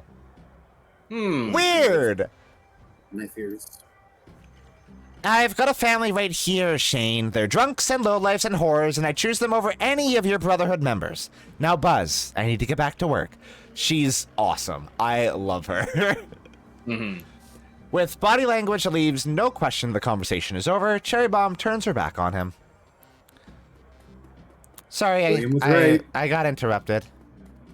I heard. He's got the strength of the righteous, doesn't he? Her pretty eyes narrow. Be careful about whose conversations you listen in on here. Some folks aren't as friendly as I am. You've got a look that says you're not just here for the entertainment. Are you a badge? I think you know the answer to that. She regards you with a smirk. Mm-hmm. I do. You're independent. We're trained to spot a bronze the minute they walk in here. Something I can help you with? I have a few questions. Ask away. Tell me about this place. Some come here for booze, some for companionship. Others are looking for something they can't get anywhere else. If it's illegal or immoral, and it can be bought, sold, rented, or consumed, you can probably find it here. The Union seems to attract people like you. Yeah, I wonder why. Who was that you were talking to? Shane, old boyfriend. He used to work here, then one day he saw a billboard for the Universal Brotherhood, and that was that. Went to a meeting, made new friends, moved in with them. I was happy for him until he started coming around trying to recruit me. I don't need that, Drek. That guy mentioned Coyote. She here? She looks worried. No, I think she's away on business. Business, huh? Is she a shaman? With a name like Coyote. She laughs. No. She shot a coyote once, thinking it was a shaman who double-crossed her. We've been calling her Coyote ever since. Her face. I forgot that's the reason. Yeah, she has that name. yeah, that's a good bit. Her face falls. She has been missing for a couple of days now. Some people think the Ripper got her, but I know her. Coyote can take care of herself. Ever hear the name Sam Watts? She nods. Sam was a regular customer and a regular pain in the ass for as long as I've been here. Talked a big game, but he was always broke. As soon as he got any money in his pocket, it went straight to his head. Chips, drugs, or booze. Coyote had a soft spot for him, though. I make a note here. Always broke. Yeah, how do you get that money? He's The gonna insurance pay us 100,000 yen?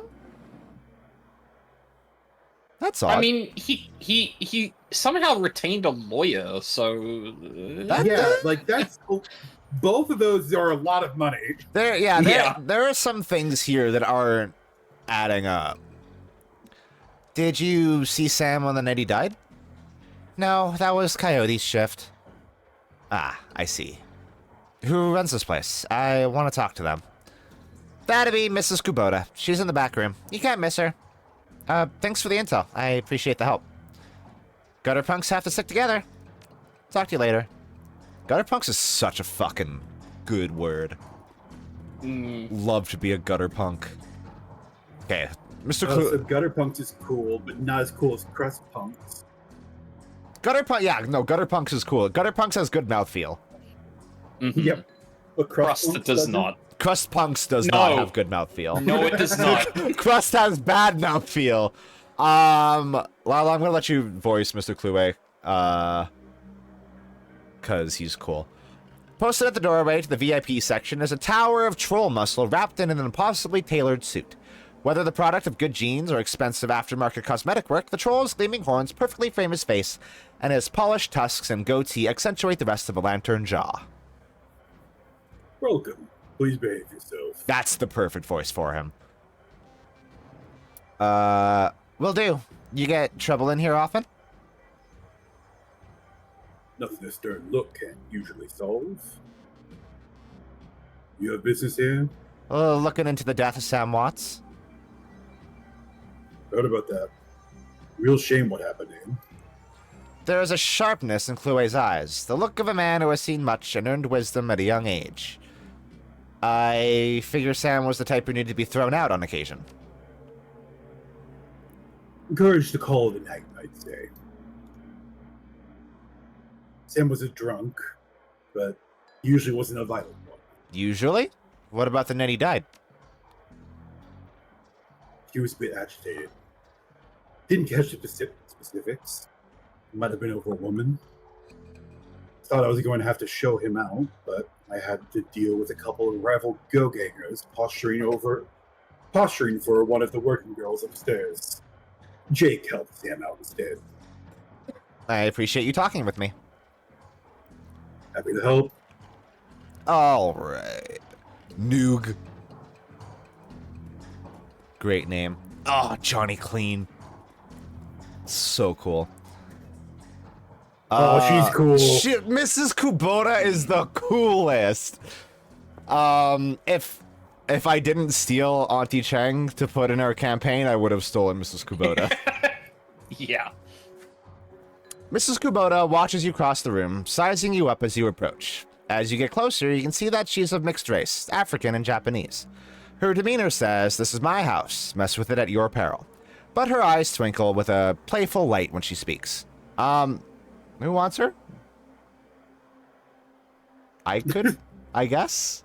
Yeah. Okay. Konbanwa, good evening. Are you enjoying the Seamstresses Union? There should be plenty for a woman like you to enjoy. She eyes you closely. Or is this business? I just need a moment of your time, Mrs. Kubota. I have topics to discuss. Soka. And why should I help you? Sam Watts, I'm looking for his killer. Her face brightens, amused. Ah, so you are the little insurance policy he would go on about when he was drunk. His avenging angel who would strike back for him from beyond the grave. Fuck you, Sam. Yeah, like... You motherfucker. He bragged about it. He knew he could rope me into it. Piece of shit. Mm-hmm. What do you want to know? How well did you know Sam? I knew him. We all did. Sam was a regular here, whenever he could beg or borrow enough new yen to become altered in some way. Drugs, chips, alcohol. When they say chips, they mean like SimSense chips, which let you that's basically sensory VR stuff. Brain dance, yeah. Drugs, chips, alcohol, it didn't matter to Sam. As long as he was bent, he was always looking for his next fix. He clung to this place like it was his lifeline, and we treated him as part of the family, even if none of us truly liked him, except for Coyote. Did you see Sam on the night of his death? He was here, quite inebriated, as he often was. Coyote was working bar that night, and she informed me that Sam was getting rowdy and belligerent with other customers. When I requested he leave, he refused. My bouncer, Mr. Clue, was off dealing with another issue, so I requested that Jake escort Sam out the back door to the alley. That was the last I saw of either of them. Why is this place called the Seamstresses Union? During the gold rush years, there was a census, and the politicians wanted as high a number as possible to gain power and revenue. To bolster their numbers, they decided to include all the working girls, of which there were many, to the rolls. However, given the times, they could not list the girls' true occupation, so they entered them all as seamstresses. When a girl accumulated enough money to open her own place of business, she named it the Seamstresses Union, so potential workers would know that they would be treated fairly there, and thus a rich tradition was born. So you're a former seamstress? No. Perhaps when we know each other more, I will reveal more about myself. For now, enjoy the union. One more question. Can you tell me where to find Coyote? Her face darkens. Would that I could. I have not seen her in 2 days. She is a smart woman, and quite dangerous, but I fear for her. If she's smart, why fear for her? Because she is in a dangerous line of work, and there's always someone smarter, more prepared. Her room is upstairs. If you are looking for her, I invite you to examine it. You may be able to uncover her whereabouts in a gross invasion of privacy. I would not normally betray her privacy in this way, but she's missed 2 shifts now and cannot be reached on her comm. It is unlike her. If something has happened, I will not have inaction on my conscience. Here is the key. Mrs. Kubota's cool too. I like her a lot. Mm-hmm. Swag character. Mina-ass character. Mina-ass character, you're right. Yeah. That's correct. Hack the panel. There's probably some loot in here or something. Hack the planet! I misread that. The stuffed bear seems to be hiding something. Ooh. Oh. Drugs. Drugs. That sucks. That's bad. That feels bad. Yeah. Drugs inside a stuffed animal or woof. Ooh. Happens all the time. Don't like it. Nothing in here? Nope. Cool poster. Go back. I want to see that poster. Here, I'm gonna step away for one quick second to the bathroom. Okay. Yeah, there's not Okey-dokey. gonna be much more dialogue that you guys will have to voice for a bit. So. Yeah. Let's look at stuff. Looks like Coyote keeps her clothes in boxes on the floor. Me too. The stand is littered with action movies and cigarette butts. A framed painting of the Chicago skyline done in stylized silhouette. Coyote's bed has a diary with several papers sticking out of it. Paper diary? That's crazy. There's a receipt stuck between the pages and a diary entry. I came back from my shift to find 4 of Paco's goons sleeping on our apartment floor. It's getting fragging ridiculous. I want to be with him with the real Paco, but this Cutter Drek keeps messing everything up. I love him, but he's totally different with the gang. It's how I make cash, baby, he always says. I try to tell him he doesn't need the cash. I can support us both with what I make of the Seamstresses Union, but he still goes on these runs. With these bozos all over my floor, I feel like he's just seeing how far he can push me before I kick him out. I try to be patient, but why does it have to be all one way? As soon as the last cutter was out the door, I lost it. I told him if he ever pulled directly that again, that he would be sleeping in the alley. Of course, he begged and pleaded with me, telling me it wouldn't happen again. I don't want to deal with this anymore, but I don't want him to leave. He's the reason I got through all that stuff last year, got my bartending license, got this apartment and this life. I know he cares about me and loves me, more than his involvement with the Cutters. I just wish I could slice out that gang from her life together, slice out the fear that comes along with it. That seems like a very personal diary entry that I don't really need to know about. Oops. A receipt for a Browning Max Power pistol from Jin Park downstairs with a note saying how big guns on hot women turn her on. Cool. Me too. Yep. Mm-hmm. Correct. Understandable. Let's read this. Sometimes it seems like Paco reads my mind or my diary. Maybe he does the latter. I wouldn't be surprised. Hi, Paco! That's fucked up. Ever since last week, he hasn't mentioned the Cutters once. He leaves the apartment with a "see you in a few hours, babe," and returns later without comment. I don't know if it's really going to help for us to avoid the subject in conversation completely, but I have felt better without our constant arguing about it. The last 2 nights, I've come home from work to Paco waiting up for me, slouching on the old dumpster couch with a novel 4 inches from his face. I imagine that as I turn the key in the door, he perks up and makes himself look especially studious for when I get the door open. He seems superficially surprised to see me, but I love this little act. There's a poem. Let's just say that Paco should stick to guns and motorcycles and leave the poetry to others. That reminds me of the quest we did with Scooter yesterday in Borderlands 2, where his poem caused a woman to kill herself. Yeah, I forgot that's the way that went. It's such a good punchline to that quest. There is a receipt and an old photograph stuck between the pages. The picture shows a young girl with caramel skin and dark brown hair. She has a snake wrapped around her arm, yet she is smiling. The back of the photograph has "Shadow" scrawled on it. Cool. Inspect the receipt. A COD receipt for a special order. 5 pounds of zebra meat from Maury's Meat Emporium, located near Pike Place Market. All right, cool. Maury's Meat Emporium was my dick. Shut up. A receipt for a wall safe installed near the bathroom door, set to a combination of 342-436. Can't remember the game marks that for me. 432. Oh yeah, it does. Cool. The safe beeps cheerfully in response. The door comes open. What is it? Is there meat in here? Oh, grenade. I think Dragonfall's the one that introduces terminals you actually have to type in codes for. Yeah. Also, while I was in the bathroom, I saw a code or I saw like on my local music subreddit a poster that I am wondering if the dead guy we're investigating, for his name, Sam. I'm wondering if he would have one of these at the Seamstresses Union. I posted in the Stream Zones chat. Okay. What the fuck? Hold on, let's look at this. My name is Eddie. I like to intimidate women and rip off local bands. I also like to lie about being a father to girls I try to fuck. Oh my god. This is a poster that would be in Seattle about Sam. No, fuck, that's so good. Yeah, this poster with Sam Watts' face on it is in the Seamstresses Union. Okay. God. What a brute force password Incredible. crack. There we go.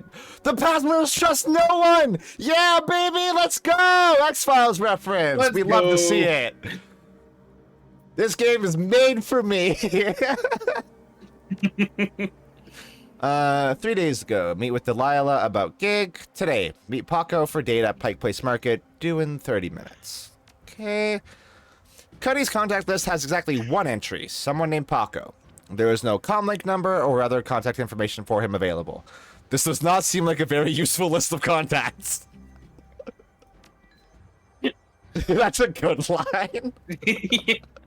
It's like, yeah, we couldn't give you much here, otherwise it would ruin the whole thing. So This list of people I know. Paco. that's it. Period. A quick scan of her recent searches shows that Coyote has been reading a great deal about hellhounds.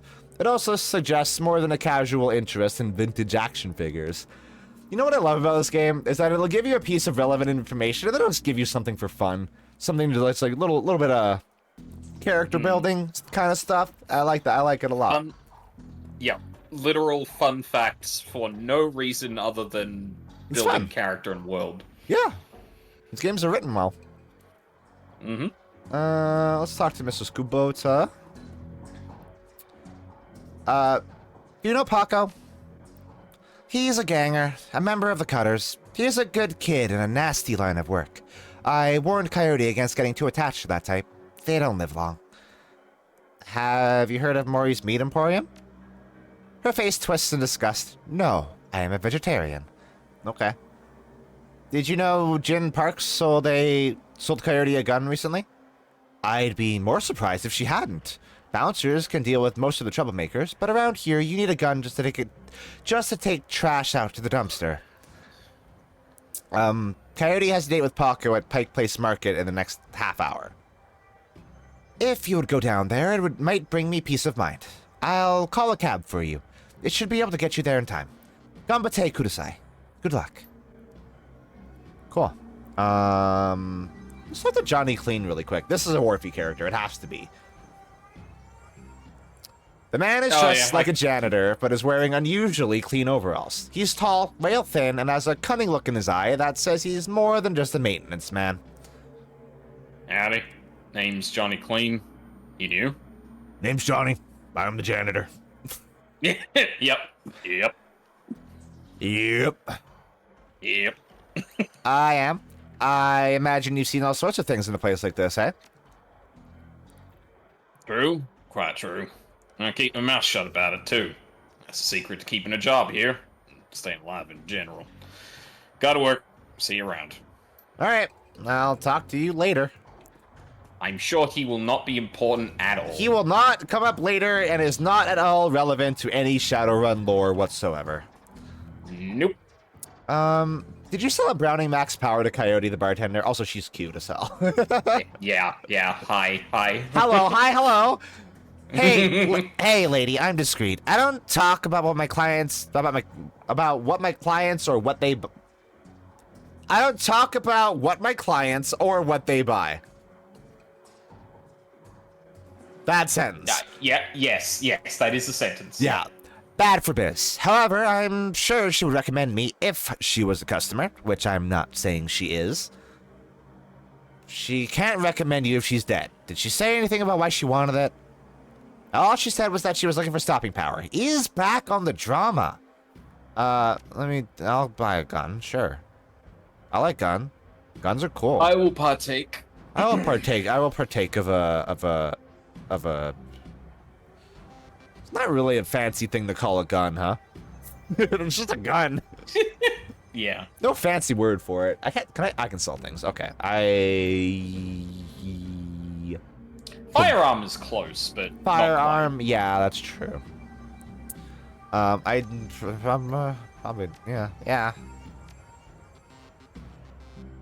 I can't buy a new pistol, so that's out the window. Can't use drones. So I don't really have melee training either, so we have to wait until we actually get access to a real shop. Hey, Luka, yeah. Yeah? can you do me a favor and check stream on chat? On stream or off stream? On stream is fine. Okay. Yeah! Yeah! I need to... Let's go. I'm gonna zoom in while I save this image.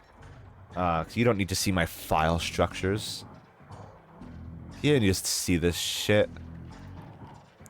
Okay, there we go. Okay, let's go find Paco. And then I think after we find Paco, we'll... yeah, we'll wrap up after we find Paco. Because we have something to investigate here. We find Paco. And then we get some items, and then we'll wrap up there. Mm-hmm. You catch a cab from Touristville to Pike Place Market in a mercifully quiet ride that takes you from probably going to be mugged to probably going to pay too much for your drinks. Compared to the urban wasteland of the Barrens, the downtown area is filled with modern buildings, lighted streets, and unbarred shops. All living beneath the shadows of massive corporate arcologies. For many, these arcologies are home. For others, they're hulking monuments to where the world went wrong. Famous for its fishmongers, Pike Place Market has been around since the early 1900s overlooking the bay. Real place. This is a very, very famous sign. I've seen it in real life. Yeah. It's I've cool.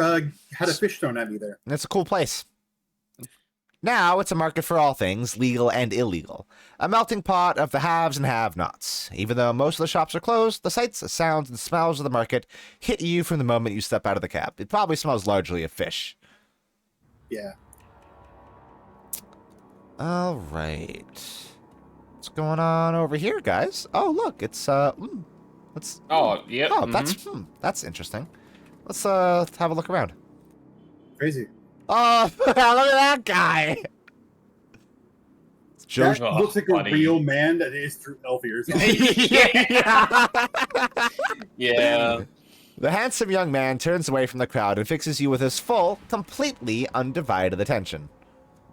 Oh boy. I'll take this guy. Okay. Man, you are a beautiful human, but you could be so much more. That sounds great. Tell me more. Wonderful. The Universal Brotherhood is a family encompassing all metahumans, sexes, and sexualities. Cool. We all strive to be the very best we can, to live more fulfilled, happy, and productive lives, and to support each other in doing so. Sounds all right. The first step is to simply come and listen. Tomorrow night, Lynn Telestrian will be speaking about the importance of family in the Sixth World. Please join us tomorrow, and the secrets to a better life shall be revealed to you. He smiles and turns back to the crowd. All right, I'll come check that out, weird. I guess. All right, weirdo. Whatever. I've never played a Hey! TTRPG before. Refurbished flowers for sale. That's an FF7 reference, probably. Well, I guess Era doesn't get... They're not refurbished flowers. She gets them from the church. Maybe. What is refurbished flowers? Refurbished? They fixed them. Yeah. The I kid... fixed the flowers. Hey, this is the guy that was on the page for the cutters. He has Kingdom Hearts. He has Kingdom Hearts on his chest. I never noticed that before. Kingdom Hearts Cutter. The kid in front of you sports the trademark yellow of the Cutters gang. Young, clean-shaven, he stands like he owns the street and everyone on it. He seems distracted, though, glancing around with increasing agitation. He looks over as you approach. This is a Lila character. they're literally yellow. They're straight up just Latin Kings. Yeah, literally. That's probably where Yeah. the cutters started. Yeah. Watch yourself. What do you want? You wouldn't be happy to be looking for Coyote, would you? I don't know why I said that so weird. You. If you can believe it. It's a Friday once again. That's none of your fragging business. What the hell you want? Relax. We're on the same team. I'm Alley Cat. I was just at the union. Your girlfriend's gone missing, and I'm helping to find her. The tough guy's swagger seems to drain out of Paco.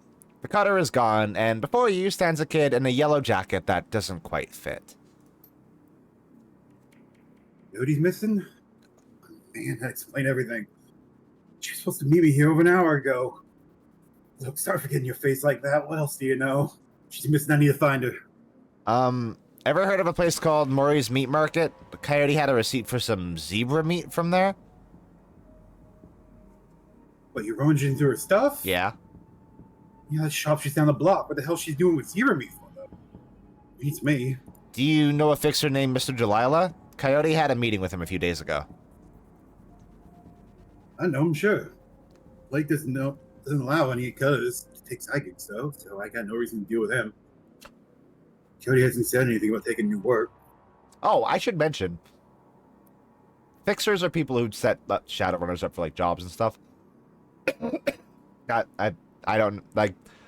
I understood that as a common term in this kind of thing, but I guess maybe we should contextualize that a bit. Fixers are like they're the middleman between clients and Shadowrunners. Clients bring a job to a fixer. Fixers find the manpower to work the job, basically, and they take a cut of the pay as well. Yeah, I hear it in so many settings. I'm starting to think it's just a general crime term. Yeah, and not I think it is. term. I think it is. Wait a minute. I know where she went. Damn, why couldn't she wait? Damn it. Paco, slow down. Where did she go? The Royale Apartments. Landlord Stevie J. runs a drug ring out of that hellhole. Coda grew up there. Doesn't like talk about it much. She'd been looking for a way to settle score with that guy for years. A few days back, I heard Mr.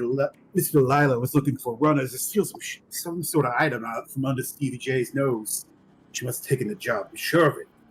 And if his thugs caught her... There's a grim determination in Paco's eyes. I'm going over there. You coming? I'm in. Don't worry. We'll get her back. Damn right we will. So we're going to explore Pike Place Market a little bit, actually. Because we need info. I got a dog on a stick here. Oh, no. Ooh. Oh. That sounds good. Yeah. The issue is I'm like, I know a dude like Paco in real life. I'm like, I can't do his voice. Yeah, that's fair. The small animal stand presents an enormous diversity of dead animals, from cow and canine to the exotic and paranormal. The pictures on the back of the stand feature a much older version of the man in front of you. As soon as he notices Paco, the proprietor's eyes become hard and angry. What you want? You know we can't afford more. Relax, man. My friend just had a question. You must be Maury. Do I look like a fat old man to you? Yeah? I'm Manny. Maury's my dad. Now what do you want? What you want? What would someone want to buy zebra meat for? Some people eat it, but I wouldn't recommend that. Tough as nails. We mostly sell it to corp security teams who use it to reward their hellhounds. The flavors go crazy for the stuff for some reason. Trek. That's why Coyote wanted zebra meat. Someone's talking about pet hellhound Stevie J keeps locked up somewhere in the Royale. She never picked it up. Oh, shit. Whatever. Anything else? I have this receipt for an order of zebra meat. Still have it for me? I'll look it up. Yeah, I got it here. 2 days past the pickup time. Didn't think anyone was coming for it. Here, it's all yours now. Do you know someone named Coyote? Nope. I don't go in much for that shaman stuff. That's actually common misconception. Actually, She shot a coyote once. I'm dying. Sorry. What's your problem with Paco? Why don't you ask him? What the hell's that supposed to mean? It means that your gang likes to stroll through here and relieve us merchants of our new yen. My dad stood up to him, and he's still in the hospital. It's not my problem.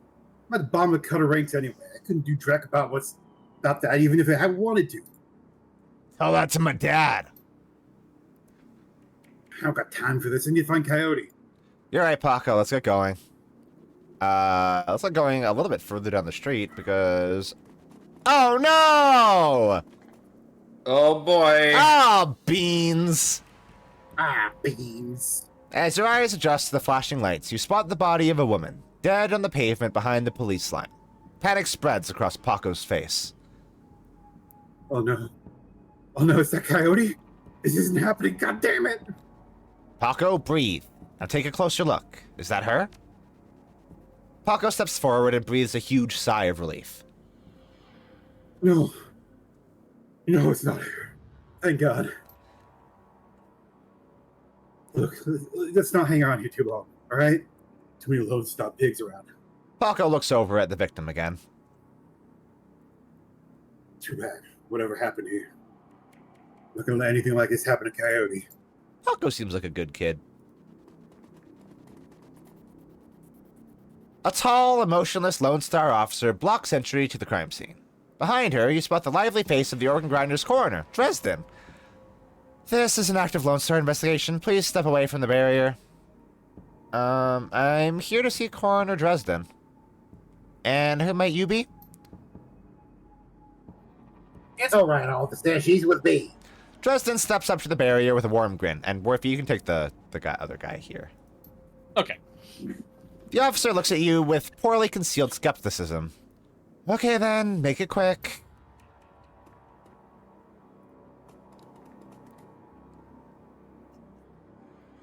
So, what brings you out here? The trail of a dead man's killer? Coincidence, believe it or not. I take it I've stumbled across another Ripper murder? Yeah, that's what it looks like. As you can see, the Ripper went for the eyes this time. Ooh. Pretty clean work. I gotta hand it to him. Our Ripper knows what he's doing. Oh, she is first. Or they. Oh, they. What do you know about the victim? Well, not much. Dresden scratches his head absent-mindedly, probably breaking some sort of sanitation protocol. She's been dead for about 3 hours. Her name was Lucy Ward.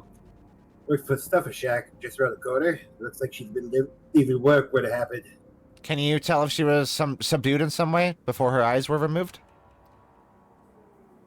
That's a strange thing. There doesn't seem to be any signs of struggle. A single bruise on her body. And she's clearly alive, but her eyes were taken. Died of she's blood loss shortly thereafter. As to what knocked her out, I won't know until I run some tests back in the lab. Interesting. I thought you ran the Redmond franchise. Isn't Pike Place a little far from home?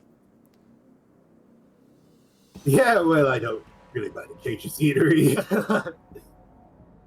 The corner for the downtown branch is out on maternity, so I told management I'd cover for her on this one. Plus, I want this sicko gone. Any sign of magic use here? There was evidence of an unusual explosion in the alley where Sam died. Now, there is an interesting thought. No, but nothing obvious, though. I'm sure when McCluskey shows up, he'll call it a full magical forensics team, though, just to be sure. Cool. So, the Ripper takes Sam Watts' liver and this woman's eyes. Any theories? Trophies of some sort, I suppose. Probably have some symbolic significance to the killer. Beyond that, I couldn't speculate. That's enough questions. Thanks, Dresden. Hey, I figured if I could help out, there's a better chance to get this scumbag off the streets a little sooner. McCluskey wants the Ripper in a cell, sure, but he couldn't care less if he takes another dozen murders. Good luck out there, eh? Dresden starts to turn back to the body, then stops. Speaking of McCluskey, you should probably get going soon before he shows up. Fair. We're gonna talk to Officer Aguirre? Oh, this dude looks Oh, cool. man. He's cool as hell. He's also kind of a shitty cop, but shitty in our favor. Yeah, he looks like what's that cop's name they started adding later in the Batman? The kind of schlubbier, rough and tumble guy. Oh, yeah, I don't know his name. Me neither. Plainclothes Lone Star officer before you sports a tacky hat and a crooked grin to match. So you're the one who's working for the dead man, eh? McCluskey warned us you might be sniffing about after the Ripper. Lucky for you, I got here before McCluskey. I'm Officer. What are we saying? Aguirre? I think it's Aguirre. Hold on. Aguirre. Aguirre. I genuinely don't know how to pronounce that. Pronunciation. Aguirre. Aguirre. I don't think that's right. Aguirre. Oh yeah, I could see that. Aguirre. Oh yeah, it is Aguirre. Aguirre. Aguirre? Do not say Aguirre. Yeah. Rather Okay. Aguirre. Aguirre. Yeah. Yeah. Oh fuck! I lost the voice already. God damn it. Oh damn. Let me start that sentence again. Lucky for you, I got here before McCluskey. I'm Officer Aguirre. Oh fuck! I fucked it up immediately. Whatever. No, that was Pleased to meet you. Now, seeing as this crime scene is going nowhere fast, what can I do for you? What can you tell me about the murder that took place here? Not much, really. We know it was about 3 hours ago, and we know that her eyes have been surgically removed. Didn't need Dresden to figure that much out. He's been looking at the body. Oh my god, I'm really losing the voice. Fuck me. He's been looking at the body, though, so he might have more. Me, I've been scanning the rest of the scene and looking for witnesses. No luck so far. Damn, Ripper might as well be a ghost. I take it you and McCluskey don't exactly see eye to eye? Let's just say McCluskey and I have conflicting interests. They both want the lieutenant's best. Yeah. Do you have any leads on the Ripper that I should know about? Plenty, if you ask McCluskey. But the truth is, we're as clueless as probably you are. I think I actually have a better idea of what's going on here than you do, sir. Thanks for your time, officer. Hey, hold on a minute. You haven't put in a donation for the Lonely Orphans Fund. The Lonely Orphans Fund? Yeah, see, you make a contribution to the fund, I put you on a list and let you know the next time we find any orphans that you might be interested in. Well, I'm always interested in finding out about any new orphans you discover. I like in those situations where someone imitates the pausing. Yeah, it's really like, good. Yeah. All right, you've got a deal. His face splits into a wide grin. Excellent. I'll start an account for you. We get any useful new leads on the Ripper, I'll give you. I mean, the orphans. The orphans, yes. I'll give you a call. I love how that Loud immediately wink. gets dropped. This fucking asshat. Yeah. Now, I better get back to work before McCluskey shows up. See you around. Sure. Hey. What's up, weirdo? Hey. Oh. That dude has done some more crimes. This guy was alive for Yeah. Nazi Germany and did some shit. This man knew Himmler. Knew him personally. They were drinking buddies. The elf standing before you may quite possibly be the ugliest elf you've ever seen. His meticulously clean lab coat, format jacket, and old-fashioned bow tie give him the look of an undertaker from centuries past.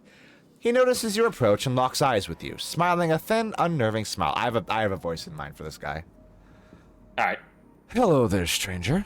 Might I inquire, do you know which organ grinder's facility this body will be removed to? Why would you want to know something like that? The elf giggles, a strange, high-pitched warble you would not expect to emerge from his misshapen face. Oh, just a hobby. Never mind that, though. A good evening to you and your friend, the coroner. All right. I kind of find it strange that they're describing that character as ugly, but I know. like, He's still he's unironically making the Skylar White yo face. Yeah, he is. That's really funny. That caught me completely off guard. Sorry. yeah. All right. I think we are. Do you know where this body is being moved to, yo? Wait. The orc before you wears a standard Stuffer Shack employee getup. The uniform is well kept and well fitted, but the tears streaming down his large, crooked face do little to improve his appearance. He does not seem to have noticed your approach. I take it you knew the victim? Yeah. What's it doing? My condolences. Were the two of you close? Thanks. Sorry, we're just not used to folks being too friendly around here. Yorick wipes some tears away with a dirty napkin. Yeah, we were pretty close as co-workers go. Blind Lucy and I worked here at the shack for 3 years together. Started on the very same day. Interesting. Blind Lucy? Yeah, Lucy wasn't blind, but she was legally blind. She had to wear these huge glasses and hold things right up to her face, but she got new eyes about a year ago. Any idea how she scored the new eyes? No, she wouldn't talk about it much. She called it her stroke of good luck. I guess that luck ran out. So, a woman who was blind and got new eyes had her eyes taken by the Ripper. Sam Watts, who we can only assume had a bum liver, had his liver stolen. And had a mysterious run of good luck all of a sudden before he died. Weird. Interesting. I think I recalled something about a conversation we were having before related to someone connected to Sam, let's say. Yeah. Mm-hmm. Seen anyone strange in the store lately? I see weird stuff every day. It's a stuffer shack. But no, nothing unusual. Stranger than usual. This is Waffle House. Like, that's what this is. You're so right. Yeah. Did Lucy have any enemies? Well, I'm not sure. No, she had an ugly breakup with a boyfriend after getting those new eyes put in. The guy was pretty upset for some reason, wouldn't leave Lucy be until she filed for a restraining order. That all seemed to die down a while ago, though. Huh. That's weird. Maybe she, now that she could see, she realized he was ugly as fuck. He's like, oh, fuck. Wait, I don't want to be with you. Sure, I'll go. When was the last time you saw Lucy? Here at the shack earlier today. I think she was heading to the market to meet a friend. I was going to join her on the way home, but we had some last-minute customers. Oh, that sucks. That's all I needed to know. Thanks for your help, and I'm sorry for your loss. Wait, you wouldn't have to go out of the investigation, would you? In my own way. Why do you ask? Well, Lucy had this necklace, an intricate little carving of a dragonfly on it. Wore it every day, said her mother gave it to her when she left Denver. Anyway, you know how Lone Star are. All the stuff would be bagged up, placed in the evidence storage until Seventh World awakens. I just thought you could somehow get that necklace back before Lone Star cleans everything up. I could send it back to your family. I feel like I owe her that much. I understand. If I can find it at the scene, I'll bring it to you. Thank you very much for your help, friend. You know where to find me. Let's go. Let's do a good deed. That's why I really like that the level up currency is called karma, because it does feel like it incentivizes you to do good. Yeah. Mm-hmm. I also figured I had to go Rasp there because I figured that man was absolutely a line cook. Oh yeah, 100%. Yeah. Mm-hmm. You scan the ground near Lucy's body and spot a small wooden object, mostly hidden beneath the dead woman's hair. This must be the necklace Frank was talking about. A thin, broken cord trails off to one side. It must have snapped during the struggle. Hey, officer? Hello again? Can I help you? I need to take the victim's necklace with me. It may help in my investigation. Well, if it'll help you, that means it won't be helping McCluskey. Officer Aguirre Fuck that guy. reaches down, picks up the necklace, and hands it to you. Thanks, officer. Yeah, sure thing. Good luck out there. Thanks. I'd help you shoot the guy if it meant I got the promotion. Yeah, I know. I figured as much. All right, Frankie. Oh yeah, this is new dialogue. Frank looks up as you approach. Were you able to find Lucy's necklace? I've got it right here, Frank. You can send this to her family now. As he takes the necklace from you, you can sense a weight lifting from Frank's shoulders. I'm glad you could do this much for Lucy, at least. Thank you, friend. I owe you. Happy to help.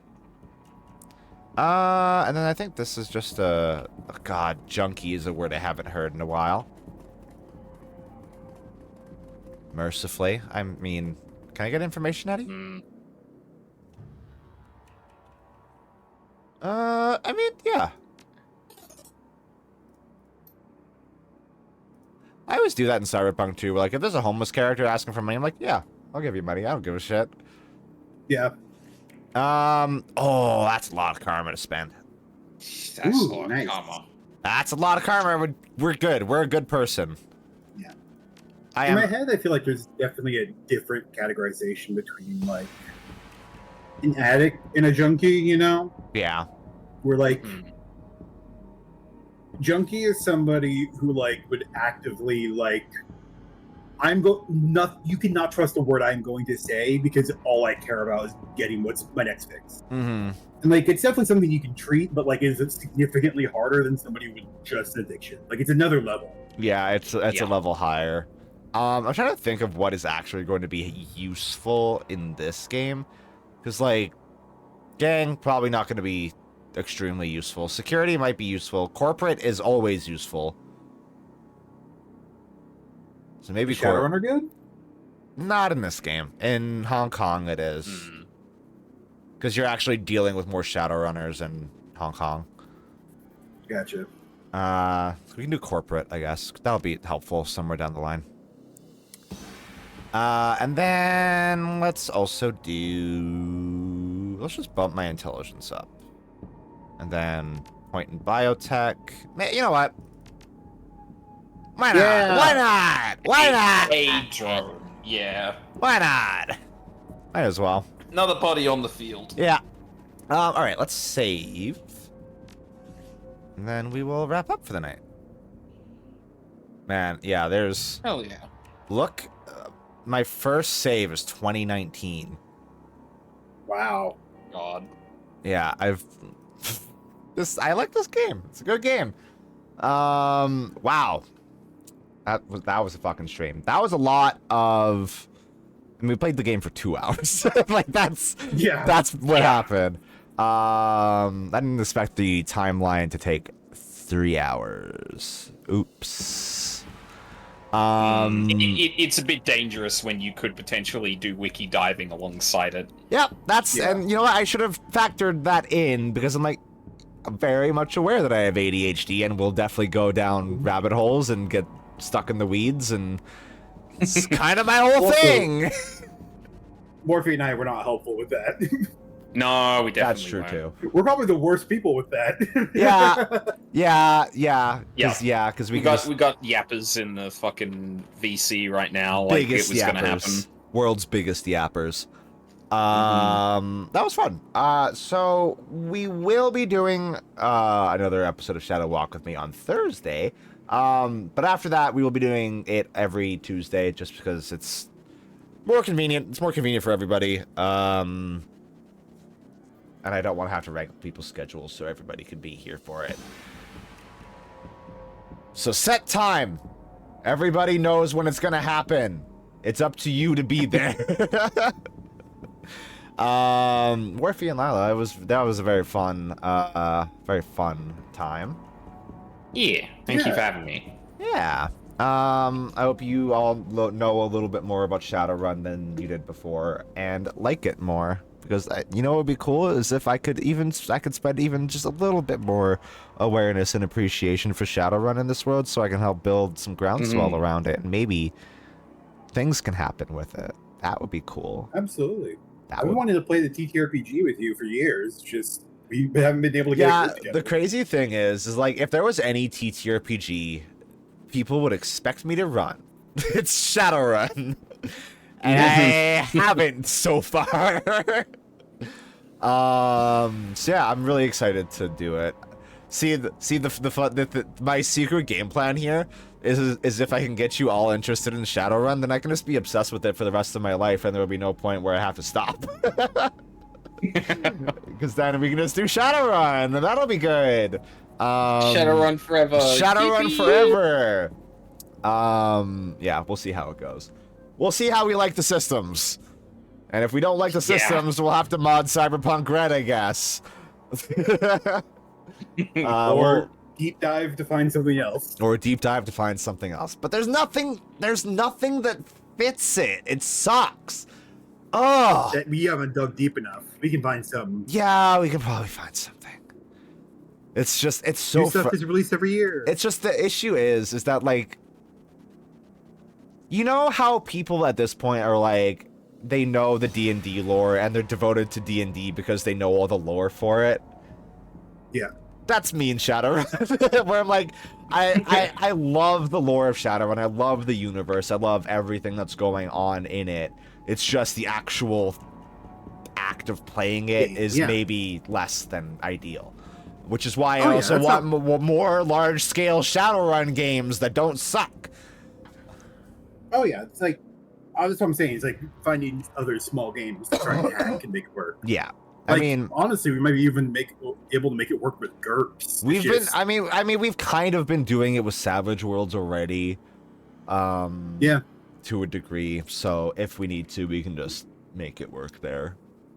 I was gonna say, Savage Worlds just isn't high lethality like Savage Worlds, but then I remember that my character died. Yeah, so. Your character died in literally one hit. Yeah, and the issue with Savage Worlds is that it doesn't really have, like, hacking in the same way that Shadowrun does, so it's like... Yeah, that's a big thing. That's a big thing. But even that, like, hacking in Shadowrun I don't think is very good, as far as I've heard. Yeah. So we can talk more about system stuff in the future. Yeah, we'll do that. I should wrap up. Tomorrow, what am I doing tomorrow? Sly Cooper? Sly Cooper? Yeah, because we're not doing Battle Buddies tomorrow. Yeah, but, well, I'll see if I can finish Sly Cooper tomorrow. That might be a big ask, because I don't think I got halfway through, but I can try. I'll be better at a video game. Yeah, and then Shadow Walk with me again on Thursday, and that'll be good. All right. I love you all. I hope you all have a wonderful morning, afternoon, or night, and as always, keep your tummy warm, watch out for turrets, and fuck Guilty Spark. Get him out of here. Get him the fuck out of here. And McCluskey. And McCluskey. Fuck you, McCluskey, you bitch.